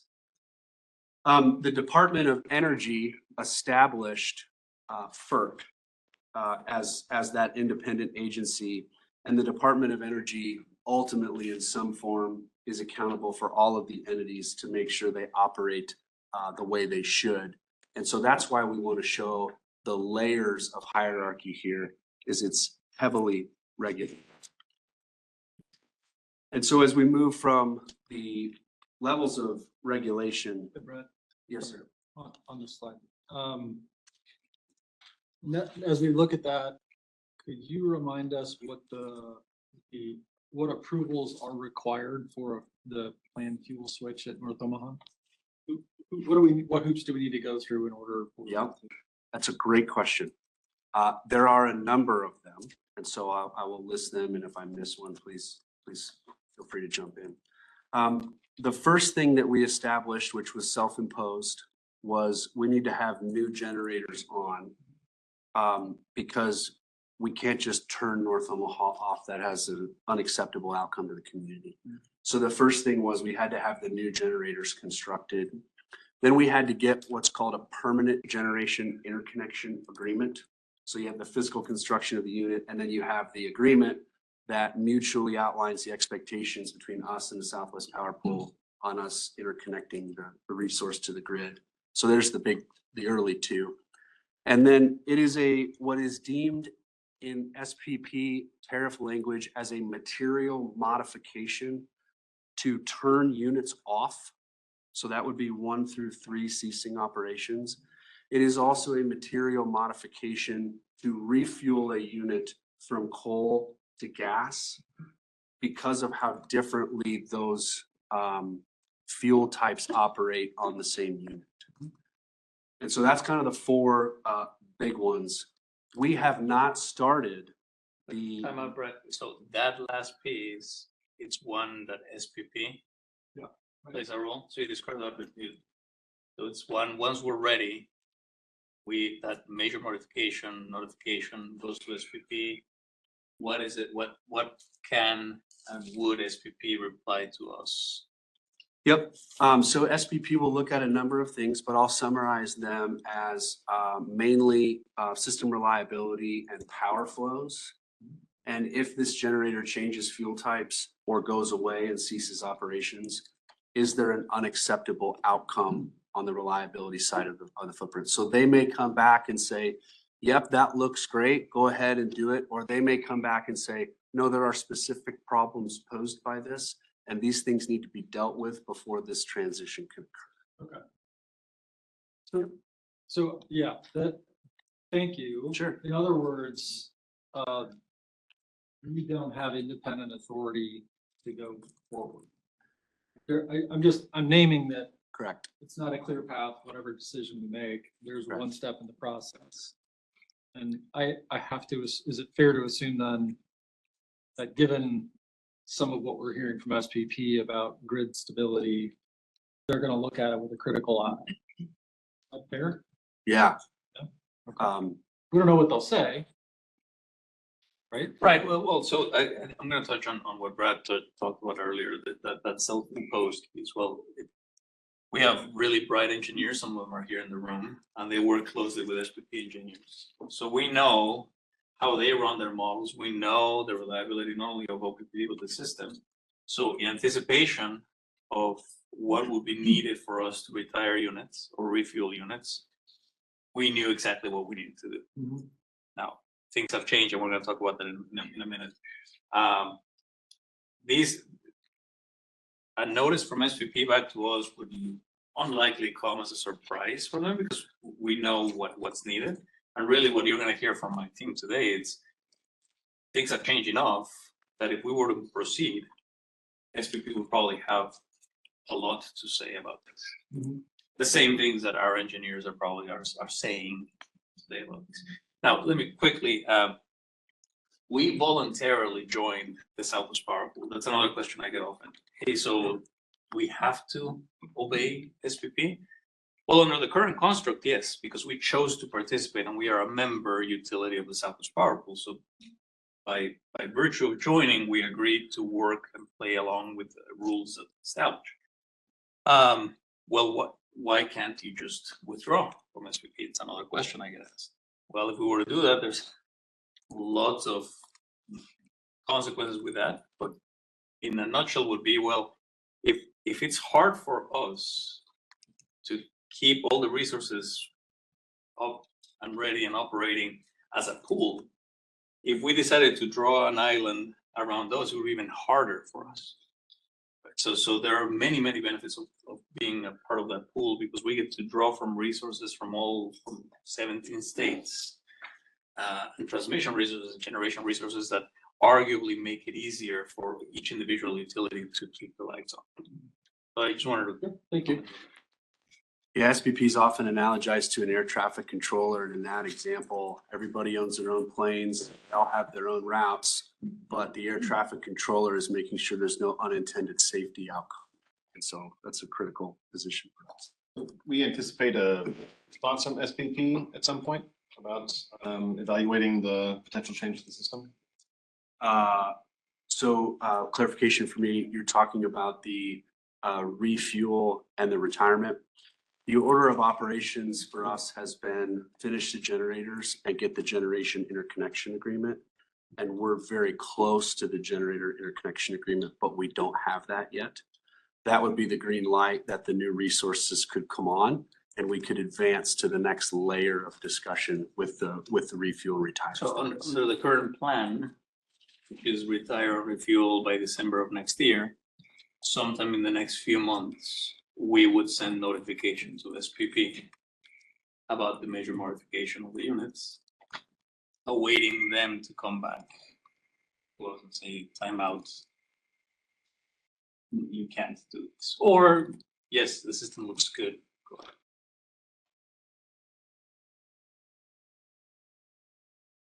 Okay. Not hearing any more questions. We'll transition to Troy here and we can talk about some rapidly changing grid dynamics. While Troy's making his way to the speaker's podium, we haven't planned a break in this presentation. So if you need to get up and go and come back. All right. Well, Brad hit on some of the things that I'm going to talk about here, but just at a high level, just to make sure folks understand, Brad's group plans the grid. They look out in forward space. They have models. My group constructs, operates, and maintains those units and work together very closely. We share what's going on in operational space with how they plan. And so I'm gonna kind of take a step back here and I'm gonna make a statement about the U.S. power grid, which aligns very close to what Brad said. I'll step down for 2 slides here on the regional aspects of what we're seeing in the Southwest Power Pool. And then I'll focus in on something a little more local to some of the issues that we're having here in the Omaha area, and then kind of talk through the monumental list of things that we're doing to try to work through those challenges. I would also like to point out the regulators, whether it's NERC or the Southwest Power Pool or some of the RTOs in the United States, are becoming very vocal about their concerns of the state of the system. I think this slide here with the graphic kind of helps articulate it, specifically focused on the Southwest Power Pool. But if you look at the graphic that's on the right side of the screen, you can see dates from 2016 to 2025. And then you see bars that step up over time at a pretty fast rate. And what those are counts of communications from the Southwest Power Pool of concerns or risks that they see on the grid for any certain year. Hardly any in 2016 through 18, ramped up to nearly 30, a little over 30 in 2024. 25 is looking very similar. What that signals to the grid is, hey, there's a lot of things going on. More than 30 of these in a given year. Utilities have to take extra steps during these times. We have to change sometimes our maintenance programs, things of that nature, maintenance timing. But it's really an indication of the health of the grid. As this thing goes up, that's an indication that the Southwest Power Pool is becoming more concerned about how strong the grid is, how healthy the grid is in these particular instances. And just to highlight for those who aren't familiar with the Southwest Power Pool, I know we talked about the number of states, but we're talking about an area from Canada down to North Texas and from Colorado to Iowa and that kind of span. And you'll see a visual of that coming up in a couple of different slides. I kind of think about this a little bit like my blood pressure. Rising numbers are not good, probably means I need to take some action. This type of information coming from the RTO is very, very similar, where it's kind of a predictor of risk. And this is probably related to your blood pressure. While you're here, I'll comment on something Relatively quick, but very, very important. This is concerning. The Southwest Power Pool just yesterday released their winter 2025-2026 reliability forecast. And they do this every year. They look at, hey, what's coming ahead of us, load coming in here really, really soon in the winter, what resources we have, what temperatures are we expecting, what conditions we expect.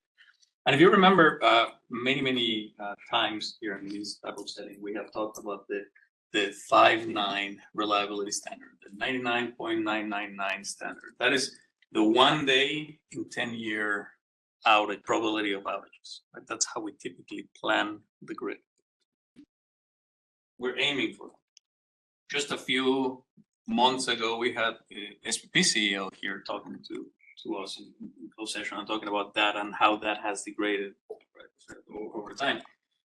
The report from yesterday says that anticipating the current load, peak load, so no growth in load peak, there is only a 97% probability of us having enough resources to keep power on. Going from 99.999 to 97 may not sound big to the average person. That is enormous for us. That means that there's a 3% chance of the pool not having enough resources to keep the power on. 3% chance in the winter. Our winter here is scheduled to last 88 days. That's 2.5 days of probability of us not having power this coming winter. Right? And that has continued. Last year was 98.5. This year was 97. So that, and this was released yesterday, that really speaks to the number and the frequency of alerts, of resource advisories, conservative operations that we're seeing on the grid. This is very closely related to the new requirements, and we're going to talk about that later. Yep. Next few slides.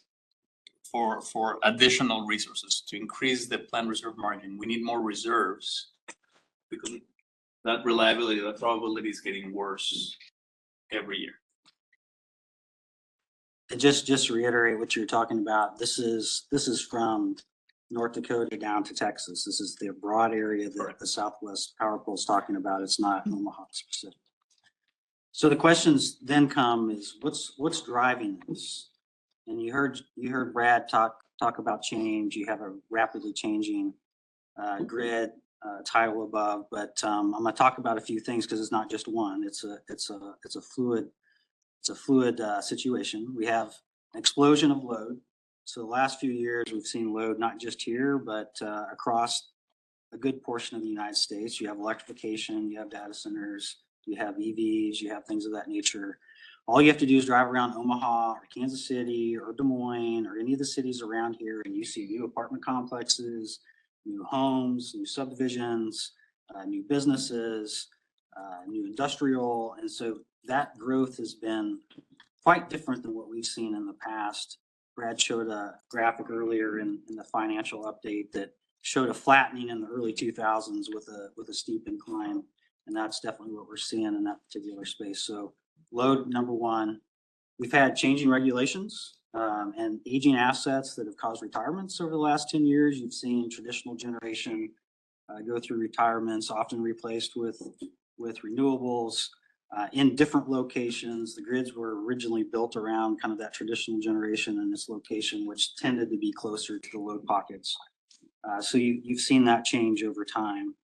The timeline to build new infrastructure is basically doubled, whether it's transmission or generation. So for you to be able to fix something that's significant, like the items that I'm going to go through here in a few slides, you've moved from 3 to 5 years to 5 to 7 in many cases to complete the infrastructure that may be needed for that.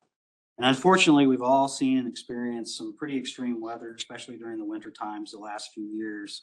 We've had, outages and things of that nature on the grid, and those obviously have taken place during times when it's really cold or really hot and not optimal from that standpoint. It's amazing the amount of change that we've seen from that, including freezing rivers in the winter, the last couple of winters, which were kind of unheard of before. We all saw firsthand what happened with Winter Storm Uri in 2021. Brad mentioned that was a huge turning point due to the significant impacts to not just infrastructure that was, damaged throughout southern SPP and then to Texas, but the loss of lives that we saw in Texas in that space. So I would say that this is a good call to making sure that as we think about infrastructure, we take the time we need to really think about the risks associated with it. We don't have the margin for error that the grid had maybe 10 years ago when there was a lot of excess on the grid. So we need to be very thoughtful in that particular space. This next slide, if you want to go ahead and transition, is kind of continues this conversation here. It's a regional view of the Southwest Power Pool. And specifically speaking, you see some dark spots on the system starting to emerge. And so what the Southwest Power Pool has done is created a list of areas that have the most risk from a power flow standpoint, not being able to move electrons in and out of region to ensure the reliability that is needed. And so why does that matter? I think we heard about this earlier kind of with the voltage, but similar to the artery system in our body, you need to have this transmission available to move the electron from different locations. So the location and volume of transmission, as well as where your generation is, matters in this case. And I want to highlight again, like there are several states up here, not just Nebraska, not just eastern Nebraska, but you see northern Texas, you see Oklahoma, Kansas, Missouri. You're starting to see things pop up in Minnesota and South Dakotas. So there's some limitations on the grid. The Southwest Power Pool is starting to give directions for utilities to build a lot of infrastructure from a transmission standpoint to try to stitch this together. Some of you probably remember just a handful of years ago, there was new transmission built to the southern part of our footprint down to Kansas City because there were constraints. That capacity of that line, those lines have become taken since then. And so there's less capacity in this space. One thing I will highlight here is just 2 years ago, Southeast Nebraska didn't make this list. We weren't highlighted. So a lot has changed in a period of just 2 years, which kind of goes to the fact that things are changing pretty quickly in this space. And I think planners and utilities and infrastructure is very difficult to get in with this kind of speed. And it's the physics that's causing this. It's not enough generation in the right locations and not enough transmission, as I kind of mentioned earlier. We'll go through some of the things that we're doing here locally. All of our generation is extremely important when trying to navigate these constraints that we see on here. So generation on the right side of the constraint allows us to kind of push back and reduce some of the loading that we see on the transmission lines. Loading on the transmission lines have to be limited because if it gets too high, they burn up and fall to the ground. That is never a good thing for us to be in that particular state. So my operations folks don't necessarily look at what is the fuel type and things of that nature. They look at the assets, the generation, as tools. Tools to push back on the system where they need to push back, tools that help with voltage and support and all those kind of things that you need, frequency regulation, things of that you need to keep the system in a solid state and avoid the potential for blackouts, which is not something that we ever want to see as a utility. Obviously, we've seen some rolling blackouts. We don't want to be in that space. And so paying close attention to this is super important because all these assets, including North Omaha, allows us to manage this congestion in a very important and meaningful way. The next slide is an actual visual of constraints or the system in kind of a non-constrained aspect on the left, the blue, and on a very constrained aspect on the right. And these are from SPP. It's kind of real-time operations. So you really want power to be able to flow pretty evenly throughout the footprint. That's how you get the best outcome. That's how you make sure that all the electrons get to where they need to be, which is showing up in the blue side. The hot colors that you see on the right, the oranges, the reds, those brighter colors are a signal to the market that there is not enough generation currently on the grid. And this is a snapshot of time.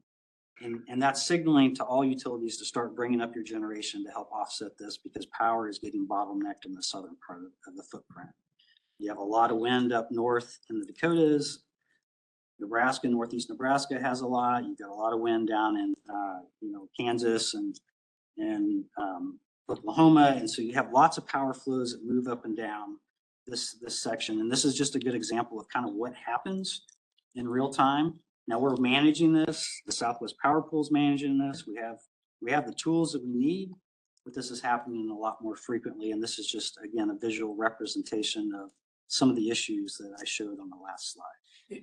If I may, on this one, I've engaged in many conversations with my peers, with board members of Southwest Power Pool and others, where I've talked about how for decades we've designed these markets to optimize our resources, collected our pool resources. But all of that has been done under the assumption that there are always electrons available in the grid. So it's a matter of pricing, right? Incentivizing generators enough with a higher price to turn on generation, and disincentivizing others to turn off generation. Like on that graph, when you see that purple, that's negative prices. It's basically telling people in that area, stop generating because our transmission lines are full. But what's interesting here, and I think this is a paradigm that all of us in the industry are shifting to.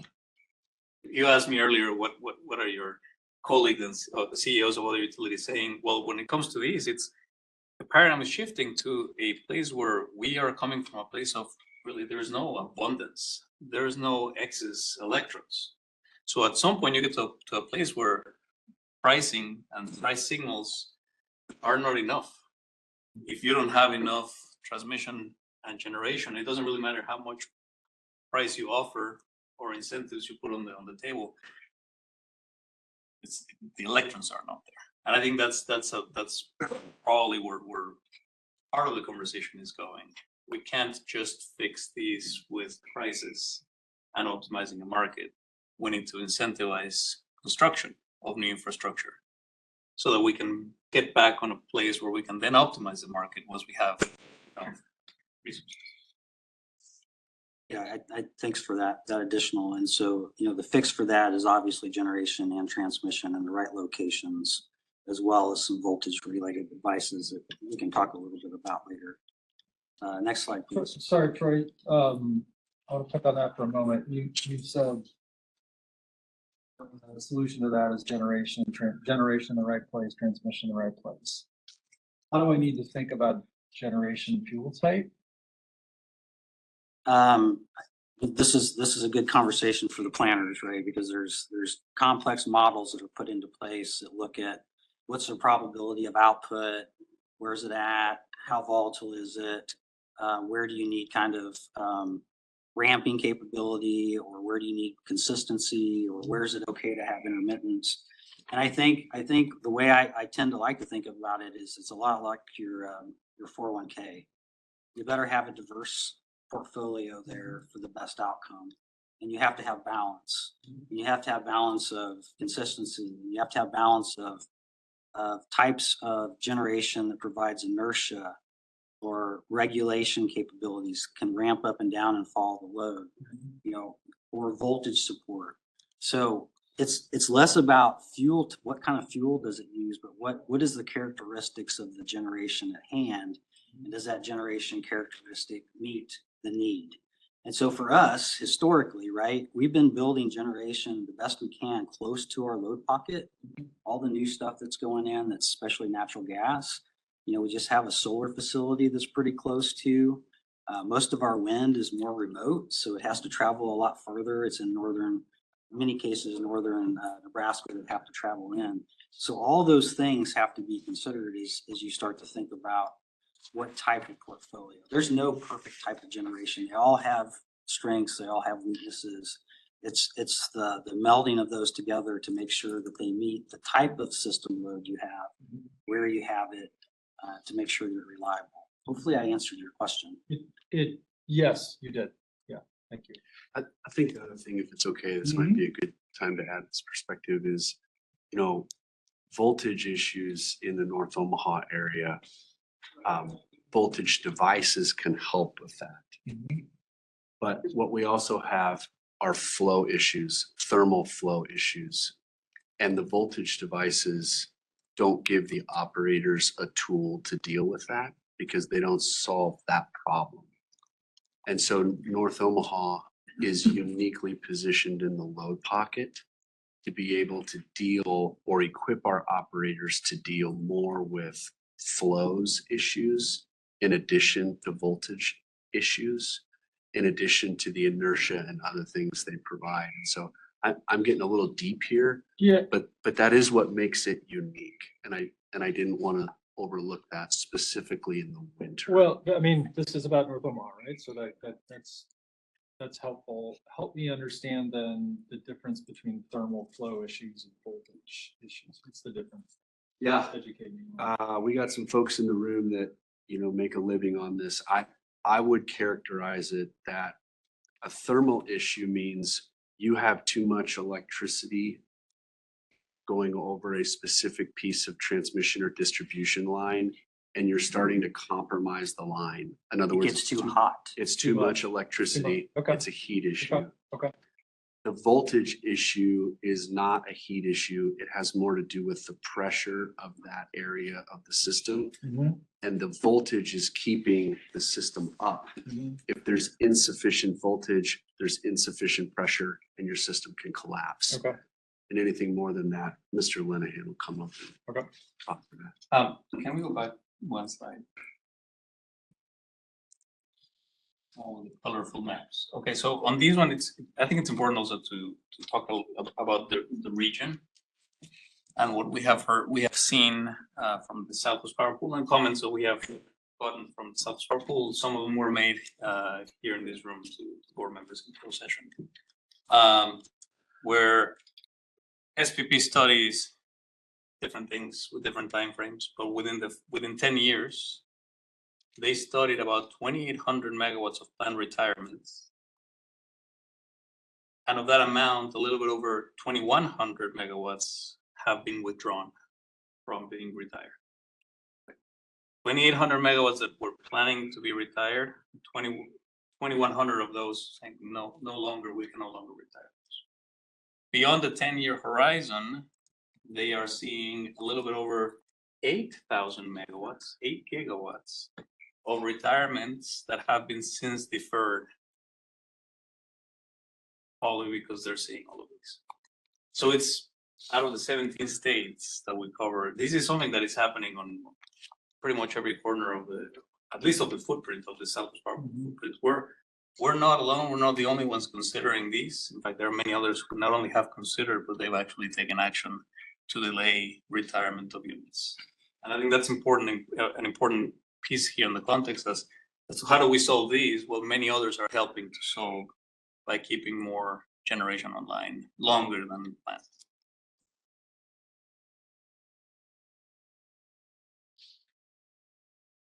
All right, good. Backup one. There you go.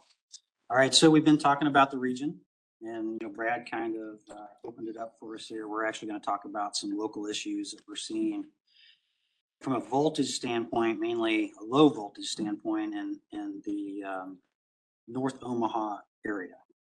And so what's interesting about this is we've seen a 300% increase in the number of these low voltage events over the course of just the last few years. Interestingly, that's at the same time that, we're starting to see the SPP talk about the broader flow issues that are taking place on the greater bulk electric system. So probably some causation in there between the two, but we're seeing this 300% increase now. Now we're managing it.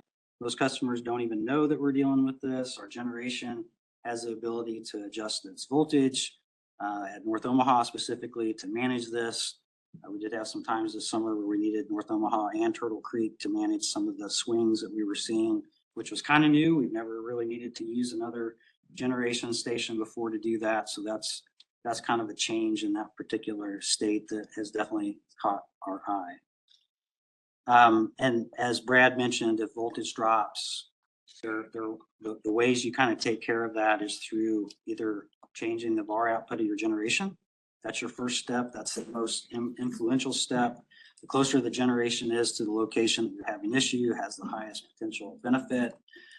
After that, you can ask the Southwest Power Pool to see if they have the ability to reconfigure the system. So take some lines out, put some lines in, things of that nature. Sometimes that can help. Your third choice is you start to curtail customers in the region that's having the voltage issue to reset it. So those are kind of the three steps you take as a utility to address something like this, which obviously we don't want to get to the last step. That's the last step we ever want to get to. I will go over here in just a bit several utilities that have been dealing with this over the past few years, but that is top of mind for us and not a space that we definitely want to be in. So would these be similar to a rolling blackout, just these will be localized in these particular circuits? Yeah, unlike what we saw in 2021, which was the entire Southwest Power Pool footprint taking turns. This would be specific to the circuits in the North Omaha area that we would have to address. So very, very localized. Something down in Bellevue is not necessarily going to help something that's in this area from the voltage. So the circuits we're seeing here in and around North Omaha Station are the most significant low voltage events in our system? Yes. Those are the ones that our teams are dealing the most with. We are starting to see some in the south rural at the very bottom of our service territory, that we'll need to address, but these are the ones that cause the most concern. I had a similar question. Good question, Eric.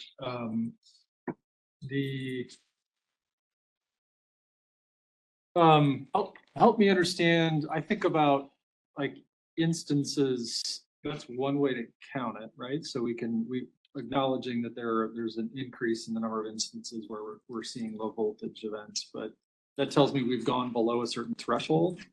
Yeah. It doesn't tell me how close we are to a place where we've got to start curtailing. How close are we getting with some of these to build? So historically, we've not been that close. And as I mentioned, we had to use a second plant this summer, a new Turtle Creek plant, because we couldn't take care of it all with the units we're running. So the margin that we would have before is starting to deteriorate. This is what I'd say. We were able to manage it very well with those two facilities, but it's a step change from where. And so you start to take North Omaha out of the mix. Now I don't have a pretty large plant very close to the voltage issue to manage through some of these excursions. Okay, that's helpful. And tell me if I'm wrong here. Is it accurate to say that it's difficult, if not impossible, to know? I'm just imagining an equation where we say, okay, we take that load off, and the frequency with which the voltage goes lower is X, right? Like I'm trying to understand the forecast as opposed to the history behind us in these two scenarios. It's very difficult to forecast what voltage is going to look like because tell me what the load in all the surrounding states are going to do. Tell me what transmission's out. Tell me what distribution's out. What generations there, not there, what the variable resources are doing. So all that matters when it comes to voltage. And so that's not really something. Now Brad's team can run models that give you indications of, hey, yeah, we're getting close to some concerns. But they don't prescribe exactly what you would expect under multiple different scenarios with the voltage. So for us, it's like, again, when we had excess margin, we were able to take care of this all very easily with North Omaha. Then when you had Turtle Creek coming and Standing Bear coming in the future, you're like, okay, we got plenty more. We were surprised to see that we needed a second asset this summer to meet the needs. The modeling that we're describing then, sounds like it's difficult, if not impossible to do. It's not something that we would do as part of our integrated system planning. It's not something that SPP would do as part of their study. So SPP would not necessarily address this. Brad, keep me honest if that's the case. But the ISP should look at, okay, what's the state of the system? We know this is an issue. What are the different potential fixes above and beyond generation? You know, are there capacitors? Are there other things that we can solve one problem with? As a reminder, Brad mentioned there are a few problems we're trying to solve, right? It's the thermal piece, the voltage piece, the stability piece. And so there's only a certain combination of things that actually address those. Some of these things are specific to the voltage level. So as an example, if you have a distribution circuit that's 13.8, and let's just say for discussion purposes, that's the voltage 13.8. And there's 10 customers on there, and one customer wants to interconnect. So the teams will do a study, they'll look at the circuit, and they'll say that interconnecting customer creates an exceedance efficiency. And we have to rebuild the circuit, for lack of a better term, to get that customer energized. So that is a low voltage situation on the distribution system that's relatively isolated. What Troy is talking about here are higher voltage network segments that are more susceptible to having issues when you have voltage or flow challenges on the 161 and 345. And that is a much harder state of system to study because there are so many dynamics at that voltage level that your velocity and the movement of some of these attributes are so diverse that you just can't get a clean look at it like you could low voltage isolated on a distribution circuit. Can I dig in just a little bit? Because one of my questions is around power factor. Do we have any customers on these circuits that have an unusually low power factor that could be causing this problem? I would call for aid with that. Here's what I think, and you all can, and Tim might be able to reinforce this. We have requirements for customers to stay within a certain band. I think that probably came from our planning group over time to make sure that customers are staying within a band so that they don't drag the rest of the system down with them. So there are those contractual obligations, I believe, with our customers. I'll actually defer to Janae if you have a quick answer on, I would have to do some research. We have power factor requirements. I'm trying to answer this accurately. For distribution, we want to keep it above 85%, where we have a tariff language in our rates where they need to pay for not running efficiently. And I'm gonna phone you for the. Yeah, I probably want to make a couple points now since I have the back. You want to stand up and come to the. Yeah, Dan Lenahan, Senior Director, Integrated System Planning. So my group is the planning and modeling for our transmission and distribution grid and resource planning as well. So our group looks at forecasts for our system and tries to plan it out the best we can based on the information we can. A couple points I'm going to make. Transmission grid planning, which looks at voltage and thermal capacity of the system, is heavily regulated by the federal government. I think there was a slide earlier in here that talked about that. The way we plan the system is ensuring we are in alignment with those federal mandated requirements for planning the grid. SPP follows those same things. We do our local assessment studies based on the best information we know. SPP does their studies on the region-wide basis based on the best information they know. Based on all the studies we've done, we have seen voltage trend lower on our system based on load growth and other factors, but we haven't seen it been breached below the threshold. If it were breached in our planning models below a threshold, action would be required to be taken. So what we're talking about here is the planning models aren't doing a great job of catching what's going on in real-time operations.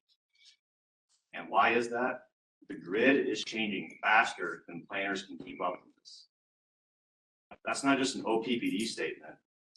If you looked up, just Google top risks to grid reliability in the country, our federal grid reliability regulator, NERC, said the biggest risk is the grid is changing so fast, the planners can't keep up with it from their modeling.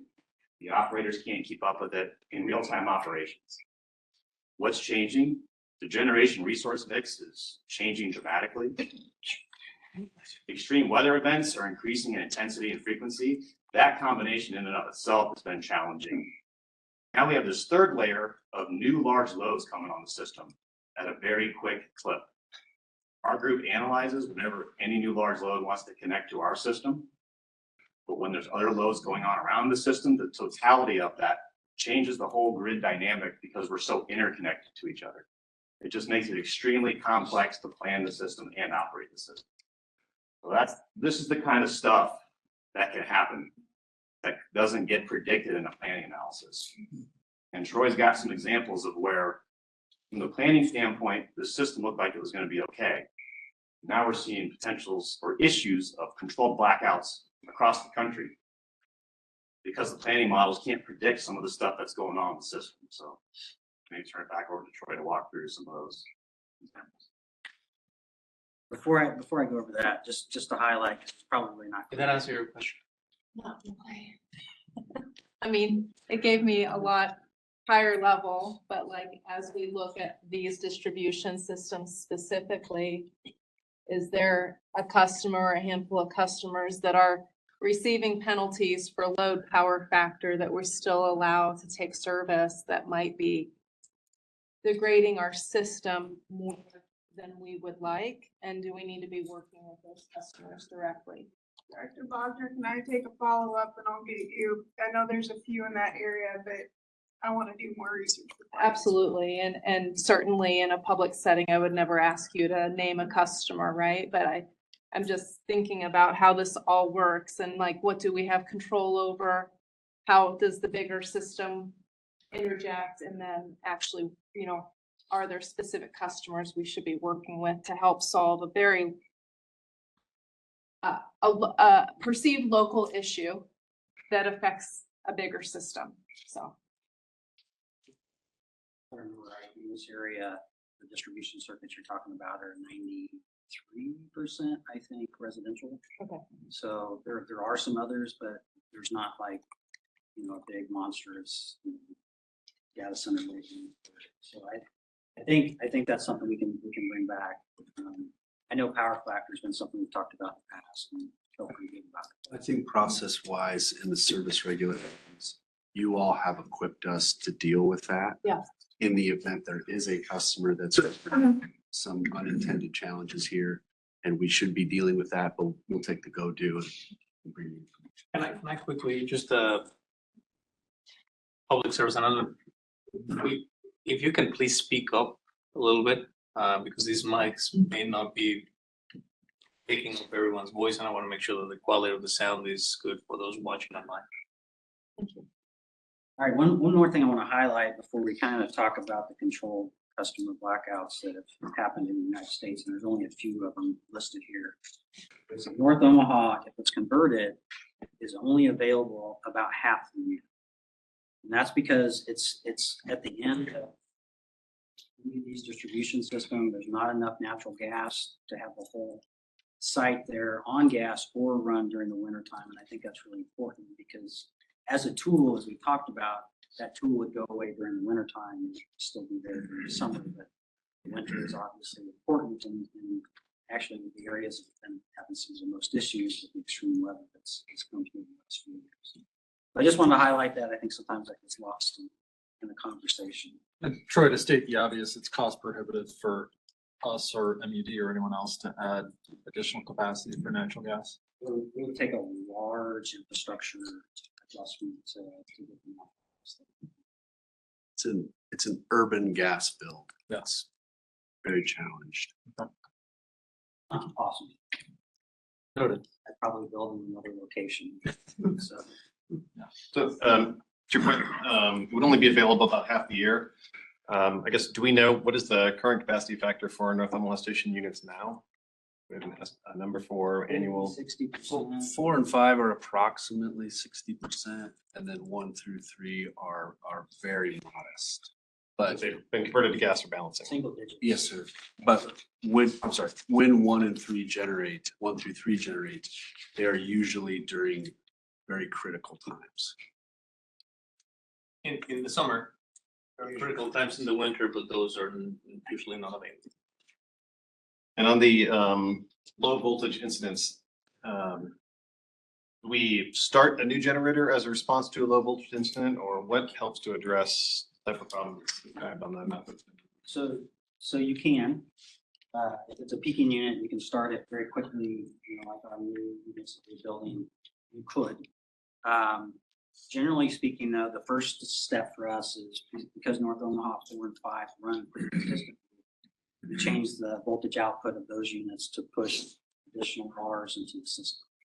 So that's your first line of defense. If those units want to get something else, just as a reminder, units 1 through 3 in the current state take about 24 hours to start. So if you have a voltage issue, which a lot of times is in real-time operations, you wouldn't have the time to start those units and get them up to where they need to be. So you in the past, we've had to plan a little further ahead, make sure we had some margin, maybe start one of those North Omaha units a day early because we aren't sure. But that's the kind of situation. Yeah, that's how we manage it. But they essentially have to already be running in order to provide the additional VARs to give voltage support. Yes, they have to be online. Yeah. Dan had mentioned that we've seen some events. So obviously we saw an issue here in Nebraska, February 21. We had the polar vortex during 2022, and this isn't on the slide yet, but because we kind of ran out of room. North Carolina, Kentucky, South Carolina, Tennessee all had to move through rolling blackouts because of not enough capacity and transmission available during the Elliott winter event. And just this year in 2025, New Orleans, Baltimore, and Wyoming had these localized events where they had to cut customers off. So our industry as a whole needs to take action, right? This is a clear example of how things are trending, how the grid as a whole has degraded from what it used to be, and that the industry needs substantial infrastructure in place and good federal policy. I'll just toss that in for good luck, because you need to have consistency in policy and permitting and things of that nature for utilities to build these long-term assets. Now, what we're doing about all this is the next slide, and this has all obviously kept Brad and the finance team very busy trying to figure out how to pay for all this stuff. But we're in a time period of unprecedented action and construction. Our capital budgets for construction of generation and transmission are well above anything we've seen in the past, because we're trying to solve some of the problems that were identified on earlier slides. And so for major 345 and 161 transmission projects, we are adding and upgrading transmission. It's about the equivalent between driving from here to Kearney. And that's just in the strip that you're seeing here. So close to 200 miles. There's another 200 miles of transmission that's on the plan that doesn't necessarily affect this piece of it, but it's really important because it's replacing infrastructure, it's adding additional capacity. It's not directly in this little segment. And this segment is that seam that we were talking about earlier that sometimes has some thermal limitations that we're trying to work through. Basically, OPPD's 10-year build out of transmission is equivalent to a 40-year normal plan for us. So we're taking what we normally do over 40 years, squishing it into 10 to try to work through all of this. As you can imagine, there's a lot of work in place there. Some of these transmission items have been put in service. We have some coming up the next few years. And then the big infrastructure that kind of runs across the eastern side Nebraska, we would expect to be in service sometime around 2032 or 33. We'll have to procure some things to know the exact time frame, but pretty substantial in that space. So this is like the major artery that runs in and out of Omaha. This is the major artery, all the way down to Kansas City, all the way up to northern Nebraska. So it's super important for us to strengthen this location. And additionally, if you look down below, by 2029, we will have essentially doubled our generation portfolio. You see natural gas in there, you see a lot of wind and solar and battery. So we're adding generation about as quickly as we possibly can. At the same time, we're adding a lot of new transmission. It's not just us, our neighbors are starting down this path. We're a little early compared to most of the surrounding neighbors, but you start to hear, I think Javier mentioned it earlier, all those utilities that are around us are starting the same type of journey, and we'll continue it with us. The Southwest Power Pool has recently identified a lot of new transmission, especially in kind of that southern footprint, with an expectation of even more in the north in the future. So it's something that's going to take all the utilities in Southwest Power Pool to work through and resolve, and it's going to take the time that we need to do it. But I'm telling you, we are busier now doing this than we ever have in the past. And the infrastructure, volume, and speed is pretty amazing, and not without challenge, obviously. So as most of the board members is aware.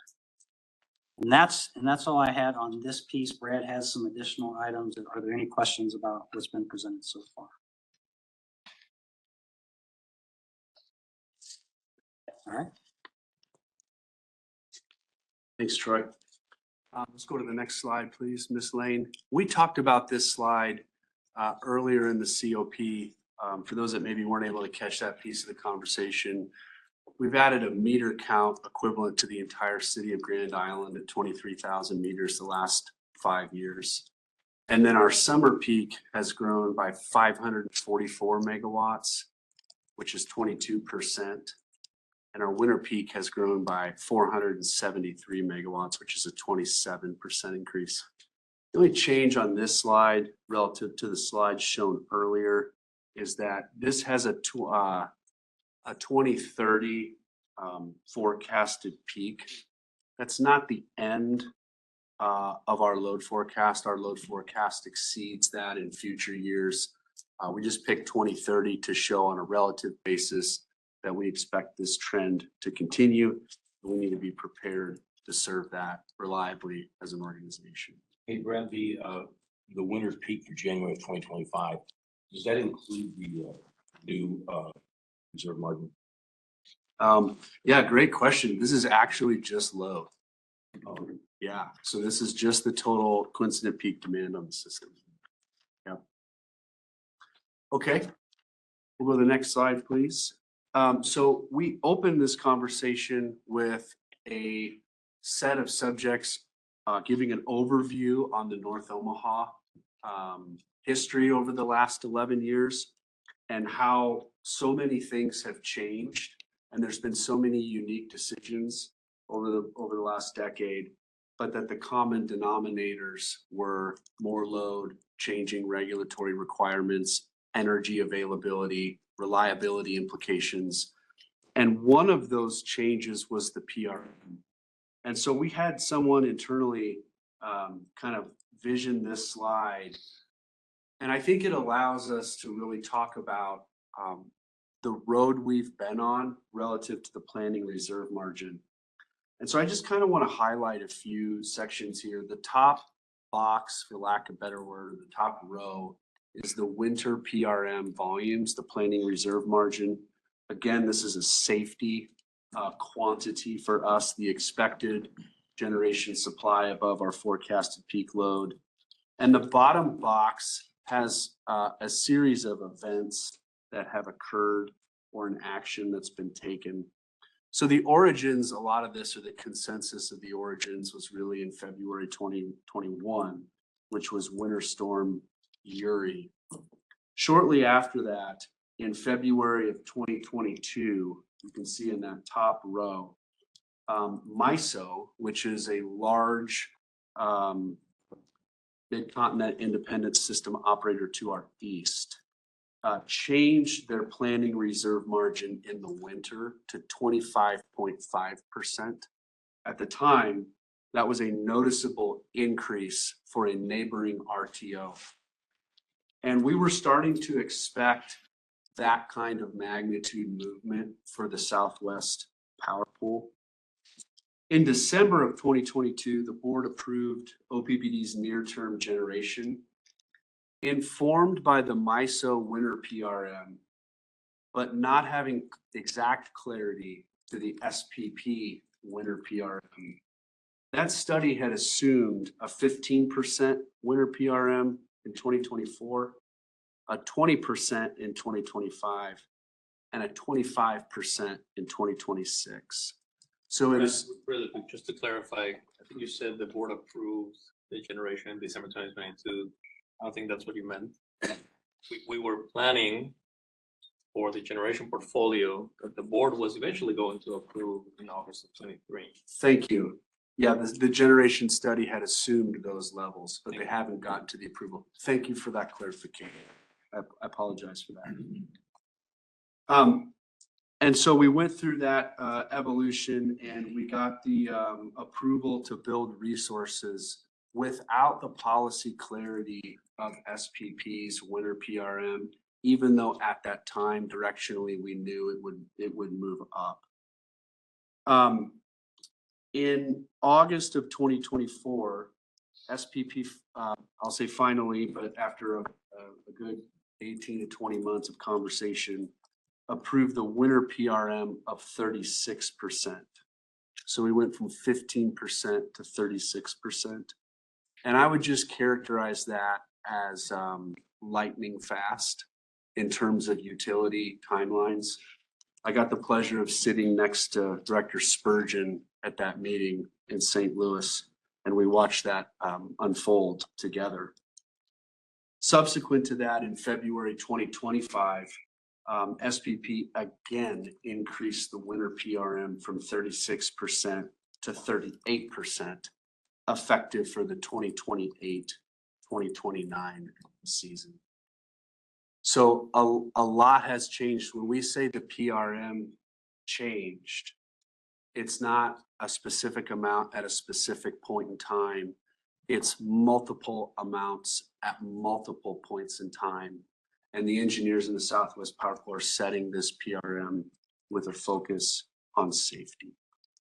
So a couple of things, and I think it's important to pause here for a minute. We've been paying attention, and things have changed really, really fast.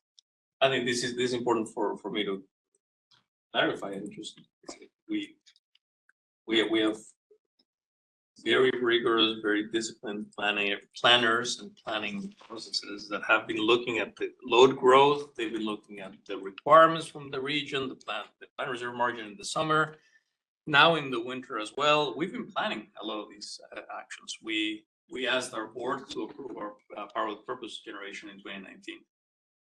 Part of that was to allow for new load to grow. And another big part of that was to allow us to convert and refuel North Omaha Station. You can see the fast pace of change. We started hearing about, hey, by the way, SPP is now going to establish a winter season, which we didn't have an enforceable winter PRM. We started to hear of that in the 2022 timeframe. And then we also started hearing that, hey, by the way, it may be between 20 and 25% at some point in time, that PRM in the winter. Okay. At that time, in the 2022-2023 timeframe, we were already planning for another round of approvals for more generation resources because load continued to grow. This is the generation that Brad described earlier as monumental, the largest request we've had of our board, and that's about 2.5 gigawatts of new generation, and most of that is already in motion. And just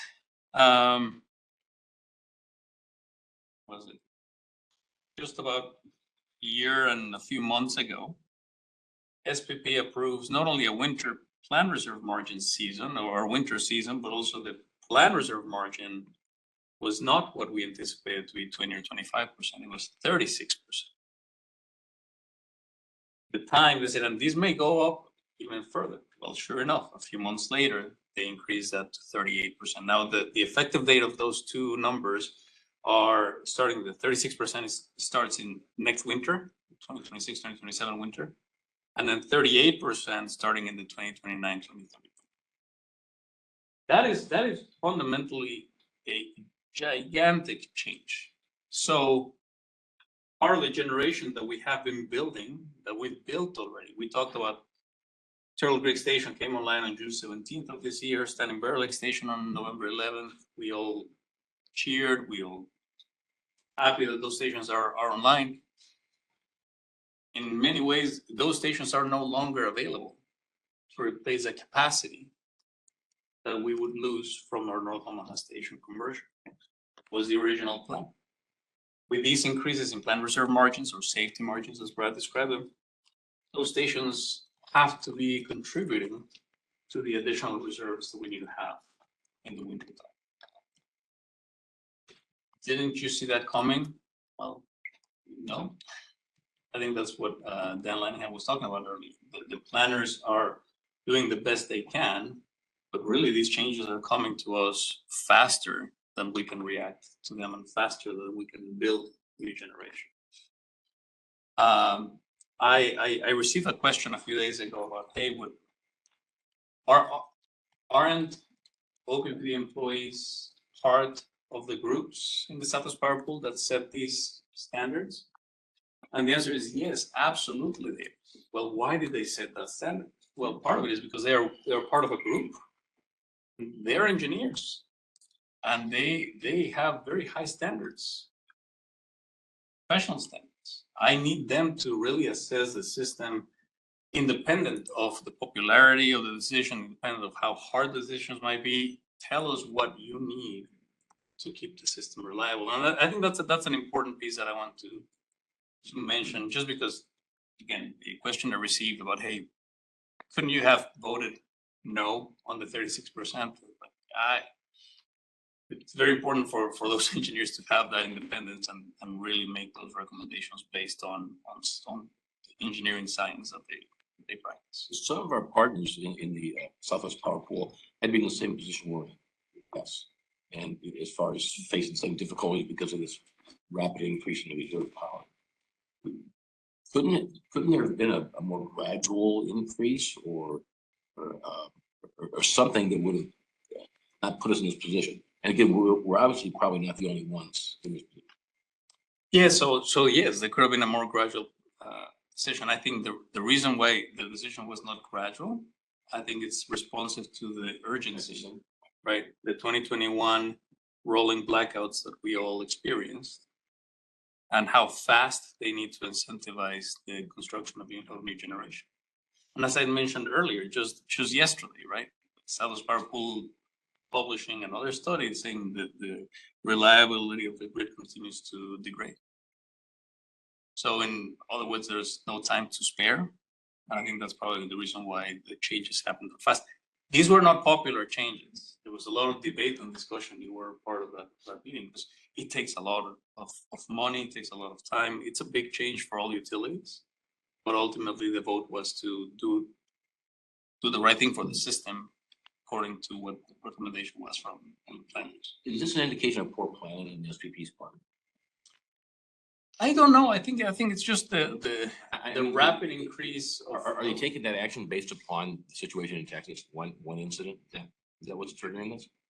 No, remember, so what happened in Texas didn't only happen in Texas. It happened to us. New Orleans and it happened to us, right? On February 15 of 2021, we had rolling blackouts.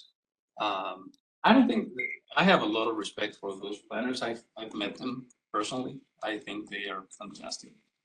We have our own planners here, and I think they have some of the best, brightest planners. I think what happens here is the load is changing so fast, and a lot of the planned retirements have to change so that we can keep the lights on. And I think this is important here. We haven't even talked about the summer months. We're talking about the winter months, and the conditions in the winter months also have deteriorated.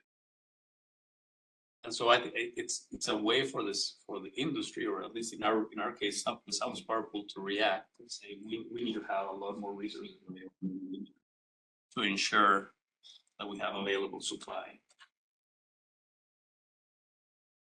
Add to you, Director Kavanaugh, you make some great points, but we're talking about the electric utility, you know, but you have a gas utilities, and you also have water. They're all going through the same thing with the weather changes that we've seen.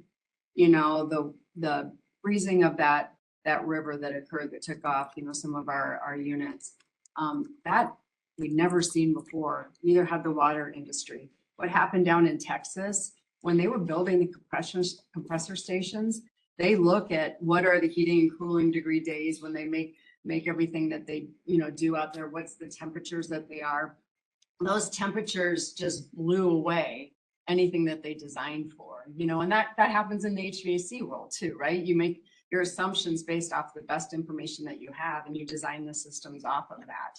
And so, you know, the engineers that are looking at that, they're looking at the health, the well-being, and the safety of the public all the time. And so as those design, you know, I don't know how many times we've heard use the word unprecedented, right? You know, floods, you know, straight line winds, all of these different things.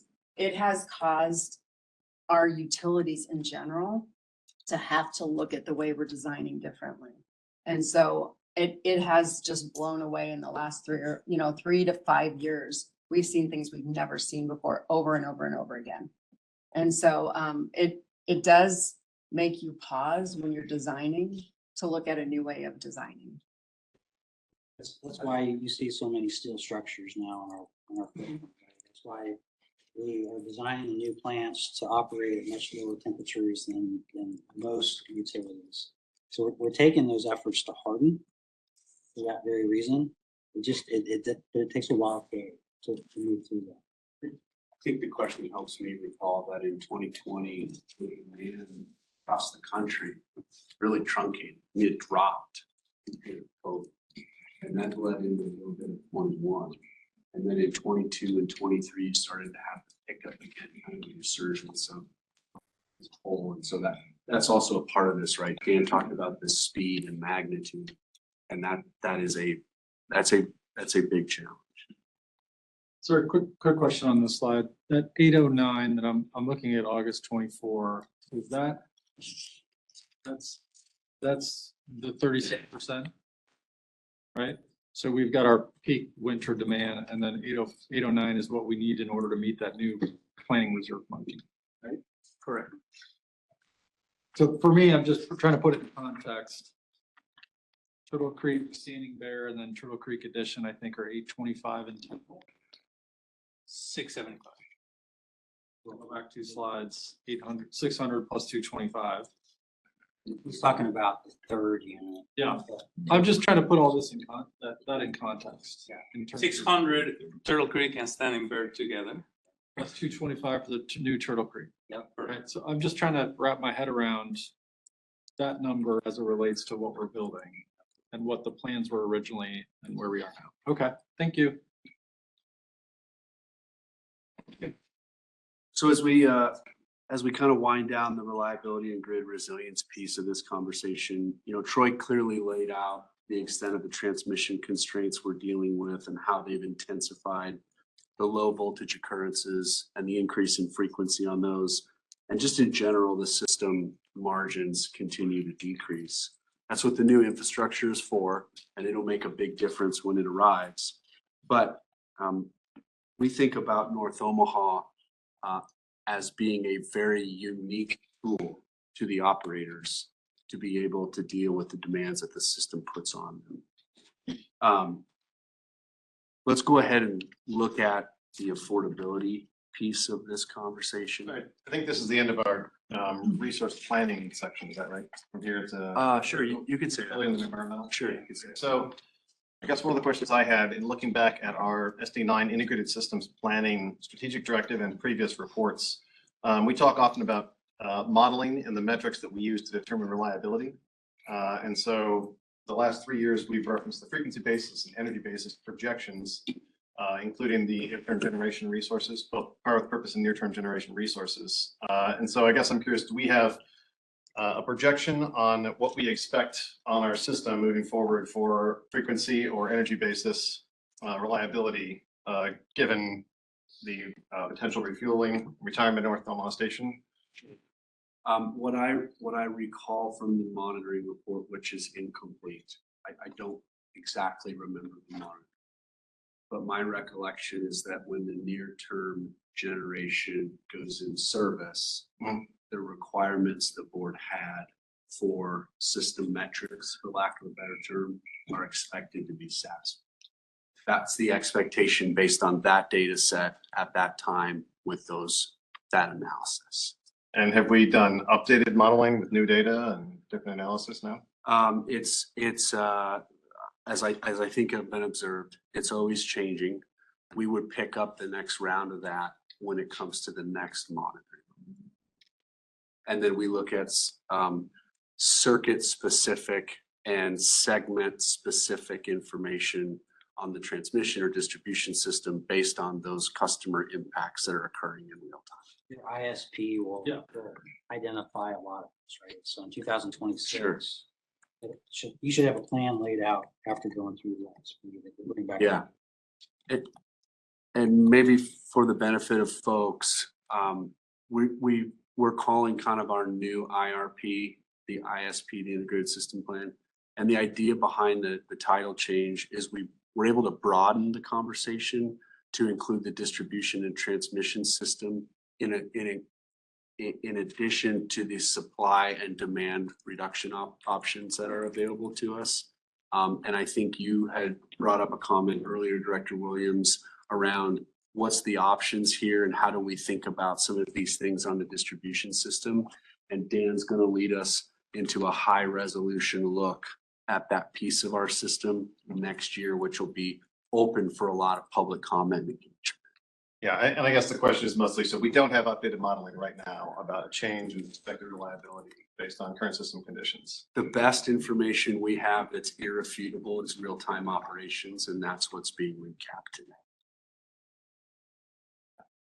What our operators are seeing in real time, they're capturing it and they're shifting it over to the planning group for them to think about for their modeling and kind of next steps. So there's a feedback group that goes between those groups. Very similar with SPP. There's a feedback loop that goes from OPPD to Southwest Power Pool as they're planning the broader system to help make sure that we are modeling that it's as good of a model as it could possibly be and captures as much potential as it can be. So just to level set, this was in systems, but I've got the timeline for the ISP pulled up. The initial results completed and presented will be in August of 26. So just so that we're all aware of the timeline is there. But, There'll be a number of outreach events in advance of that. Yeah. Yes, sir. Yep. Yeah, I just wanted to hang the hat on like outcomes. Okay. Of it. Yep. Okay, not hearing any more questions.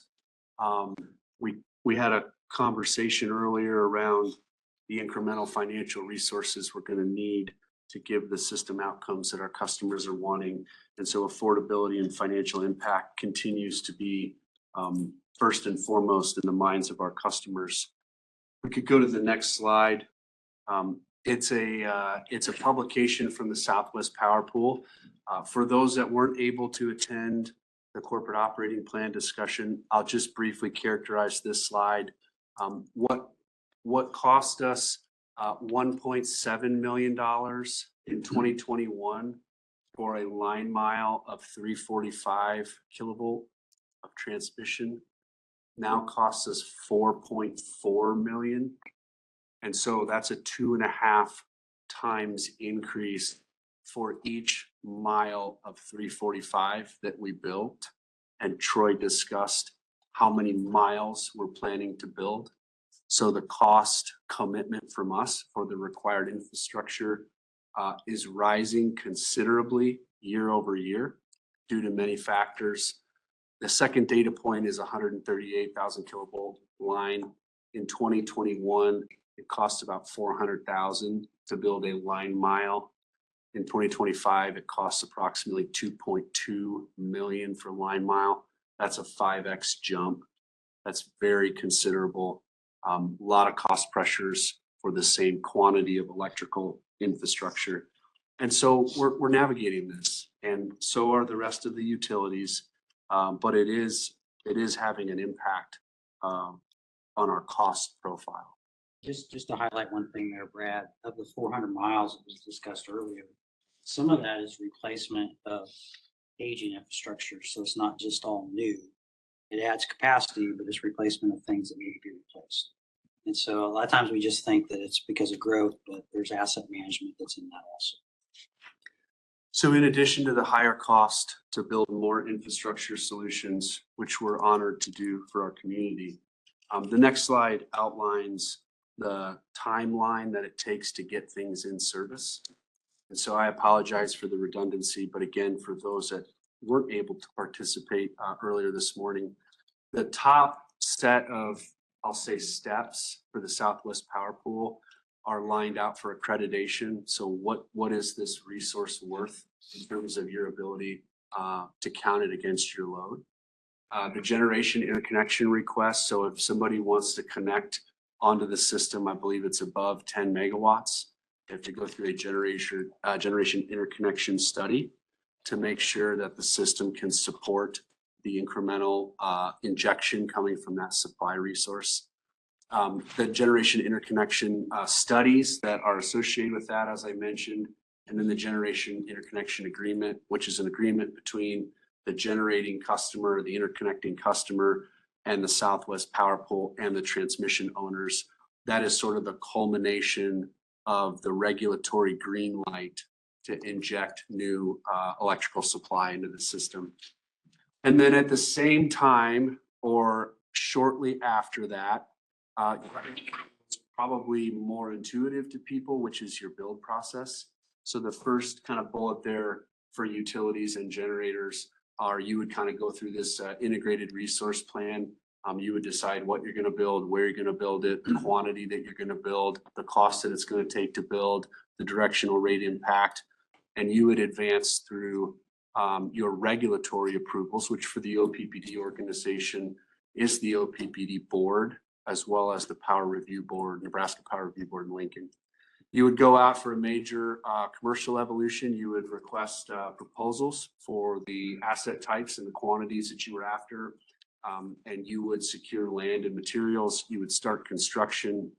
And then ultimately, when that asset goes commercial operations, you would start injecting into the system, assuming your generation interconnection status was satisfactory. I think it's important to also talk about secure land and materials. Brad, you talked about the construction piece. Earlier this afternoon, we received reports from our team about all the natural gas generation construction that's happening and the solar construction that's happening. And I think it's important for us to pause here for a little bit because there are many challenges in terms of timing and costs. But I would be remiss if I didn't talk about securing land, in this case, planning and zoning approvals for us to build renewable generation. That has been an enormous challenge that is setting Nebraska back by years. And I didn't want to leave this slide without saying that.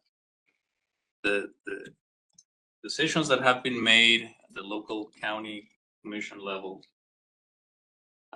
establishing setbacks that are impossible to work with, have resulted in a significant delay of us being able to bring in new electrons into the system.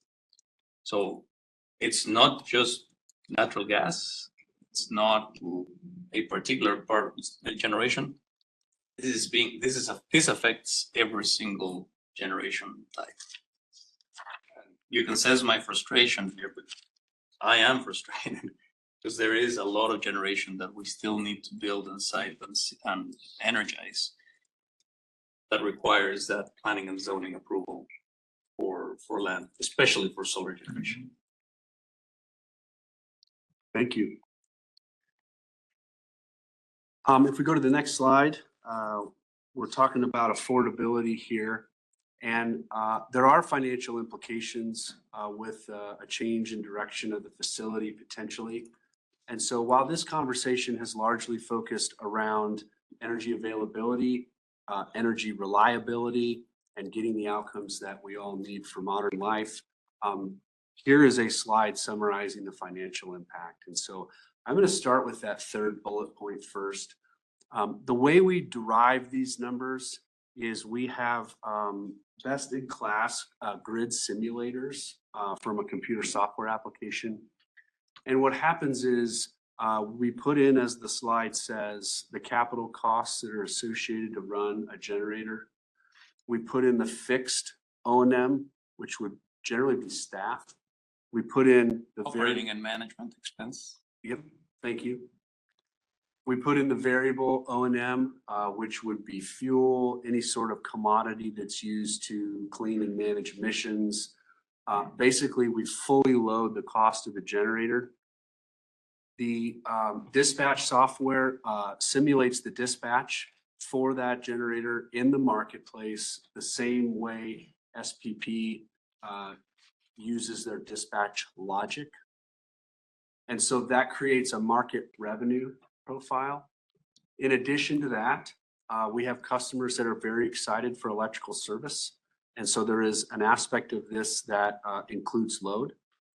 And depending on the duration of a potential facility extension, it yields two different orders of magnitude. The first one is a hypothetical, at this point, 5-year extension, which would lower the net operating cost of the portfolio by $36 million in terms of net present value. And the second one is a longer duration, just so we understand kind of the difference between maybe a shorter versus a longer. And that's I'm going to approximate $440 million of net present value savings for customers. If the natural question at this point is, what does that mean in terms of rates? And so it depends on what occurs in the marketplace for that year that the facility is potentially running. But we would estimate the annual rate increase to be approximately 1 to 3% favorable. So that would be 1 to 3% lower rates than would otherwise occur, dependent upon the accuracy of some of those inputs. This is something that we do for integrated resource plans. It's something we do every year to derive budgets, both for fuel and for net power costs. And so this is a muscle, just like the budgeting process that is mature. We continue to invest in it and make improvements. But this is something we do fairly frequently, is analyze these types of things. Hey, Brad, why is year 6 through 15 so much higher than the first 5 years? Is that anticipated? Yeah. Maintenance? It's a great question. In the event the facility is extended, there is a fair amount of capital that will go into the facility to ensure reliable operations. The longer you run the asset based on a constant amount of capital, it will extract the value of your capital investment more the longer you run it. The other piece of this, as I mentioned, is there's a load aspect for this. So if you intend to run the facility a little bit longer, it allows more load to come on, while the rest of those resources that we're pursuing, that Troy went over, the 200 miles of transmission and the approximate 2,500 megawatts of new supply, can come into service. And so it's really driven on duration of run relative to how much value you're getting out of the CapEx that you have to invest, as well as the load. So the financial information that we see on screen, it's broken down into several different categories. Do we have numbers attributed to each of those categories? O&M, production cost, market revenue, retail revenue? We do have numbers. Some of these inputs are competitively sensitive, and so we try to review that with the board in the appropriate environment. I hope that helps. Maybe I missed your question. We have provided that information directly to board members. I think that's important for the public to know. And we've gone through quite a bit of detail, a lot more detail than what's presented in here. I think your question is, can we make that available to the public? Yeah. And I think there might be some sensitivity, but I think we can look into how can we aggregate some of these numbers and potentially make them available to the public without compromising competitively sensitive information. Yeah, and I guess by extension, can you share information about the assumptions that went into the financial breakdown? We're talking about market revenue, retail revenue. We talked earlier about the capacity factor of the current units and the way they've operated in the past. What do we assume about operational status moving forward over 5 to 15-year periods? Yeah. So the primary inputs for this were derived from the latest fact set that we had available. And so we have a number of providers that promulgate natural gas prices. We have a weighting mechanism that projects the forward gas prices. We have a mechanism that projects power prices. We know the FOM and VOM of our assets and the CapEx that's going to be required. And so those are kind of the types of things that go into it. Anything more than that, we've kind of discussed in the other setting with board members. And so I hope that's helpful. Sorry, maybe I missed that. Was that included in one of the presentations? It's diligent under, we have a book called Strategic Risk, Resource Adequacy. The one page breakdown slide? No, it's a little bit. Okay, I'll look, input this. Okay, great. Thank you. I will look back for that additional slide.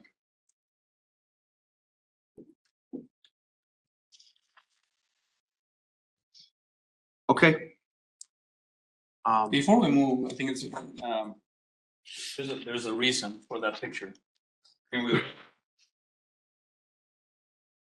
We have been working hard to complete the conversion of the station on time, as scheduled, December of 2026. I think it's important for us to also talk about, you can see here work that was done a couple of years ago and into last year, installing a boiler on the engine room. This was important, and it would be necessary if all the units, units 1 through 3 would not be online, and then units 4 and 5 would be on gas, which means that they would be offline during the winter. To prevent the engine room from freezing, we needed to install a boiler, an electrical boiler.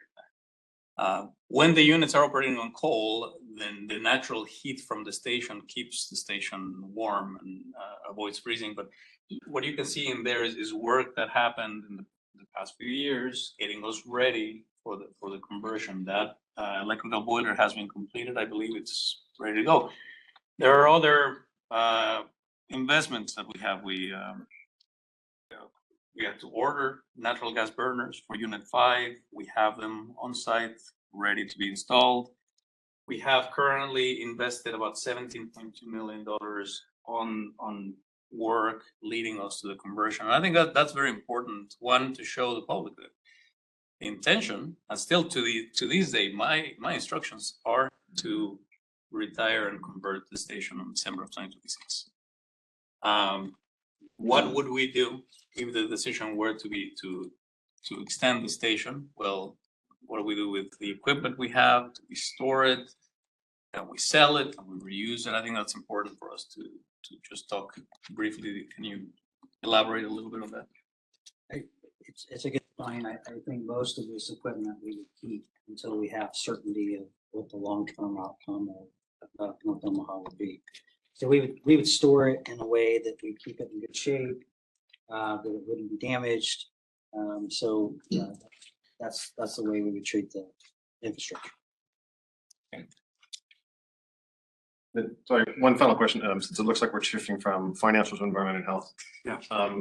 In cases where we have decisions of significant magnitude, like $440 million, we often seek external expert opinions, and we have external help on resource modeling for our ISP. Do we have any external review of the financial information that could be provided to board members to help us verify that we know the information we've received is accurate and best available?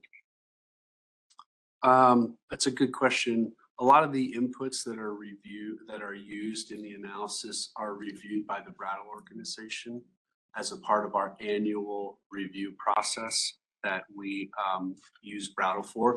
But I don't think all of them would have been. We had estimates from the engineers in terms of how much capital would need to be invested from those folks that know the station the best. And so aspects of it were and aspects of it weren't. We did not submit it to anybody for external review, primarily for the reasons I shared, which is this is something that we commonly do that we feel very comfortable doing. So. Excellent. Sure. Kind of wrapping up the affordability and mitigating steeper rate increase conversation before Cliff comes up. We've talked about how rates are increasing both at OPPD and across the country. We've identified that customers still continue to be very sensitive to the bill. And we understand that and we want to keep that front of mind. If we convert North Omaha Station, we'll be more exposed to market price of power. And the way that moves is what we'll wear as far as implications financially to us. We must balance this idea of environmental goals with affordability, with reliability for all of our customer owners here in the service territory. And again, any sort of potential extension for North Omaha Station in its current state would generally provide 1% to 3% of rate relief, depending on the quantity of years and what occurs in that year. Just some concluding thoughts. Turn it over to Cliff Fleener, my colleague on the executive. Thank you.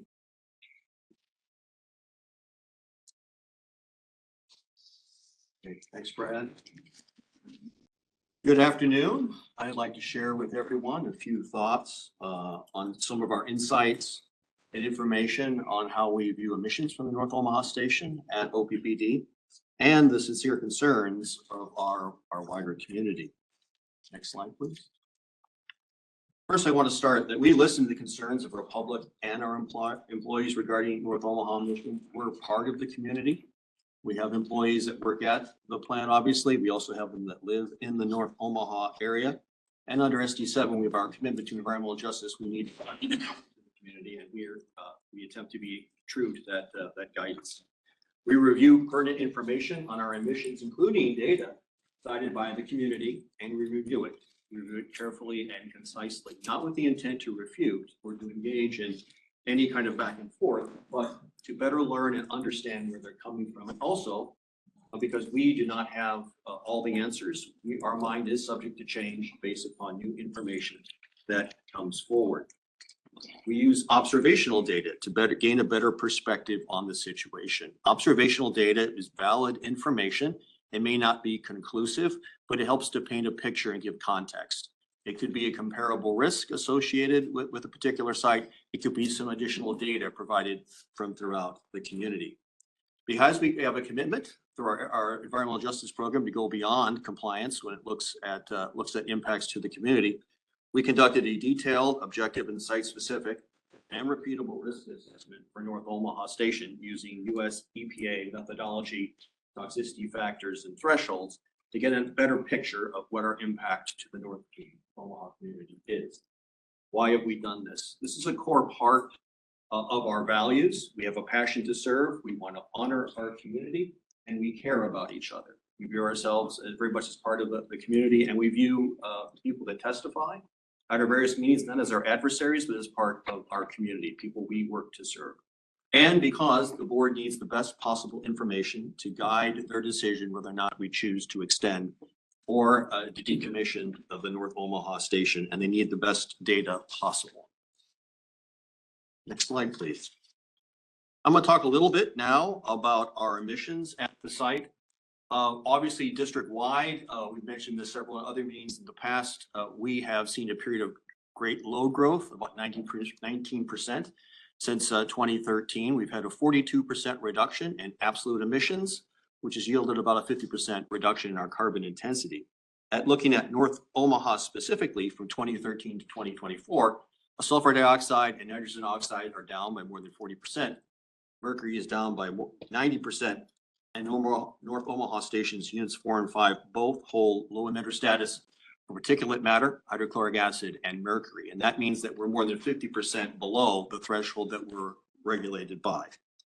Now, to be sure, if we continue to keep the North Omaha station running, we will continue to see emissions at a higher level. We expect to see 1.6 million tons in CO2, additional CO2 that would have been removed if we decommissioned the site going forward until the transition could be complete. And that is about the amount of CO2 that we currently observe at the station. So there's no change in the capacity of the station. We wouldn't be doing anything different than we do today. So this is what we estimate the station emits today. Yeah. Extended forward into the future. Over a year. Yes. Oh, into the future. It was very hard to predict, but I didn't want to put a bar. I went out 10 years that was flat. It's not accurate, but we're 1.6 million fewer tons would be emitted if we transitioned. This is a very important point, and I want to just pause here because so far we've been talking about risks of converting the station. We talked about reliability and resilience and affordability topics. We're going to talk about availability of power for customers. But there's another side of the coin, and this is on SD7. We do have an interim metric that says by 2027, the North Omaha station is going to reduce carbon emissions by 3.5 million tons. So not converting the station affects that goal. That's why this decision is not as straightforward as it would seem. There's obviously that environmental. Sounds obvious, but I think it's important for us to talk about that. There are pros on both sides of the equation, and it's going to be up to board members to decide how do you evaluate pros and risks on each one.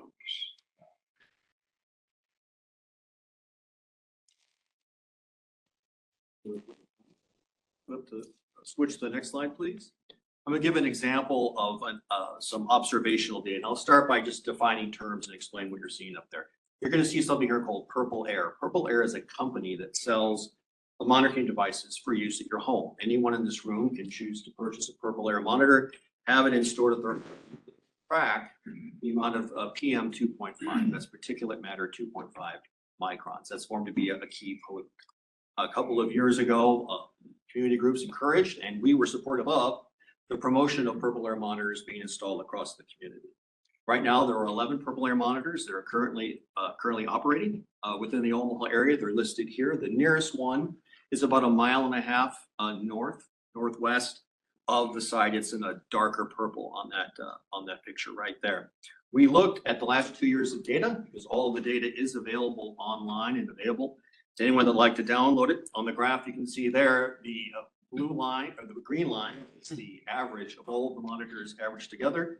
The blue line is the monitor in Florence. What we find is that there is no significant difference between the North Omaha, the site, or excuse me, the purple monitor closest to the North Omaha facility and the other monitors throughout the community. It's actually slightly less, but we're being conservative, assuming that it's no different substantially. The two purple bars you see on the bottom just reflect when we've had some Canadian wildfires impact on the site. You can see how it elevates. When you really dig into the data, you can see surges around 4th of July, unsurprisingly. I think the important here to point out is it's one data point that indicates that at least as far as these meters are concerned, we don't have an excess amount of 2.5 at that meter at 1.5 from the site. Again, is it conclusive? No, but it's an information worth considering as we look at the impacts of the site. Next slide, forward, please. We'll talk a little bit about the human health and economic risk assessment that we have contracted with. We contracted with two firms, EPRI, the Electric Power Research Institute, and AECOM, a global consulting firm. They have a sizable risk assessment group that works out of Massachusetts with a great deal of expertise in these processes. The risk assessment uses tools and methodology developed by EPA to be used in agency decision-making. This type of methodology is used at all Superfund sites in the United States. The US EPA uses the same methodology to develop the effectiveness of their rules. This methodology is used widely internationally, including places like Australia, the EU, and EU member states. The assessments are tiered, well-respected, and repeatable. So you can repeat this data. We did not choose any of the parameters other than to request that the more conservative parameters be used. So all of these requirements, all of the methodologies, all the toxicity factors are effectively dictated by the EPA process. In alignment, as I mentioned before, with our commitment to environmental justice and SD7, we're required to go beyond basic regulatory compliance. We're not required to do this. We decided to do this, and there was some risk. If we had done this and there would have been an exceedance beyond the first tier or a second tier or a third tier, we'd have to do some immediate action and inform the community and potentially regulators as well. The study looks at three components: inhalation, simply straightforward inhalation, multi-pathway risks, and ecological risks. Inhalation is just as it stands, inhalation of pollutants from the site. It looks at cancer risk, and it also looks at acute and chronic exposures. The multi-pathway assessment goes far beyond. It includes inhalation. It also includes air deposition on community gardens, on fish that might be consumed in local lakes, dermal contact, incidental ingestion of soil in the area, and it looks at all organs and all organ pathways from reproductive to pituitary to respiratory. It's very rigorous. They used 2019 data in the assessment. We used 2019 because it was a period of higher capacity emissions. For the North Omaha site, we use conservative terrain and downwash effects. With that, a downwash effect is when you have emissions coming from the stacks, it pushes pollutants closer to the ground, so there's more exposure. We use Quickly on that. So we had data all the way out to last year. In fact, we have data as of yesterday. That information that was shared with this organization, they looked at everything and they said, okay, 2019 is probably the worst year. Let's test that. Exactly. And screen that out. And I think this is important because I have received questions in the past. Well, have you looked into the past? Well, can't look 20 years, but we did look into the past. And in fact, the study selected a date that was 6 years ago. Yep. As a good barometer. So if that one screens out, that means that more recent years would screen out as well. Absolutely. We wanted to be more conservative, and we asked that our risk assessors do just exactly that. We wanted to make sure that we gave all the attention we possibly could to determine if there was any impact. So using the more conservative data, that helps us in that regard. It evaluates contaminants of potential concern. There are 68 of them. They were developed by peer-reviewed science, both by EPA, and we use California EPA toxicity factors in this project. And we assumes exposure. When we compare exposure for cancer rates, it assumes 70-year lifespan. So from birth to 70 years, pretty much continuous exposure to the contaminants in that particular period. So that's also a very conservative aspect of this study. We feel is objective. It uses EPA methodology and tools that are used across the United States on a regular basis. They're trial tested, they're solid, they're repeatable. And of course, we had it done independently. We use site-specific data. We use airport meteorological data, which is an important component. 2020 census tract data to look at the populations when identifying receptors around the plant. And we focused on residential, adult, and child exposures. There's different types of receptors. An industrial worker receptor is a little bit more robust. They assume PPE and other protective equipment. We went with the more vulnerable populations, which is children and families living near the facility. Next slide, please. Now, here are the initial results that we've received. First, I want to talk a little bit about the max cancer risk. The standard that EPA has for health is one additional case in cancer per million people over a 70-year time frame. Our screening level came out at 0.38, which is well below the screening threshold of 1. If you convert that, that means it was one for us, for this site, based on this data, there was one additional cancer case per 2.6 million people. Just to put this into consideration, if you smoke one cigarette, that increases probability of cancer by 1 to 100,000. We look at the chronic hazard index and acute hazard quotient, which looks at exposure for other illnesses besides cancer, asthma, other items, we screened out at 0.07 on the chronic hazard index. And for the acute hazard quotient index, we screened out at 0.002. To put the 0.002 into comparison, someone that would eat fish on a weekly basis that had mercury, typically they score between 0.2 to 0.5 in that category on the same EPA risk thresholds. Higher than what we have here, still protective of human health, but it gives you some perspective.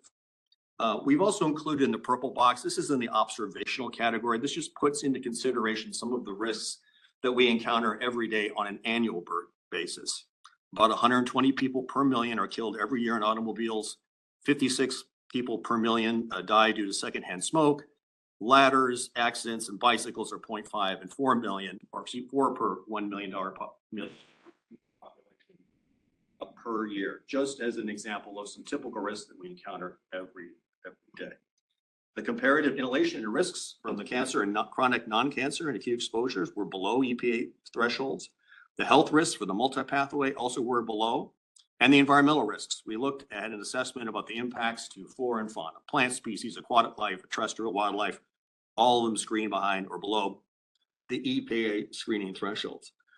Based on this data, North Omaha Stations 4 and 5 did not propose a significant risk to the public or environment as defined public or environment U.S. EPA Protection Agency. And I think it's important that we use the EPA's thresholds for risk.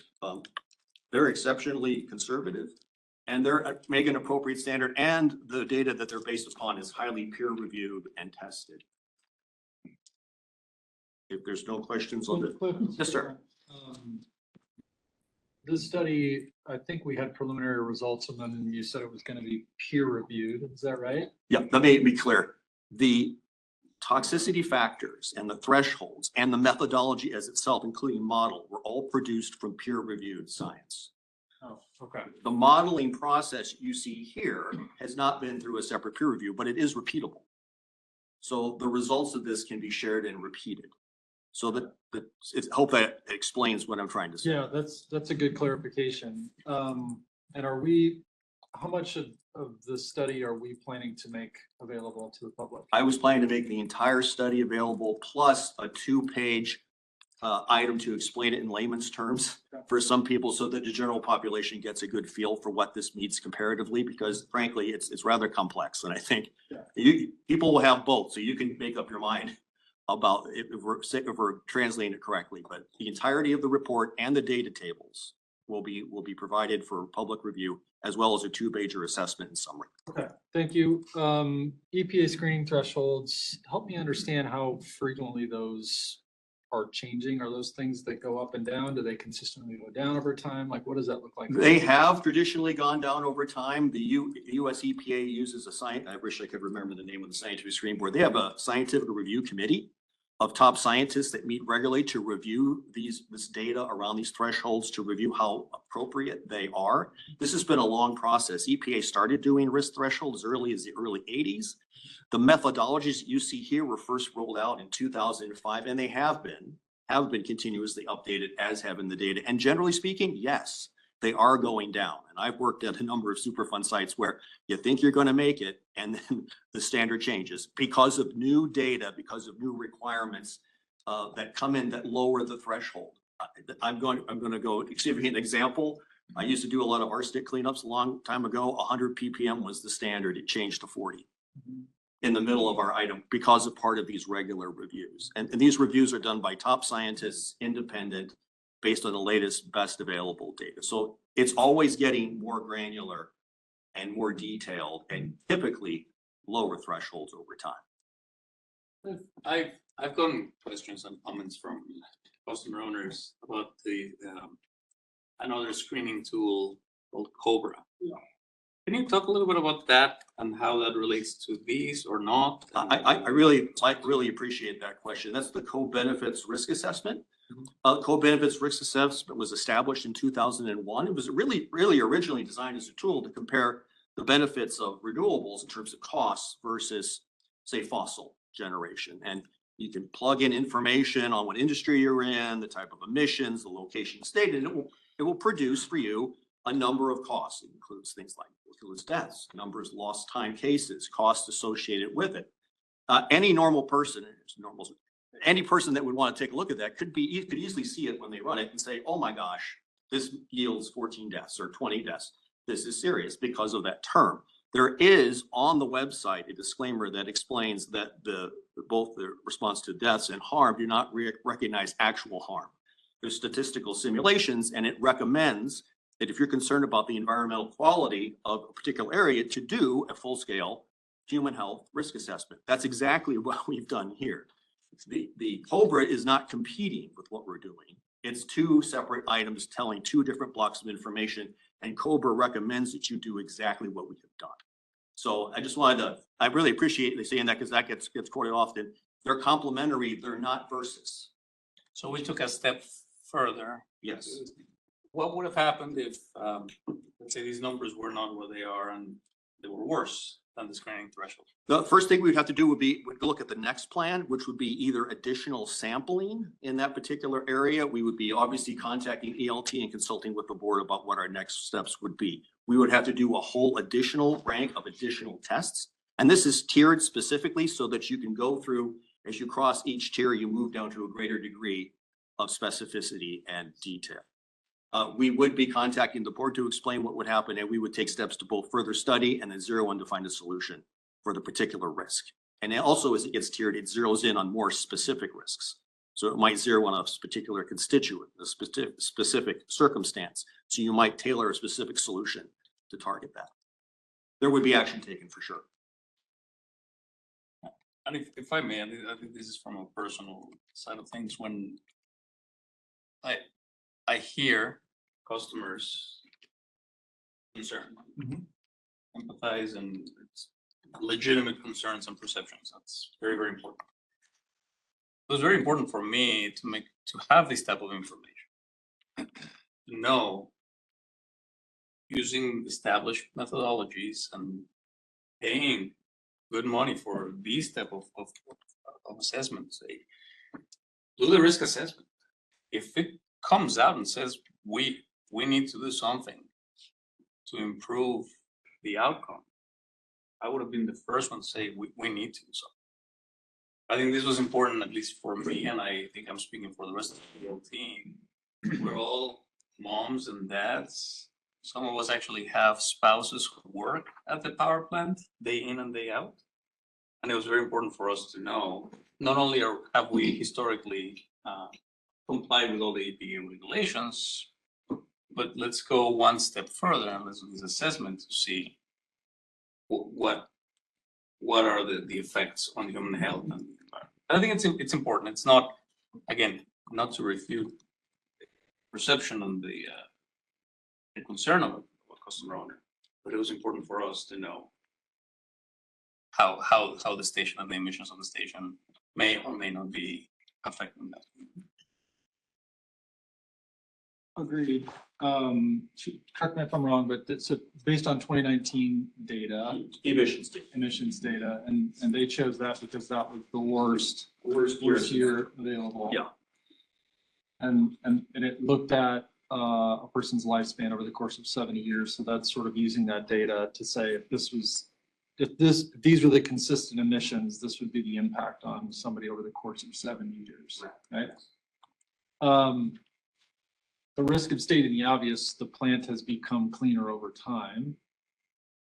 So help me understand what, like, I'm not going to ask you to pontificate on what these numbers might have been 30 years ago, but I would appreciate some narrative around that so that I can, and again, like, this is a question about going forward. I get that, but I want to understand what the history is a little bit.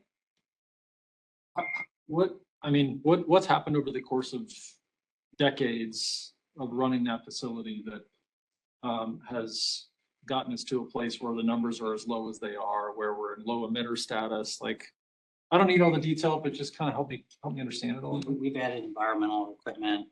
Scrub coal, right? It's ACI, VCI, but basically it reduces NOx, SOx. Reducing the pollutants. Yeah, so it's, and I think you had a slide on information at one time. Yeah, so not even 20 years ago. I mean, 2014 was the date of the decision and we converted in 2016. So you go back a decade ago, you had 5 units on hold all the time. Yep. Today we only have 2. That's significantly, and then on the remaining 2, we've invested in scrubbers and other technology. And we continue to invest in better quality coal. I wouldn't call it scrubbers, because that's. Oh, sorry. Yeah. I can say also over the years, there was opacity alarms that are being sent. You know, so you have managers calling the control rooms and they're making adjustments and stuff like that. If you go back 10 years ago, those alarms were happening often, and because of the activated carbon, dry sorbent injection, all this other stuff that was going on and all the things that they were working on and teaching them, it got better as they went along. If that helps too, to add to everything that Troy was saying, it was correct in there too. Thank you. No, there have been significant changes in that space. I might add that the National Ambient Air Quality Standards have been in effect for a lot longer than 30 years. And at no time has that area, or really any area near it, exceeded any of those standards. So that's another factor to bear in mind if you're going back in time. There's fairly operational improvements as well, tied around just making it more efficient, just trying to lower costs. That also tends to lower emissions over time. And, you know, everything's gotten cleaner. You know, if you go back to 1970, there was leaded gas as well. I mean, it's been a trend that the whole country's been on for a number of years on multiple facets, thanks to a lot of good regulation and technological. Sure. Thank you. This helps me understand current state. We don't know what the future of the plan is, right? It's got a limited life. We don't know exactly how long that is, but thinking about an extension. Are there additional things we can do to continue to drive these numbers down?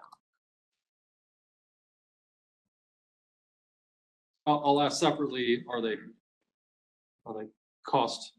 I mean, are they reasonable from a cost standpoint? I'm just curious about, I don't know the details of what sort of technologies are still available. Cliff might have better. Yeah, I mean, I think we've looked at some thoughts on further pollution, like large scale pollution controls being generally cost prohibitive. There's a lot of smaller improvements, and that's what we've tried to pioneer and launch to a greater extent, is capturing process improvements and tracking improvements on a smaller level that we can cascade up. So we're always committed to try to work to improve efficiency, working with green teams and with Troy's team to improve the operational efficiency. I think the initial looks at adding additional large scale pollution control equipment would be extraordinarily expensive and perhaps cost prohibitive. On the top of my head, I don't have the numbers. We've had discussions with my team about this and something, because I've asked them the same thing. Could we slap additional controls on there and have it make sense? And the answer I've seen at that particular site is that the cost would be extraordinarily prohibitive, especially if we're only going to run it we're not going to run it for 30 years. You know, run it for some period amount less. Fair enough. I mean, other board members, I'm just one, but I would be curious to understand what some of those things are. I'm thinking about the net, how it relates to the net present value, the $400+ million that like financially beneficial to us. So I'd just like to have my head wrapped around some of those things. I don't need 3 quotes from different vendors and that kind of stuff, but I'd love to understand a little bit. We'll work And the timing, right? How long would it take for those things? Yeah, totally. Yep. So regarding the study, we mentioned that this is a 2-slide summary of interim information. When do we anticipate the study being completed and available? Plan to release it on Monday? It's coming Monday. Yes. And that would include the 2-pager. I will make it available then. OPPD. On OPPD, we'll work with it. People will put it on. I imagine we'll put it online initially.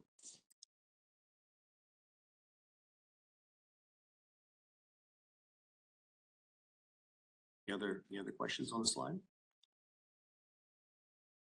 Very good. Let's go to the next slide. A lot of this has already been covered, I think, very clearly by Brad and Troy. I'll just mention that I think one of the best innovations that our board has made, SD7, is to broaden the co-equal importance of resilience along with carbon reductions. I think that's particularly important long-term carbon reductions, we're still very much committed to it. It's important for future generations, but we have to make sure that we're protective, excuse me, of people that are alive. We've talked quite a bit about Winter Storm Uri. People have talked about the number of deaths, about 246 people. Most of them die from either exposure or from trying to stay warm, using grills or other devices to try to stay warm once they lost power. To be specific, since 2020, we've had 15 severe weather events defined as tornadoes, thunderstorms, heat domes, flooding, et cetera. We've all lived through that. That compares to a period from 2010 to 2019 period, which we had 7 key events. So there's clearly improving, or excuse me, getting more severe with time. I think climate change will likely drive an increase in these events going forward. We've talked a lot about the lack of availability to gas during the winter for the site. I'm not going to overblow this and say that if we transition North Omaha, that the lights will go out. That's not necessarily true. We can extend North Omaha and it could still be taken out due to ice jams, or there are other reasons that could drive a particular blackout. But if you look, by taking that 300 odd megawatts of the system, it creates a reduced reliability margins for us moving into the winter months, and being able to protect folks and provide people as much resiliency as we can in the face of climate change is an important health consideration that I think is worth it. I've had many conversations with board members about this topic, and it's very important for us to remember that it's been 3 winters in a row, and I'm talking real wood here, that hopefully this winter is not the case, but 3 winters in a row where that station has not been available for a few days. Even though the coal is there and the station is there, there's no water in the river. And I think it speaks to that piece, right? That resilience as the weather and climate has changed on us. It has affected many operations in the district, including the station. So then the conundrum is, well, why do you keep the station and extend that station if it's not available? Well, it's available for the rest of the winter. Certainly it has risks. If the station, either river is not available, water in the river is not available, or the station itself is too old and starts breaking down, the accreditation capacity from the Southwest Power Pool is going to start going down. There are new standards within the Southwest Power Pool that are going to say, you know, your station, it may be a coal power plant, but it's not available when we need it the most. It's going to start receiving lower and lower accreditation levels. This is something that we need to keep an eye on, and if the board decides to extend, this will be one of the most important aspects of that we need to monitor, because at some point the station itself, it may not be providing the benefit, the reliability, and the resilient benefit that we just spent the past 2 hours talking about. So I didn't want to skip from this slide without addressing that issue. But virtually no source of generation, no technology is free from risks, and certainly that power plant has experienced its own risks here very recently.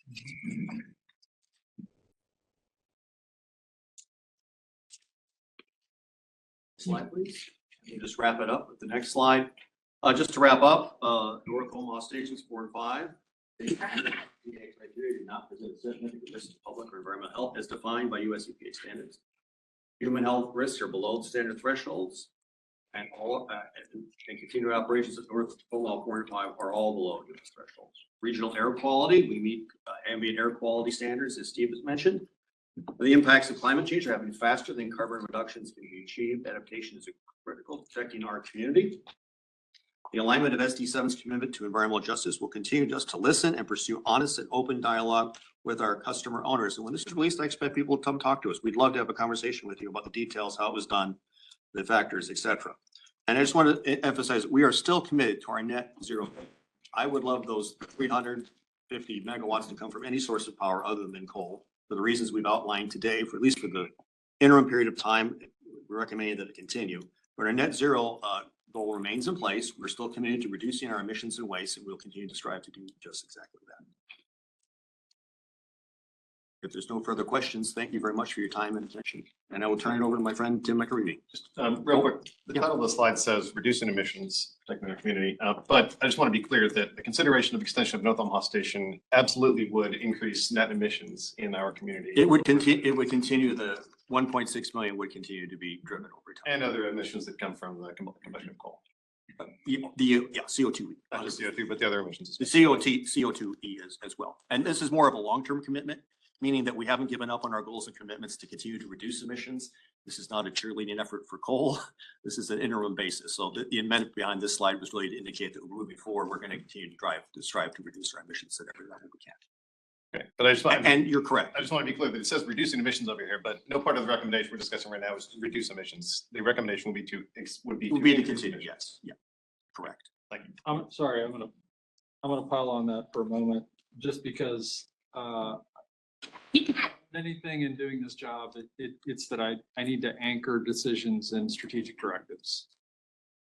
And I want to just name that as it relates to the environmental justice section of SD7, it is much more than listening and pursuing open dialogue and honest conversation. It's to incorporate that into decision making. So I just want to be clear about like what the board has said and acknowledging that this whole decision has different facets and levers and pros and cons. I just want to be clear though that like when we named SD7 and we wrung our hands about the language over and over and over again, that it's not just open and honest dialogue. It's much more than that. And I think in the community engagement, you see that's kind of evidence of reaching out to the community, which we. Sure, that's a facet of it. Absolutely. Thank you very much. Thank you. So,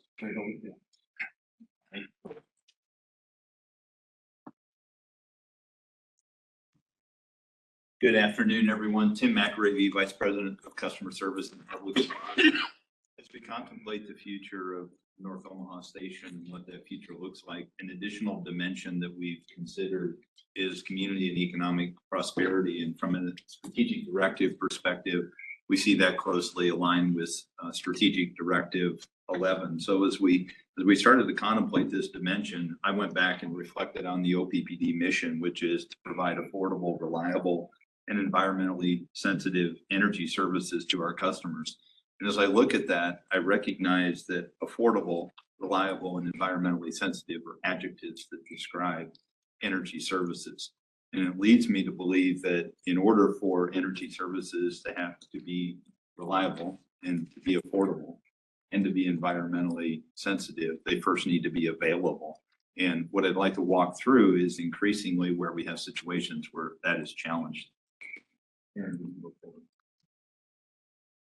Just as we have in the reliability and grid resilience that Troy talked about, the affordability and financial impact that Brad talked about, the environmental and health assessment and impact that Cliff talked about, we examine both and look at this both from a local, a regional, and a national perspective.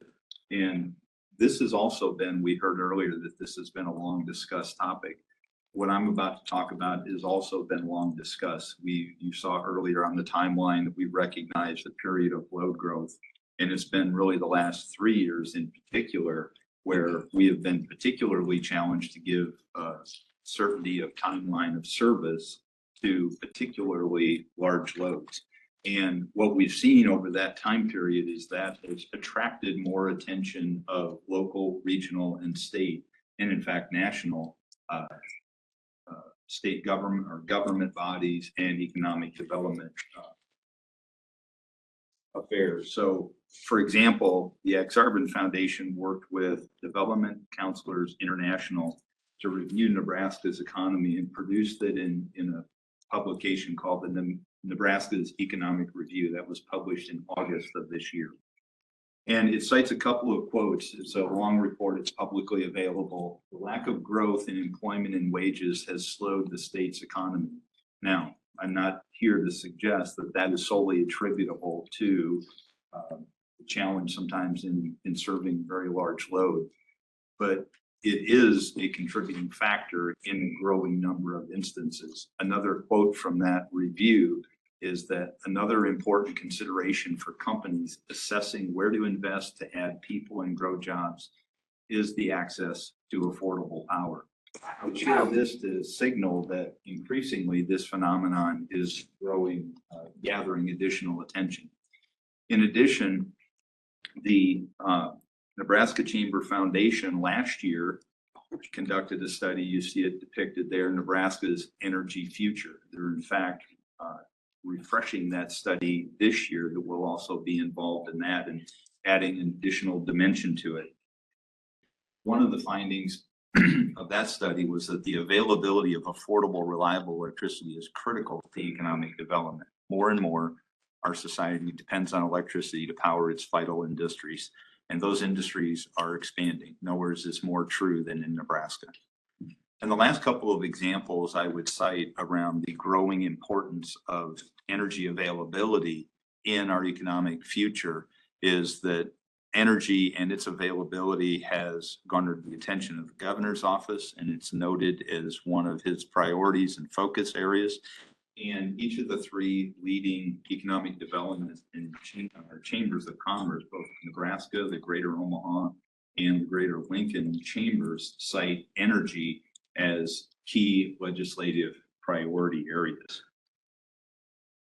Aaron, you can go forward to the next slide. So I want to be clear in the depiction of this phenomenon, and that is not to say that we have not been serving additional load. You've seen that repeatedly throughout this afternoon's presentation. You saw earlier, Brad, and I think Troy talked about the growth in peak load that we have served. There are another couple of dimensions, one of which was repeated earlier. We've served 23,000 new customers, roughly equivalent to the size of Grand Island. By another comparison, another metric, we project by 28 to add 3,200 gigawatt hours of growth, roughly equivalent to the size of Lincoln Electric System. So we clearly have been serving additional load and additional growth of the economy. And what's equally clear is we're being asked to serve much more. So that rising demand has required and continues to require significant near and long-term planning.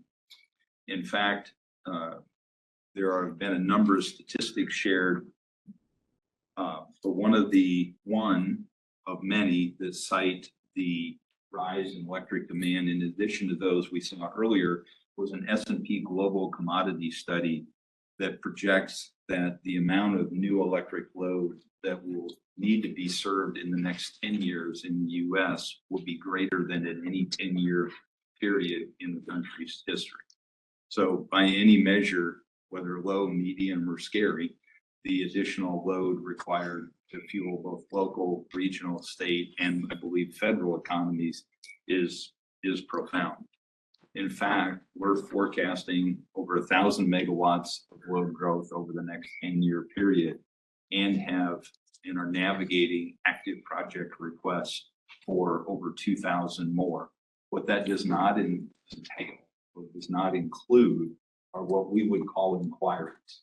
So contact, a casual contact, typically from a high energy user, who now most in the industry understand that energy capacity is at a premium.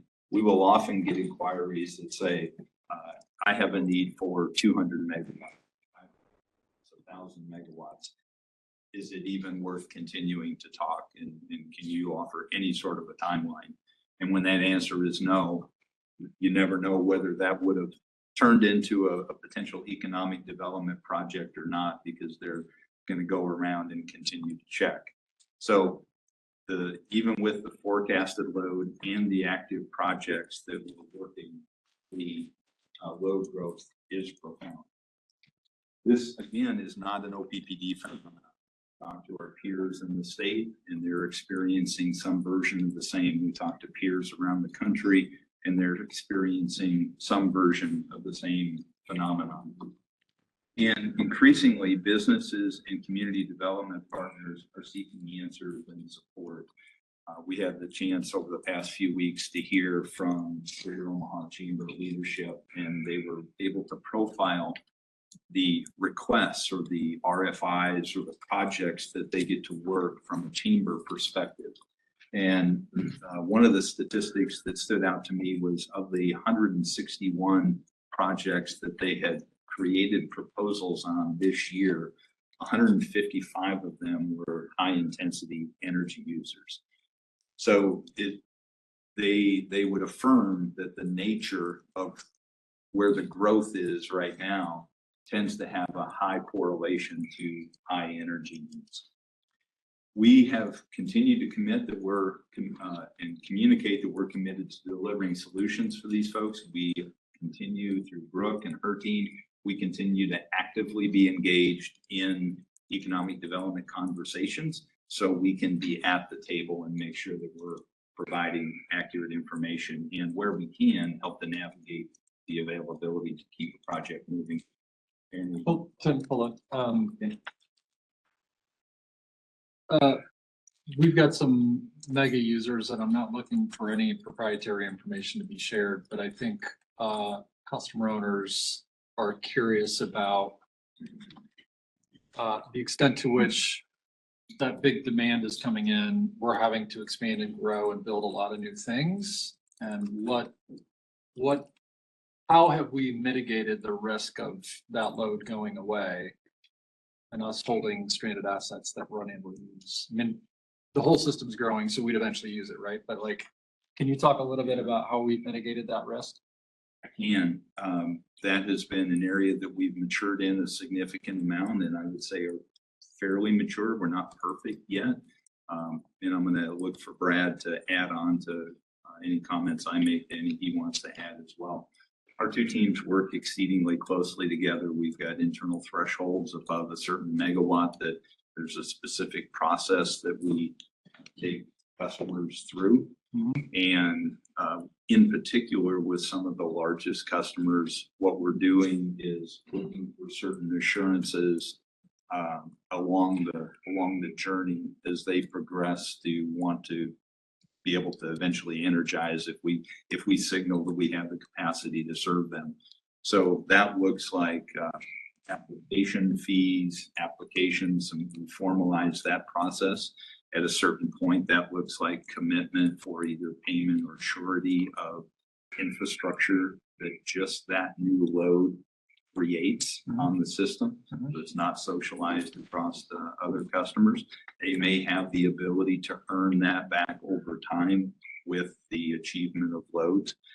We would include requirements in there around them achieving a % of the load that they say they're going to bring, so that that assurance is there, that financial assurance is there. So there's a number of things that we have put in place over time and just firmed up even more over the last year or so, to especially for the very large users, to make sure that that financial backstop comes through, either through the load they actually bring or through some penalties that insulate other customers. Brad, what would you add? A great summary, nothing further. Okay. Thank you. Another question, if I could. You mentioned the chamber data, and I've been in a couple meetings with them where they've noted the same statistics.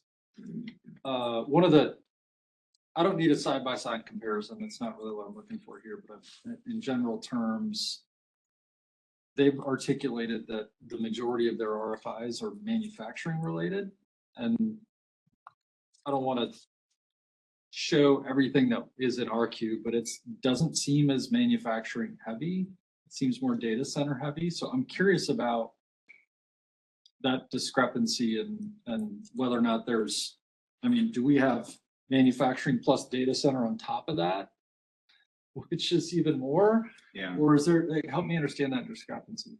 Yeah, I'll go with an assist from Brooke here, but I'll give you an initial response. So I think that this in particular, the statistic I shared just a moment ago, I don't recall them specifying it as to be manufacturing, but they did call it energy intensive. That often leads itself to manufacturing. I think what we see and what they would confer with us is that many of those inquiries will come through the local chambers because they know that energy is a factor, but often employment, wage levels, availability of siting, which is all the domain of an economic development organization. And then they often would engage us around the availability of energy if that seems to be profound. What they would acknowledge, and we experience as well, is because in data related inquiries or data centers, if you will, the energy needs tend to be so outsized. Those often start with the utility. Got it. Okay. Because the economic development organizations that's gonna be the first call they make. So, we have a new addition. Sorry. That's great. He's asleep. Often the utility would be the first stop for a data center requirement because they know the predominant outsized need is going to be energy. Brooke, anything you'd add? I think you covered it well, Tim. I think our pipeline that you typically see, we're working with very mature projects at that point, whereas the chambers, they're reporting things. It could include even inquiries and requests that aren't as far along in their site selection process. So that's what I would add to Tim's. So, this slide has the projection on future growth over the next 10 years at 2,000 megawatts. The number for North Omaha Station is 200. All right. About 250 is my recollection. 250. Okay, so I guess maybe projecting forward over 10 years, this is not a sufficient answer to solve resource planning problems that we might anticipate in the future, right? Not in and of itself, correct, sir. So, I mean, I guess this is a small step toward a larger objective. Is that kind of how we do this, or how are we framing what the potential resource planning recommendation is here? I would say it's a significant step, but I think measured by, if we're only measuring these by the megawatts we're serving, yes, it's a relatively small step, but a very important one. It's probably the one that we have the most immediate access to. But to your point, I think this is the frustration that I was sharing earlier today. We're trying to build generation. We need to build generation, and it's not fast. It's not easy. In many cases, it's our own Nebraskans sometimes not talking to each other. We all need these for the benefit of the state. These 2,000 megawatts, we measure things in megawatts. Most people measure these in jobs, in taxes, in opportunities, in prosperity, and I think that's really what's at stake here. But to your point, make no mistake, the North Omaha Station decision, while very important in the short term, is not going to solve the resource adequacy challenge we have in front of us. I think this is one. I couldn't think of a better example of an all hands on deck, all of the above technology that's required as fast as we can to serve our customers. Yeah, thank you for that. I appreciate the question, and Javier, I appreciate the answer. I'll share a little bit more information on the next slide about what we know about jobs and prospective investment. I would also add, though, in response to your question, I also want to specify those 2,000 megawatts worth of projects are not abstract. They are not hypothetical. They are live projects with people and companies, and were we to make a decision to keep those megawatts that North Omaha generates available, there are specific projects that, on alignment with Brad's group, he creates that signal that we have available capacity. There are specific projects, specific conversations with specific projects we would have the next day. So it's very specific about we know exactly which projects that we would like to go address because of them signaling when we're ready to, when we give them the signal to progress. So to Director Moody's point earlier, without asking for proprietary information or anything overly specific, do we have a breakdown of the projection on future projection on future megawatts, how it falls into residential, commercial, industrial, or that other market access 261M functionally as a separate type of rate structure? Do we know where the projected future load is in each of those kind of categories? Yes, I will go to Brad for what I will call organic growth in residential or commercial, which is notable but modest, I think, is what we see. And what we previously signaled is that we see the bulk of the growth of net new load coming in the industrial class. And we can break that down. I think we've shared that information, obviously, in closed session, because it's had, specific company and or project names. I think it's made that available.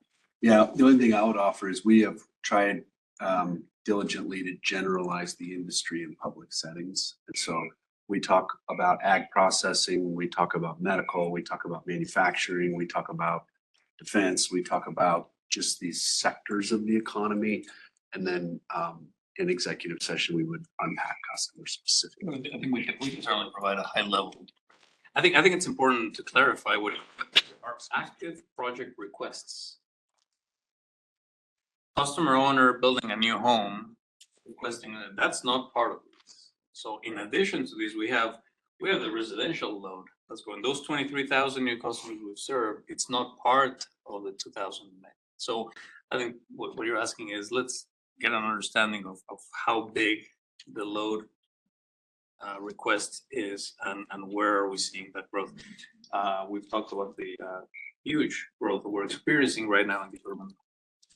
And how many of those are projects versus how many of those are smaller ones that don't qualify as a project, but we still have to serve. So I think we can certainly provide a breakdown. Yeah, I mean, we've talked about a couple other areas where potential future policy updates might be warranted based on the projections of what we're seeing. And I guess, again, by class, residential, commercial, industrial feels like a relevant type of non-specific information that would be informative of how we can better be responsive to what we're seeing going forward, because other places have made adjustments in the way that they bring on new load, and is it necessary as we look forward at 2,000 megawatts over 10 years? That would be twice what we've seen over the last 5 years, which was already the fastest 5 years in our previous 70 years. So it feels like not only are we discussing one type of resource plan decision now, additional types of policy and planning are going to be necessary to meet another doubling.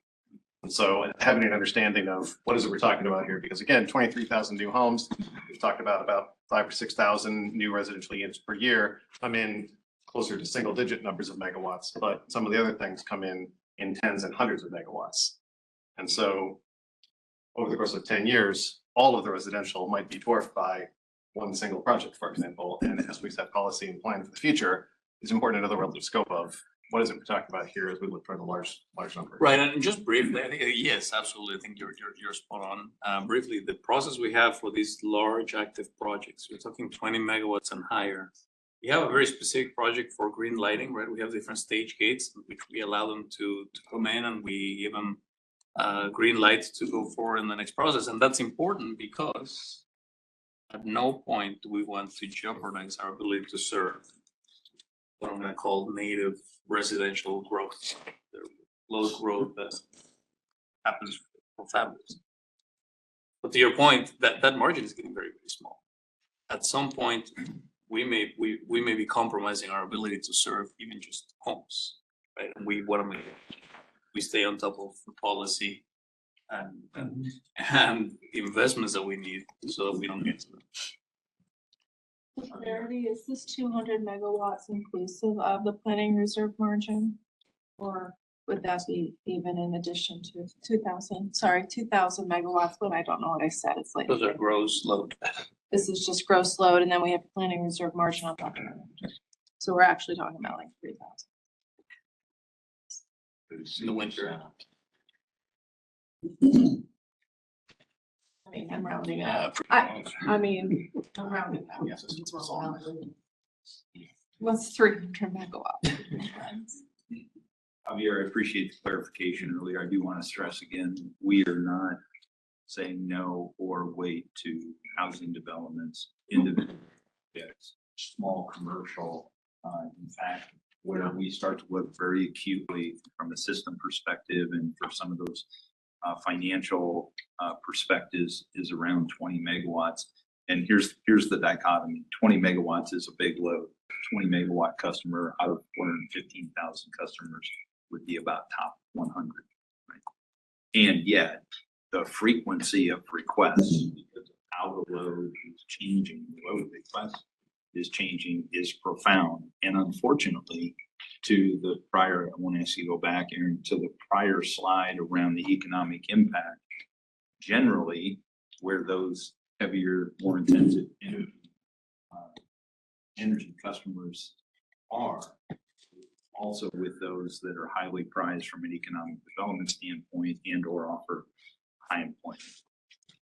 Not an absolute, but generally, there lies the economy, and hence the title of this slide. We are serving a vast amount of growth, and yes, we are being necessary.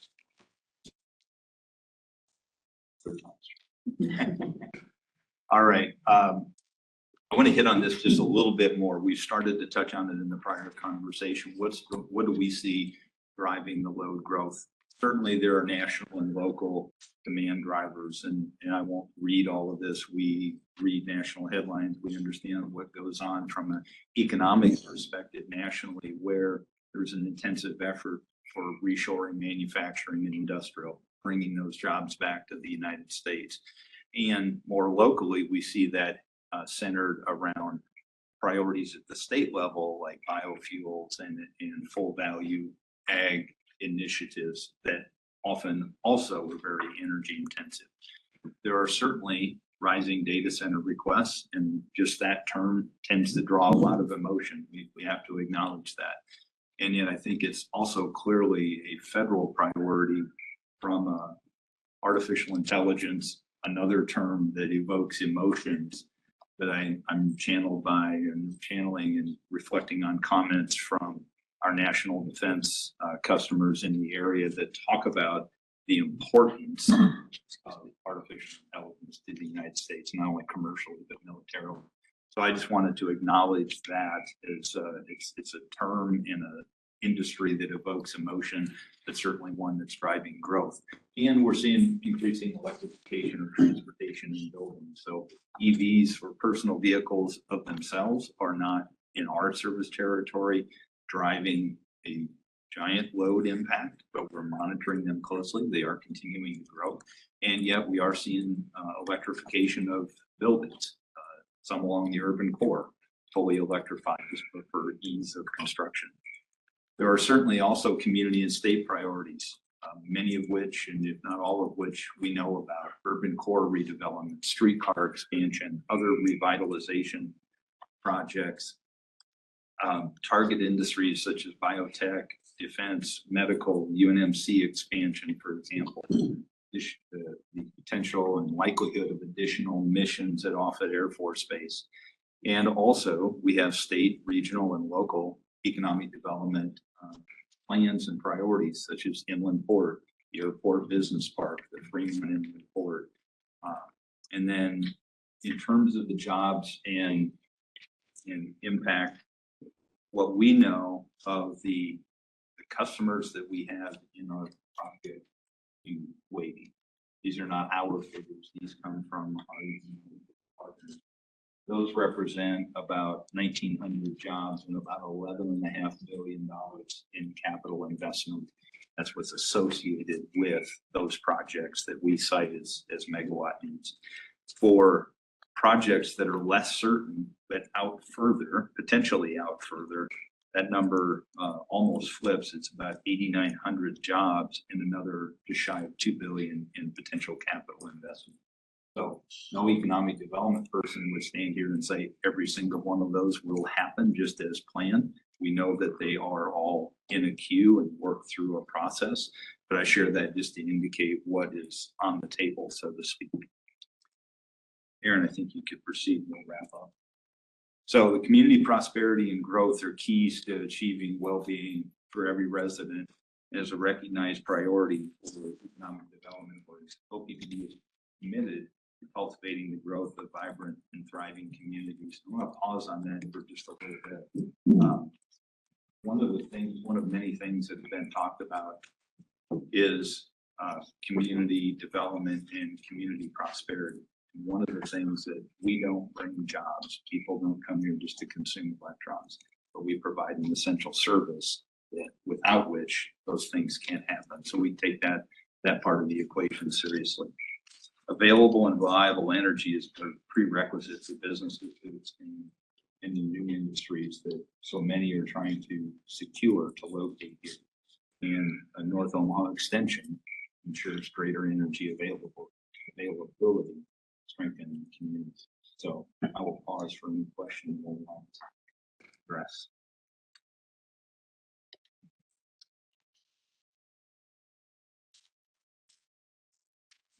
Okay. Thank you, Tim. We're getting close to the presentation. Thank you for hanging in there. It's been a lot, but I really appreciate the conversation. Believe it or not, this is the summarized version.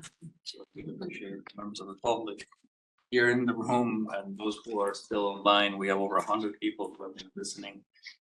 So I really appreciate that. So let's go to the next slide. Let me read.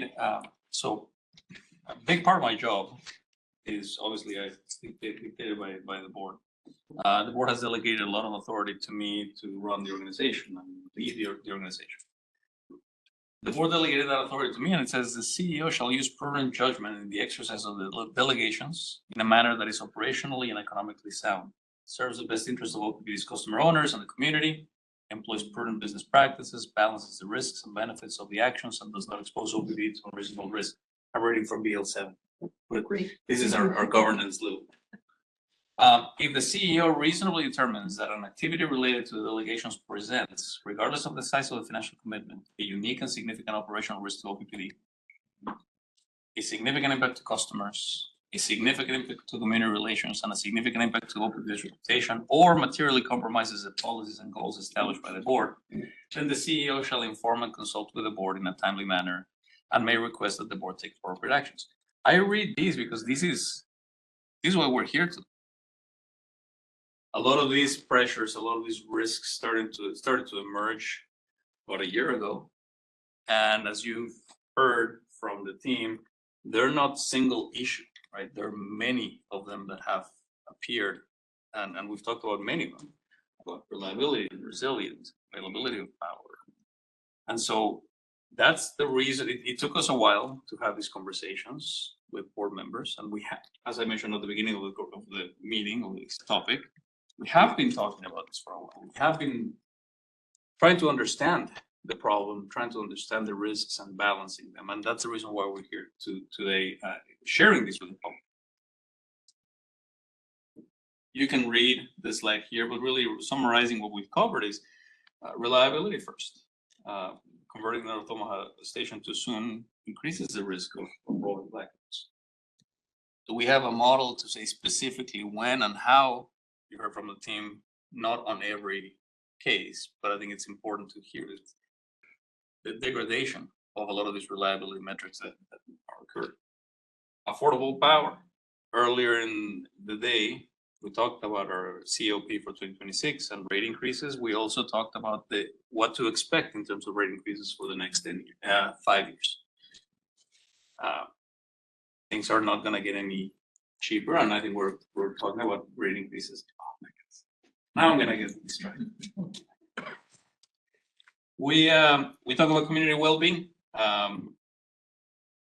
the reliability, the resilience in our distribution system, and the strength for growth that Tim just talked about are allowing us to do the work that we do, which is serving load, fulfilling the obligation to serve load, which in turn converts into jobs and activity and just prosperity in the region.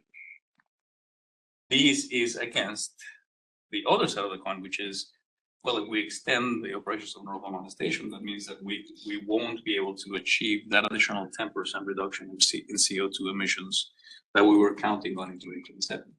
Very important piece. If we didn't have that, this decision would be a lot easier. But there's another side of it. I want to make it very, very clear here that, and it's me. This is my responsibility. My recommendation to the board of directors is to extend operations of North Omaha Station as it exists today. And you're going to see this in the resolution here in a couple of minutes. But I also want to make it very clear that I don't make those decisions. My job is to recommend, to provide advice, to share risks. Ultimately, the beauty of public power is our board members are representing the public and the people who voted you in, and you will have the opportunity to weigh in and make this decision on behalf of your customer owners. That, according to the plan, we'll present the resolution today. We'll have a public comment period, which is approximately 30 days between now and the next board meeting. It's not quite 30 days. And then for the board to consider the resolution in December. That's currently the plan. I'm going to read quickly something that a good friend of mine, a colleague of mine wrote, which I think it encapsulates what we have today. We face a real-time supply challenge. Demand is outpacing generation. While our long-term plan is to retire coal and build a cleaner, more diversified system, converting the North Omaha station now would compromise our ability to serve new and existing customers, providing reliability, affordability, and community stability. Extending its operation helps us provide life-sustaining electricity to existing and new customer owners, keep the lights on, mitigate even steeper rate increases in customer bills, and give our clean energy transition time to succeed responsibly. This is not a retreat. It is a safeguard on the path forward. With that, I'm going to pass it on to Scott Foch. He can talk a little bit about the governance of the resolution. Well, Hap likes it. Scott Foch, Vice President, Corporate Strategy and Governance. So we do.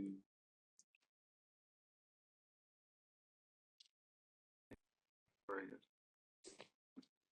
good. Just to highlight the resolution, I want to highlight a couple of points. One, at the very beginning of this and taking all into account, it was really what are we talking about in terms of the initial resolution of 6518? Are we talking about a repeal or rescission of it? What are we intending? And it was no, it's simply a modification, and it speaks to Javier's point, where this is really that bridge, the opportunity to secure the continued path forward in a way that's prudent and responsible.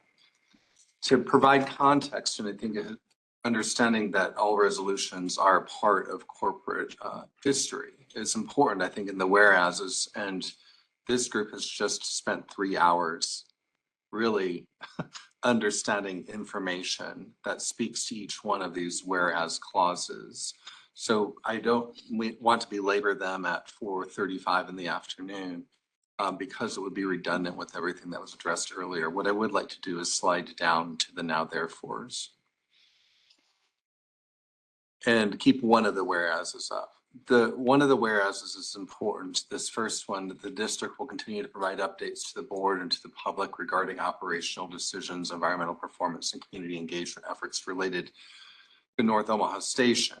The intention would be, of course, to continue to provide some level of transparency and visibility into what's happening at whatever frequency is appropriate. The three now therefores that came up was one, the first one is modifying 6518 to authorize the continued operation of North Omaha Station in its current configuration until such time as system conditions, customer demand, regulatory requirements, and infrastructure readiness enable a responsible transition of North Omaha Station generation units. The second is that the district shall continue to monitor and assess the operational status, as I alluded to earlier. And the third was that the board of directors, oh, hello. Well, this is a delight. That the board of directors would commit to formalizing a subcommittee of the board to work with public officials and OPPD management to recommend a community development framework to the OPPD board. That would really provide objectives about how to reflect community development priorities, making sure that it stays consistent with OPPD's overall mission. But this gets, I think, a little bit more to what you were alluding to earlier, Craig, as well, the importance of connecting in this space and doing things with intentionality. So that's the framing of the resolution, as Javier highlighted. The intention would be to post this for customer feedback over the next roughly 30 days.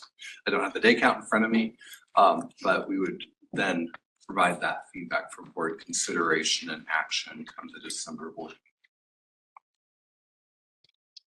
Any questions or things to consider at this point on the resolution?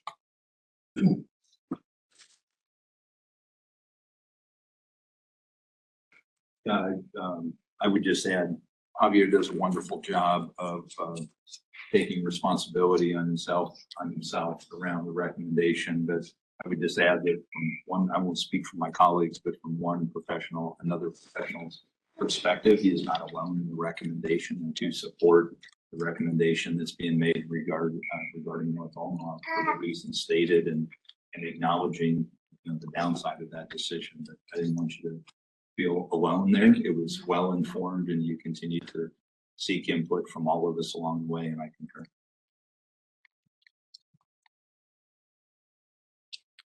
Directors, any comments? Regarding this resolution? First, I want to thank you for doing your job and doing it well. This is what we want from you. And I know you're taking heat. So I want to thank you for that. On the resolution, when I see until such time as system conditions, customer demand, that stuff, it makes me go, are we ever going to be able to do anything? Candidly, so I would be curious to understand what mechanism we can have that would help us understand when those system conditions, like what thresholds do we need to meet so that we can have something that's actionable? I can't imagine that makes sense in a resolution necessarily, but certainly it lacks meaning unless or until I have something that helps me understand that. And then I'd be curious about any framing, conversation, next steps as it relates to the final for the resolve, the board subcommittee. I mean, we had some conversation around that a little bit in closed session, just because it's the first time some of us have seen it. So I'd like, as I said this morning, I'd like to see something a bit more concrete in there. I don't necessarily know what that is today necessarily, but I'll stop there.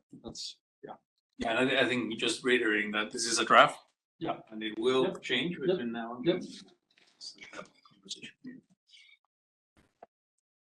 Can I just quickly, I think there's still one more slide at the end. We can come back to the resolution in a minute, but I'll address the system conditions. This is an incredibly important piece of the puzzle, and he agrees.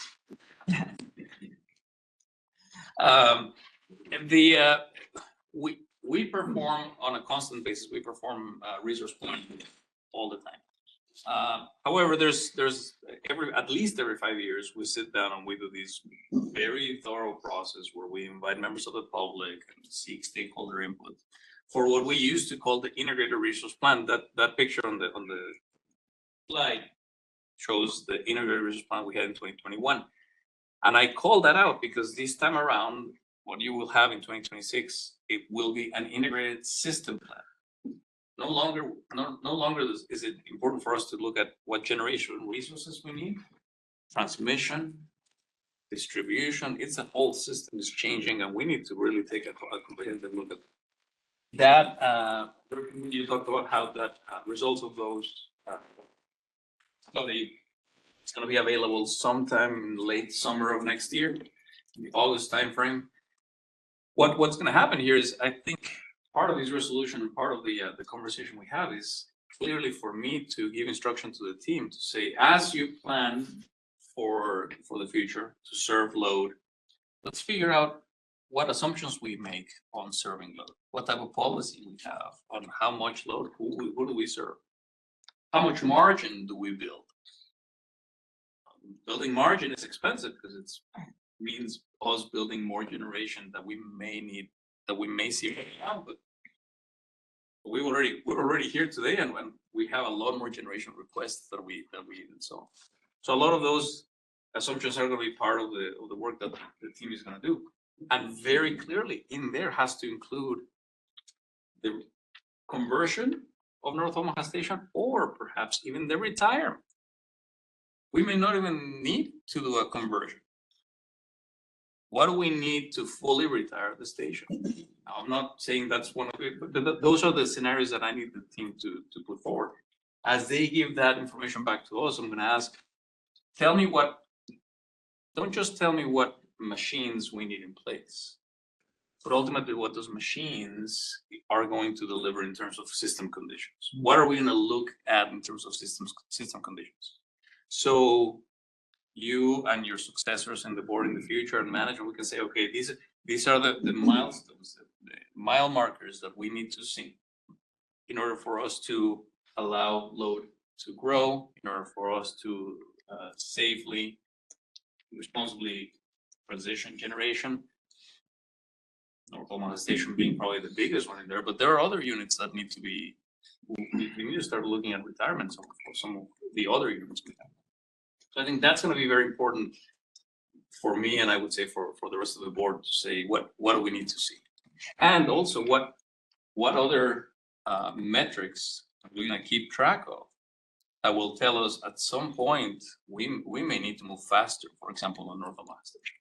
If that accreditation degrades, at a point where it's really no longer providing any value or very little value, those are the things that we need to constantly monitor and report back to the board, and for us to plan and say, what are we gonna do to replace that generation?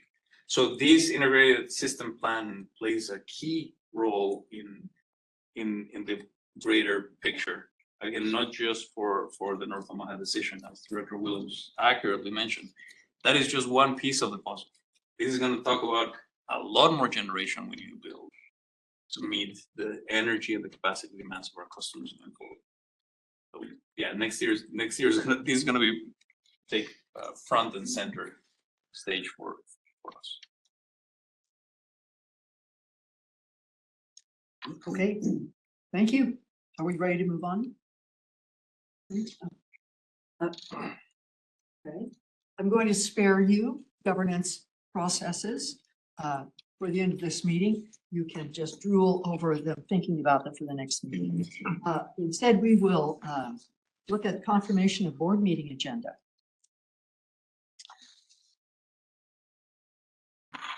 Does anything need to be moved? Well, we will strike item 7 because we haven't had a chance to present that. Anything else? Okay. That way. So before we move to the opportunity for public comment at this meeting, I want to express my personal appreciation to our customer owners for their civil and oftentimes passionate communications to the board. Maintaining civility can be a hard discipline to stick to when one feels very strongly about an issue. I appreciate writers and speakers making that effort. I also appreciate recent evidence there. They are encouraging younger people to learn how to advocate and write letters and postcards to elected representatives. That is a good thing. Unfortunately, it has come to my attention that some people have made unkind and worse comments about or directed to OPPD CEO and President Javier Fernandez. President Fernandez eats, drinks, breathes, and sleeps all things impacting OPPD and public power. That makes him an excellent spokesperson for OPPD.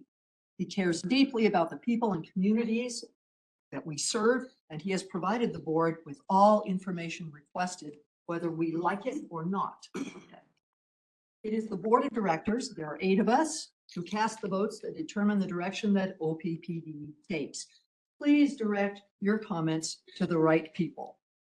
And that would be me coming up. So comments made by all parties during the meeting are a part of the official public record, and we take comments from all items of district business. So we will take comments in the room first and then via WebEx. Do we have any in-person people who wish to comment?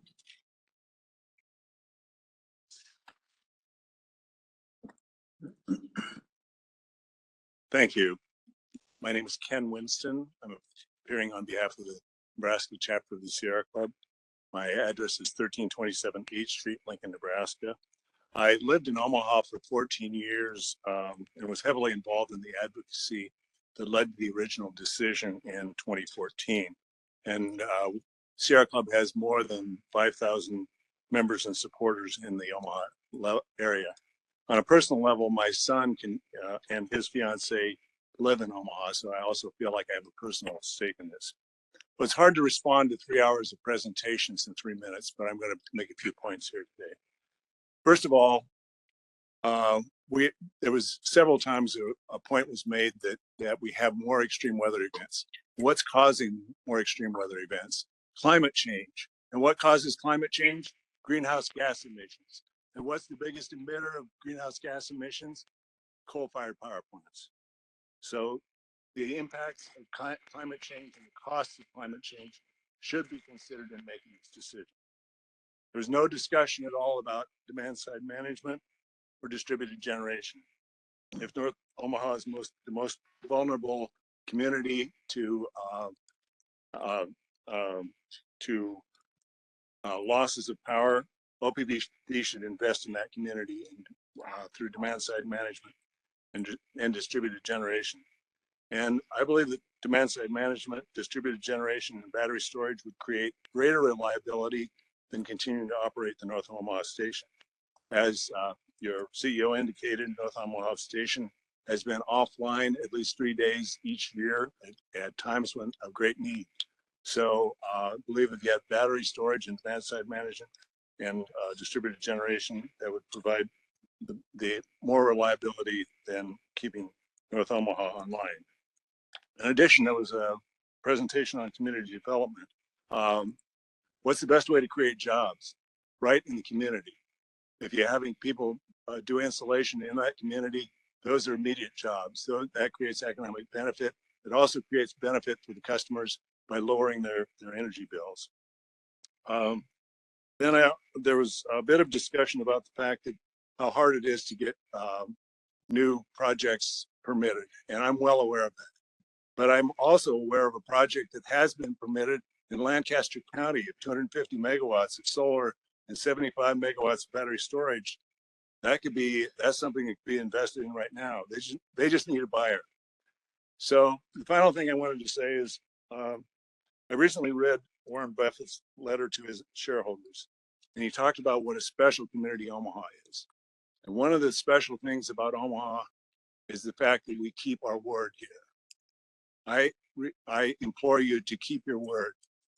Many times the decision was made to retire the North Omaha coal plant. I implore you to keep that word. Thank you. I'd be glad to respond to any comments or questions. Thank you for your comment. Thank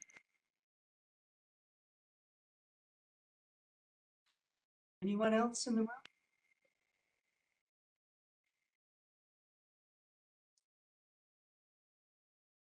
Dan Jackson, 333 North 91st Street. I don't know what else you need. I'm here as a ratepayer. I'm here for looking for some of the same things. As I look at the baby back there and I think of my grandkids and going forward, I'm really grateful for this civics lesson I got today.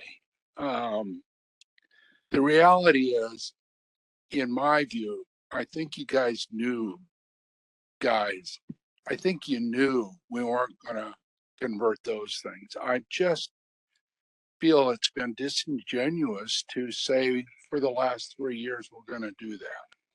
I hear today these comments about getting more and more people to use our electricity.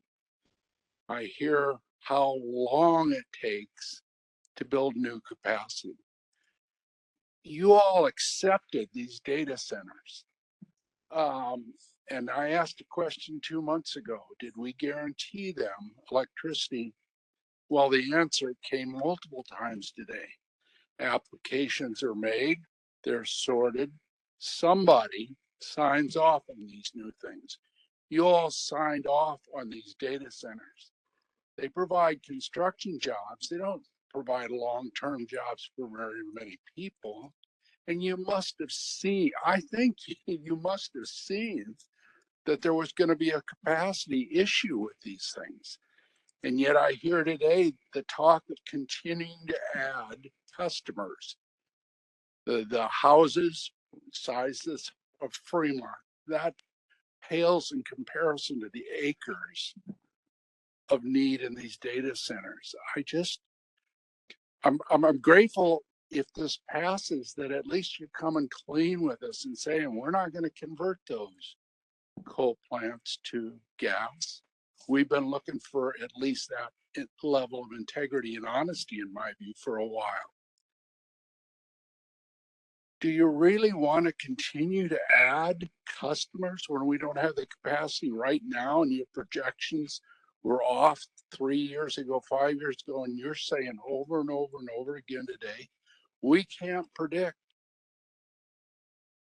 don't accept more customer. Don't continue with the coal. Don't. I'm asking you. Thank you. Thank you for your comment.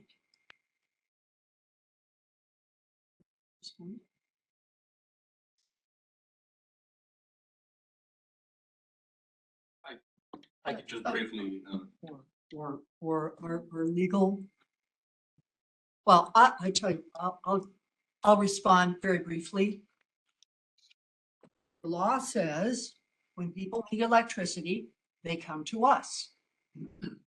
To my reading, my knowledge, understanding of section 70 is we don't say, oh, you're not acceptable, we won't serve you to anybody.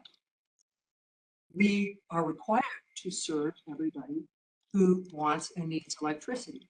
And what we can't do is say when we can do it because circumstances that are out of our control make that impossible for us to do. So we do the best we can. If you want public power entities to say you may not serve data centers, then you have to go to the unicameral and have them change that law so that then we can say that. But there's this, so here's a little bit, just a little bit more civics lessons. That's how public power works. I hope I'm stating correctly. Yeah, Director Spurgeon, I was going to add that you have accurately stated the law and the obligation to serve that every public power entity in the state must fulfill by law. Thank you. All right, can I ask for a clarification? Steve, can you outline the terms on which we can respond to requests? What two areas are we able to respond and provide clarity in the way in which people request?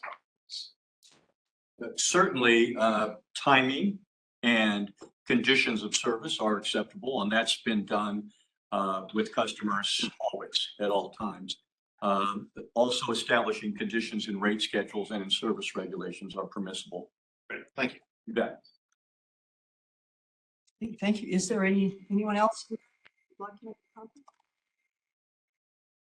We see no one. We will move then to WebEx attendees. If you wish to make a comment, please send the meeting host a message using the chat feature or utilize the hand raise feature. Detailed instructions can be found on the OPPD website at the link shown on the screen. When I call on a member of the public to speak, please affirm that we can hear you before commencing with your comments. Please state your name, address, and the name of any organization or person you represent. Each individual will be allotted 3 minutes per matter pending. To assist you, we will use the timer on the screen and signal you when you have 30 seconds remain, as well as when time is up. If you have any written materials, please email them to corporatesecretary@oppd.com.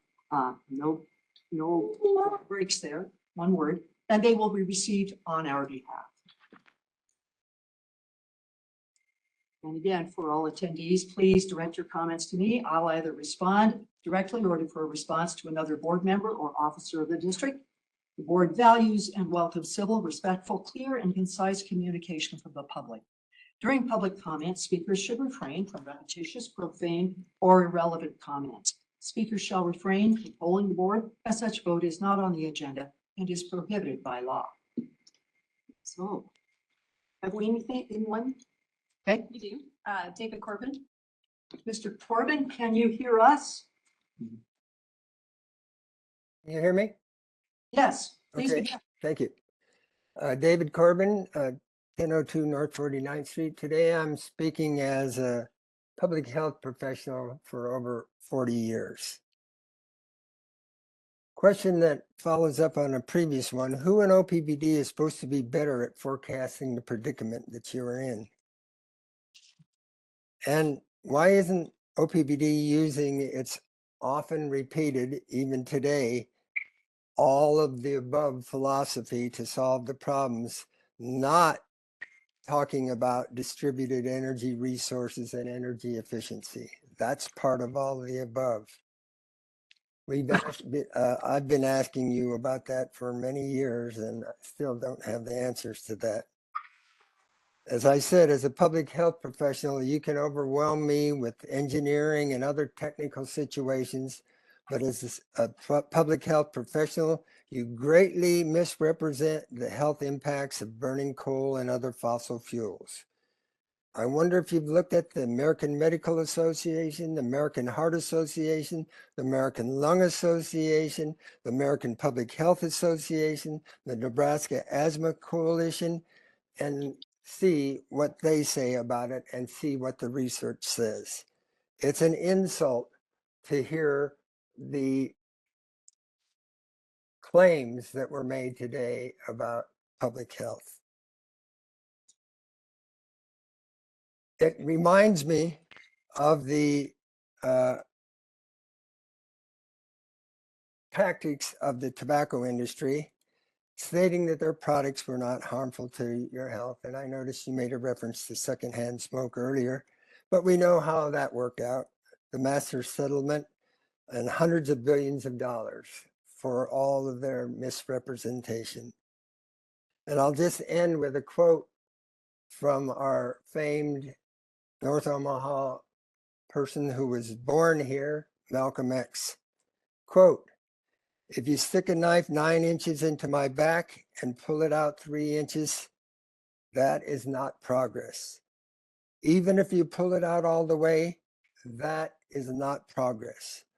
Progress is healing the wound. Please heal the wound." Thank you. Thank you for your comment. Cheryl Weston. Ms. Weston?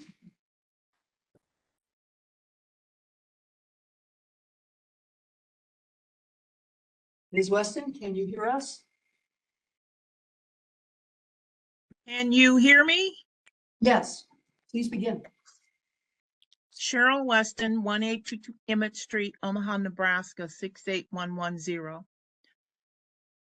First of all, I would like to say to you, Chairman, there, it is kind of an insult and it is disrespectful to adults to talk in the manner which you have spoken to us about being respectful. If you want to be respectful, respect your word. You gave your word is what you were going to do. And I feel as a ratepayer, and we have just increased Javier's salary, he's making enough to be able to take the heat. We are not children. I only want to expound upon what Dr. Corbin had just said. Today has been an insult to the people of Omaha who elected that board, is that you are ignoring the health reasons.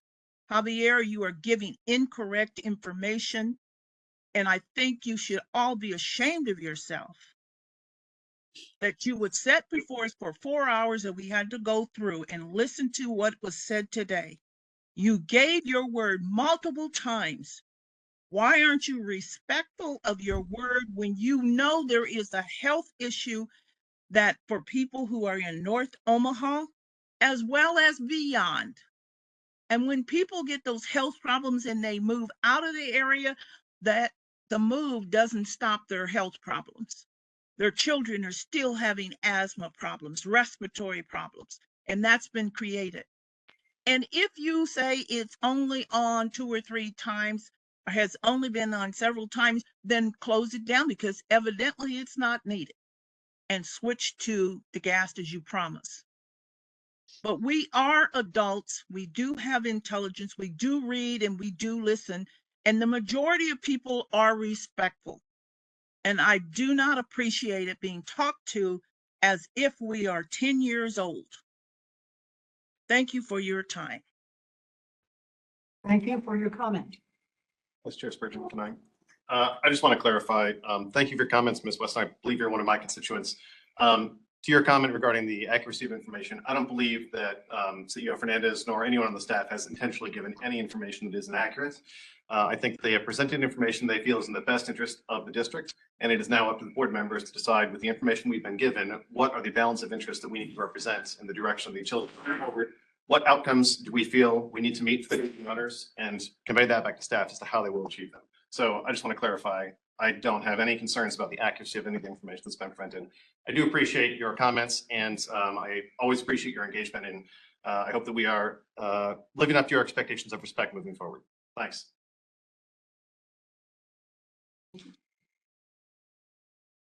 Anthony Rogers, right? Mr. Rogers, right? Can you hear us?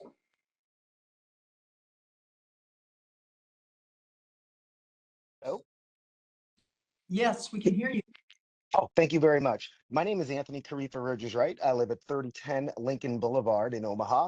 Although I'm actually calling you, oddly enough and germane enough, from Belém, Brazil, at the Conference of Parties 30th Global Climate Summit that's put on by the United Nations, where many people who look like me, I'm in the blackest country in the Western Hemisphere, are fighting greenhouse gas emissions and our human rights and the right to clean air, clean water, and a healthful environment. I do want to expound on the comments of Ms. Weston about inaccurate information. It's interesting that you lifted up Purple Air and their air quality monitors. According to Purple Air's website, primary source in all of Nebraska. In 2020, the American Lung Association also ranked Omaha as the 91st worst level of ozone among metropolitan areas and the 98th worst an annual particulate matter levels. So something is not adding up here. The people who you are quoting of whose air monitors you're using seem to have different outcomes with their data than what was presented today. And I do think that this does need to be looked into. I would also add that apparently coal and frack gas aren't as reliable as advertised, and you need not ask anyone but the Douglas County Commissioners, whose meeting was impacted this morning due to yet another outage in the OPPD district. I also think that it is very, very disingenuous that you are not being upfront about the impact of data centers on the power grid and on people's power bills. As you know, or I'm sure you know, people who live near data centers, according to Bloomberg News, have seen their electricity bills go up 267% in the last 5 years. We are getting no assurances that this is going to change. As a matter of fact, during the vote to raise Mr. Javier's salary to just under $900,000, a board member abstained from the vote and noted that there was likely going to be another rate hike. All I will say in ending is yes, you do need to keep your word. Mr. Williams ran the first time on promising to shut down that coal-fired power plant. He ran unopposed this time. We have seen no changes. OPPD right now is complicit with environmental racism. This coal-fired power plant is disproportionately impacting Black bodies and Black health. And I don't think that a public power district wants to eventually get sued in addition by the AG by civil rights organizations in Omaha. You need to do the right thing. We look forward to commenting on this resolution, and we look forward to more community engagement. We are not going to fall for the okie doke of community benefit agreements on this issue. The best benefit to the community is to shut that power plant down. Thank you very much. Thank you for your comment. Yes. Just really